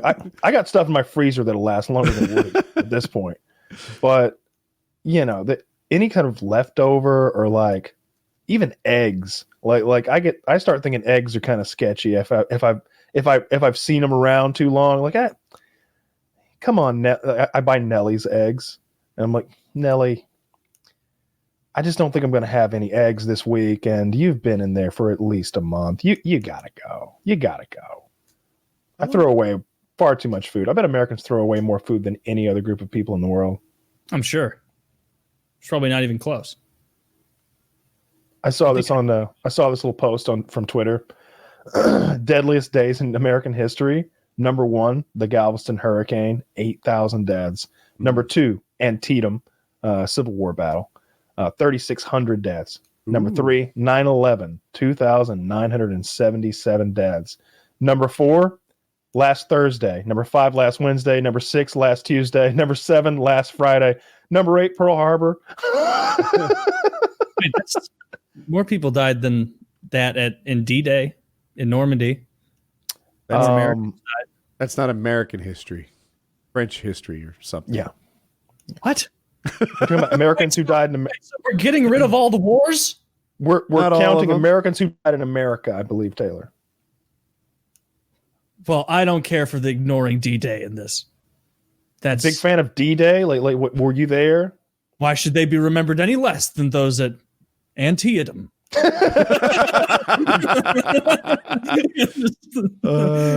The Galveston hurricane we're all so familiar with, which accurately killed exactly 8,000 people. Well, D-Day 2501. Not even close, Taylor. What are you thinking? Here, Allied casualties on June 6th have been estimated. Not Allied. There were Canadians there. Hold on, bitch. 6,603 Americans, 2,700 British, and 946 Canadians. That And sounds is from like Obama D White House. weekend. I'm talking Obama. about D-Day. This is from 2501. This is from the ObamaWhiteHouse.archives.gov. I'm from history.com. I don't believe your government propaganda. You're right, history.com. They have the name. So I'm going actually just by June How many 6th. people die on an average day in this country? Like a normal day. Well, actually, We got 350 go back million. to your What's source. that? Was yours also June 6th, or was it like the It was June 6th. battle? Yeah. Oh, We fucking, I don't know, Yeah, it was- 30,000 or something a day. I don't know. No, it can't be that many. Well, it couldn't be that many. Because how? Then that whole graph would make any fucking sense. Well, that's not really a graph. But they're dying of different shit. Like, not these are like one event. This is obviously about Day. COVID. Oh, I know. I'm curious about like total deaths of how many people die now. that's my source. I don't know if it's right. I'm only as good as my source. Oh, Jesus Christ, Taylor. It's not even close. You're bringing D-Day into this. Actually, How dare you. D-Day. I just looked it up. Just disgraced the memory of those fine men. So, in my opinion, D-Day it falls in between last Wednesday and last Tuesday. Yeah. It does. Deadliest days, but then then the list doesn't make sense. Because if you're counting the total number of death, I'm more just frustrated at the way the list is. Well, maybe you should complain to Sunday_girl over on Twitter. I don't think she was going for historical accuracy per se as much as making a point. I'm going to make my own list. Least deadly days in American history. Right after we started, really good day. It was worth first day. celebrating. Yeah, this was the Back first when our day. population was the lowest. Day Yeah, so- one. well, 11 people died that day. It's like, well, by percentage, though. There were only 50 of us. That was a terrible, terrible day. Terrible winter. If The this, baker was amongst them. I'm gonna Google deadliest days in American history and Says see what it comes In up with. 2017, an average of 7,708 deaths occurred each day. I guess that makes sense, right? Or I guess I don't even know. Yeah. How many people die in India a day? By the math, would that be in like the river. 40,000 or something? Just throw them in the trash over there. Throw me in the trash. Taylor, yours didn't combine Trash. like wounded and more, right? Was it deaths your source? I just put in how many American. I didn't do a deep dive. I went how many Americans died on D-Day, and it was on ObamaWhiteHouse.gov. But I also see this other thing that said 2,501 were Americans. Oh, that's what mine says. The figure sounds low. It's because wounded and the missing. I don't missing. know. I obviously picked the higher number because that is better for my point. Okay. Yeah. In any case, yeah. Well, don't try to get my Facebook feed to believe this propaganda, Kyle. Well, all those numbers are real. Well, they're real numbers. Yeah. There's no square root of -9 on here. We don't know about the Galveston hurricane and Antietam. That was so long ago. Look at all the zeros at the end of those numbers. I don't fucking know. That does look like an estimate. Yeah. If I was going to guess a list like this, I'd be like Galveston hurricane, 8,124. I mean, I think at Antietam at some point they're just counting arms and dividing by 2. Or multiplying by 2. Antietam had 22,000 if you include the injured and missing and stuff. No? No? I just saw it on the internet. Must be I true. was talking to Taylor. I'm sorry. The arm conversation. No, I think. Yeah. Yeah, you but divide that's by also 2. that everybody has both of their arms blown off. There's lots of people with one arm blown And off. Kyle's assuming everyone started with But as long as you count all of the arms you find and divide by 2, you'll get the correct number of dead people. Oh, you're suggesting that there are a lot of arms that just got knocked off and they're laying around. And I'm yeah, saying they're went on still to live. alive. Very Or few perhaps people- people that entered the battle with one arm. I don't think you're thinking of all the possibilities, Kyle. You Maybe we wouldn't- just count the heads. Are you going to get both of your arms blown off? No. and Some so people are just going to explode, right? And everything's going to get blown away. you're just gonna But Taylor count and the- I could both lose an arm and there's no deaths. Yeah. Whereas you think there's one. I don't know. In like 1860, I think you lose an arm. The odds are The other point is, you would think there was one death, but Woody and I are definitely dead. Both of us. There goes the other direction, So you're too. cutting it in half. When in reality, if either of us had lost a hand or a finger, or even tripped on the way home from battle after And those victory, leeches are like, not we going to might- keep us alive. Yeah. Well, you do the best you can with what you've got. Maybe we just count the heads, and that'll get us there. How But much? what if someone doesn't? What if a body doesn't have a head? Then there's going to be some smart ass out there that's like, whoa. Did I guarantee if I was the drummer boy, who I assume is the person that they assign to count bodies afterward because everybody else is tired, I would get like maybe a third of the way into the field of death and then be like, I can guesstimate this. You know who actually works with the dead bodies? The pastor. Oh, that makes sense. Like Yeah. doing the little chaplain blessings and things. It's a psychologically traumatic job. Yeah, it sounds awful. Yeah. Eh. Well, I mean, it's rough. Dude, but the You get to pay? rifle through all their pockets. I mean, it has its benefits. One guy who's just really nosy gets into that line of work. Yeah. It's all just pictures of people I don't know. No, you'd make photo albums out of all the pictures. You know. It's gonna be. I promise I'm not a serial killer. I just want to show you this. You'd have like a massive collection of pocket watches, Yeah, glasses, wedding rings. yeah, rings, gold teeth. Of all the shit we've said Kinda tonight, this is the one I'm going shy into the about teeth. joining in on. This is the one I'm like, I don't know about this. There's that part in the Pacific where like the one guy is like starting to pry the teeth out of a dead Jap, and he's like, "Don't do it, don't do it."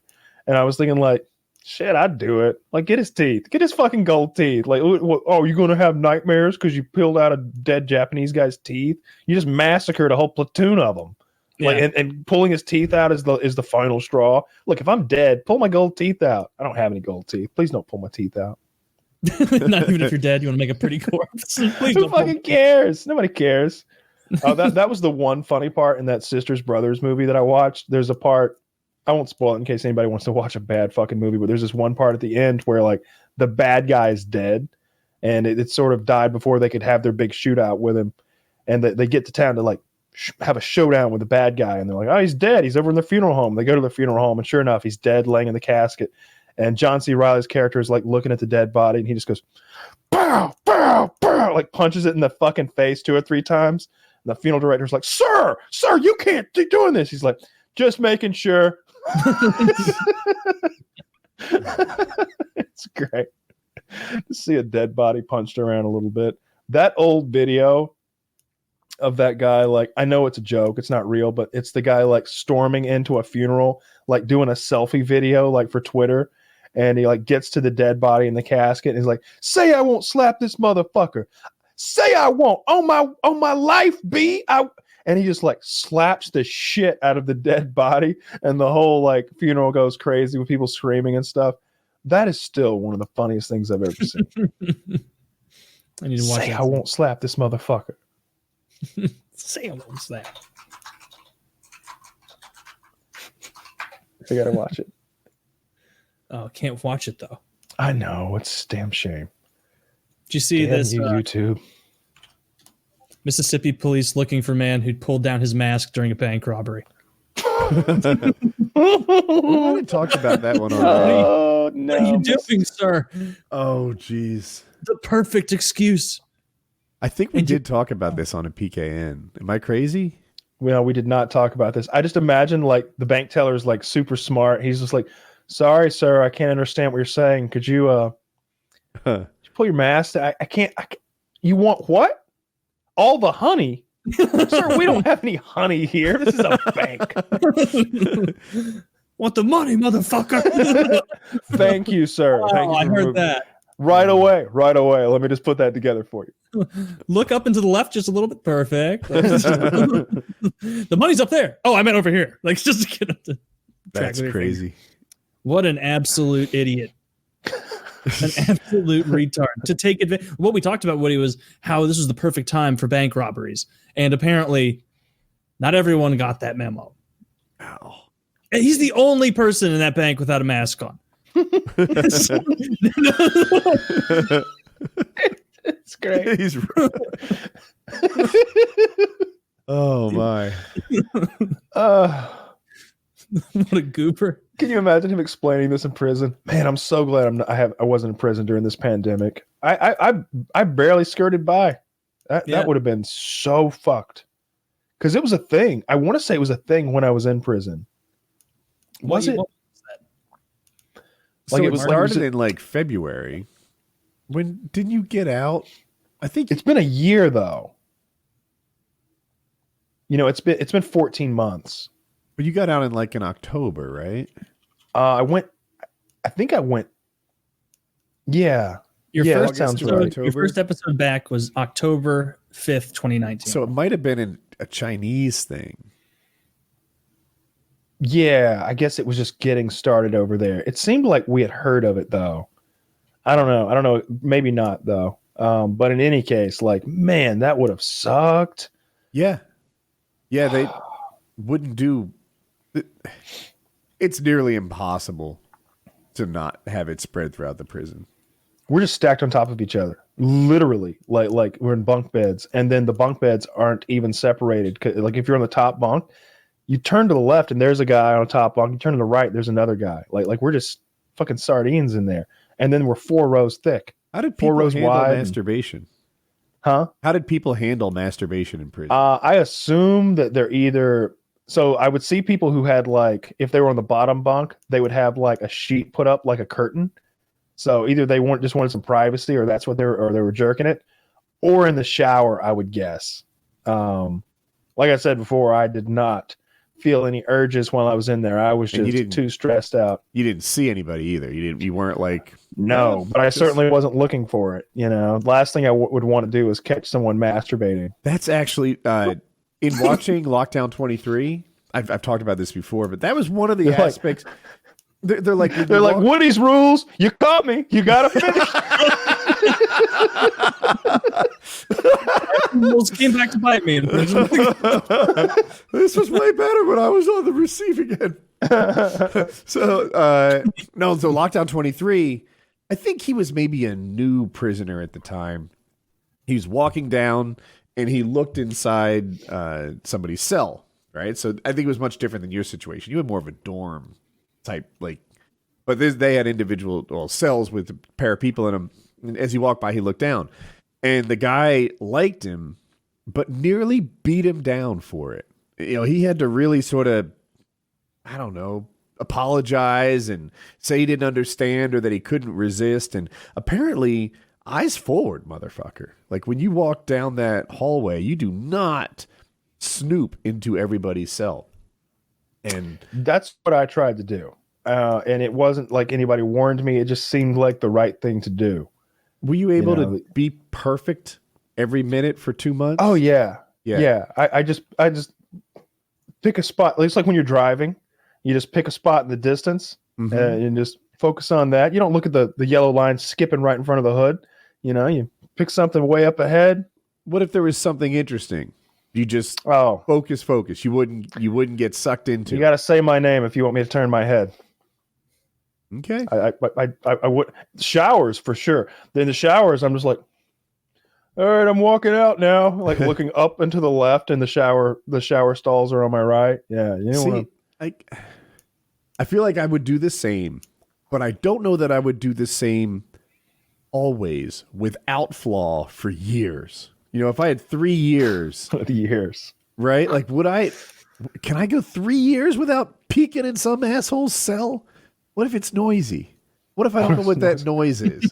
What if there are screams for help in there? Right? What if there's a grunt? Right?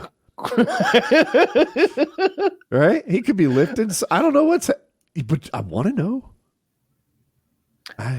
I'm not looking. The best version of me is not looking, but tell me I don't make a mistake in 3 years. Oh, you'll make a mistake. Right? Then they'll make an example. Then I won't make any more mistakes. That's how I learn. Yeah. Well, we just took out his left eye, so now he don't have that problem.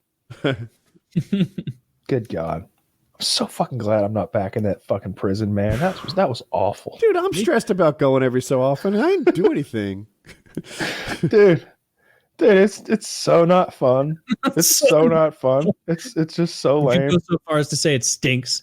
It stinks. It doesn't literally stink. It smells fine in there. That guy smells like bleach, Clorox. The Jerry Kill guy.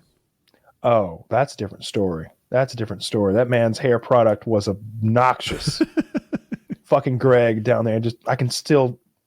I'm up on that top bunk looking at him. He was tall. It's black, 55, 65-year-old black man. I can't tell. Something like that. Black don't crack. He could have been 78. I don't know. But just talking to himself all the fucking time. Wouldn't shut the fuck up. Just all the time. Gonna have a big day today? Yes, sir. Gonna get out there. Gonna get that breakfast. Hell yeah. Pancake day today, son. Pancake day today. People tell you why they were in? Or is that like a privacy? Like you would. I never asked, but the people would volunteer. You know, if they wanted to tell me, they'd tell me. I would tell people sometimes, but you know why I was there. But I don't remember what Greg had done. He was in for 14 total years. I think it was some sort of violent crime. He had like 4 left, roughly speaking. I don't remember all like exact numbers. There was a bank robber who was like doing like the last 5 of 25 or 28 years or something like that. There was the guy who had bought food stamps from people. You know, people had food stamps. He owned a grocery type store. He'd give them cash so that they could probably go around and buy drugs from some third party. But for him, you know, he can just cash those food stamps in for full value because he has a grocery store. Gave him 5 years. Snow was obviously in there for moving methamphetamine, and there was the one guy who was in there for like some sort of computer fraud, hacking type scheme that he'd been part of. The other guy next to me for moving an ounce of cocaine. The guy right below him was in there for lots of OxyContin, lots of pills, and a little bit of like conspiracy to go along with it because, you know, they had proof of him being like, yeah, we gotta keep this under wraps and don't tell anybody this and you don't tell anybody that and I'll sell you this for this. And now it's a criminal conspiracy, which comes with its own charges. Lots of shit like that. A little bit of everything, lots of drugs. And the older guys were often in there for violent crime because they had done like 90% of their sentence and they were serving the last 10% down at this lower level of a prison. But people like Snow and some of the older guys who were like late 40s to 70s had all done some serious shit somewhere and served already 20 years or so somewhere else. You think a little bit of everything. With the people who did bigger crimes, did they look more apt to be violent? Like were you like, this guy's scary. This guy looks like he's capable of, I don't know, hurting someone. Willing to. I guess capable's different, but it looks like he's willing to. Some weren't. Like it just depended. Like I felt like the guy who ran the laundry was the scariest guy in there because he had a temper, and he was doing like the last 2 or 3 years of 10 years or something like that for probably drugs as well. And he was kind of young and fit. Like he looked like he'd be a real problem. He's the one who I got in a real shouting match with over the TVs. He seemed like he would be a real hassle to deal with. He reminded me of. I can't think of the black actor's name, but he's always in like gladiator movies and stuff. He's the guy in John Wick who runs the front desk. Yes, Mr. Wick. Would you like a room with a... Is it the guy from Spartacus? Yeah, the guy from Spartacus. Yeah. He reminded me of that guy, except not quite as old. Like that guy, but young. Like he was fit. It's not even a matter of how easily they could kick my ass. It's just how willing they are to kick my ass, right? Like that's a big part of it. The guy could be 50 years old, over the hill, right? And like, I don't know. If he just wants to, that's a problem. Absolutely it is, because we're not going to like square off somewhere and like there's not going to be a referee. He's probably just going to attack me while I'm sleeping or showering. Yeah, locking a sock. That's the old Uncle Terry special. I used to roll with prison guards, and that was what they used in that prison. They put a padlock in his sock. Yeah. And just imagine being hit on the back of the head of that by surprise. In the mouth. It could kill you. I told that story long ago about Uncle Terry. It wasn't my uncle. He was my cousin's uncle. He was like my cousin and I had the same, our fathers are brothers. And but his my cousin's mother's brother, I hope you're following this. Yeah. So his uncle, not my uncle, and no way related to me. I just want to lay that out there because this guy's such white trash. Uncle Terry, like he was telling this story about being in prison and like, yeah, a N-word knocked all my teeth out. And I was like, how? And as he's taking his teeth out to like show that he has no teeth, he goes, a lock and a sock. He had put a padlock in a sock and, wrap it once around his fist. And then he had like this flail type weapon that's incredibly damaging, for being in a prison. Yeah, lock and a sock. Healthcare is fucked up with like, I don't know. How did they decide that the bones in your mouth that you need to eat food are optional? Yeah, because we got a pretty fucked up system. They shouldn't be optional. Those are bones that you're probably fine without. Yeah. Yeah. Just gum it. Yeah, just gum it. Cut very small pieces. Have we told you about the cake shake diet? Because you don't have teeth anymore. Guaranteed. God, cake shakes are good. I've never even heard of a cake shake outside of the PKA meme. There's this place in Atlanta called Delia's Chicken Sausage Stand. Anybody who's in Atlanta, seek it out if you don't give a fuck about calories. They have cupcake milkshakes there, and they have like the old timey milkshake machine where there's like the metal cup that like goes up and has the stir and everything, and they fill it up with vanilla ice cream, and then they take a whole cupcake, just frosted, like a frosted, ready to eat cupcake, and there's like boop. And just throw it in there and you get it. And it's like, this was a cupcake just a moment ago. And so there's like dry cake mixed in with this, like what was already wonderful ice cream and the frosting on top. So I would get these red velvet cake shakes occasionally when my girlfriend lived out near one of those places. Oh my God, they were so good.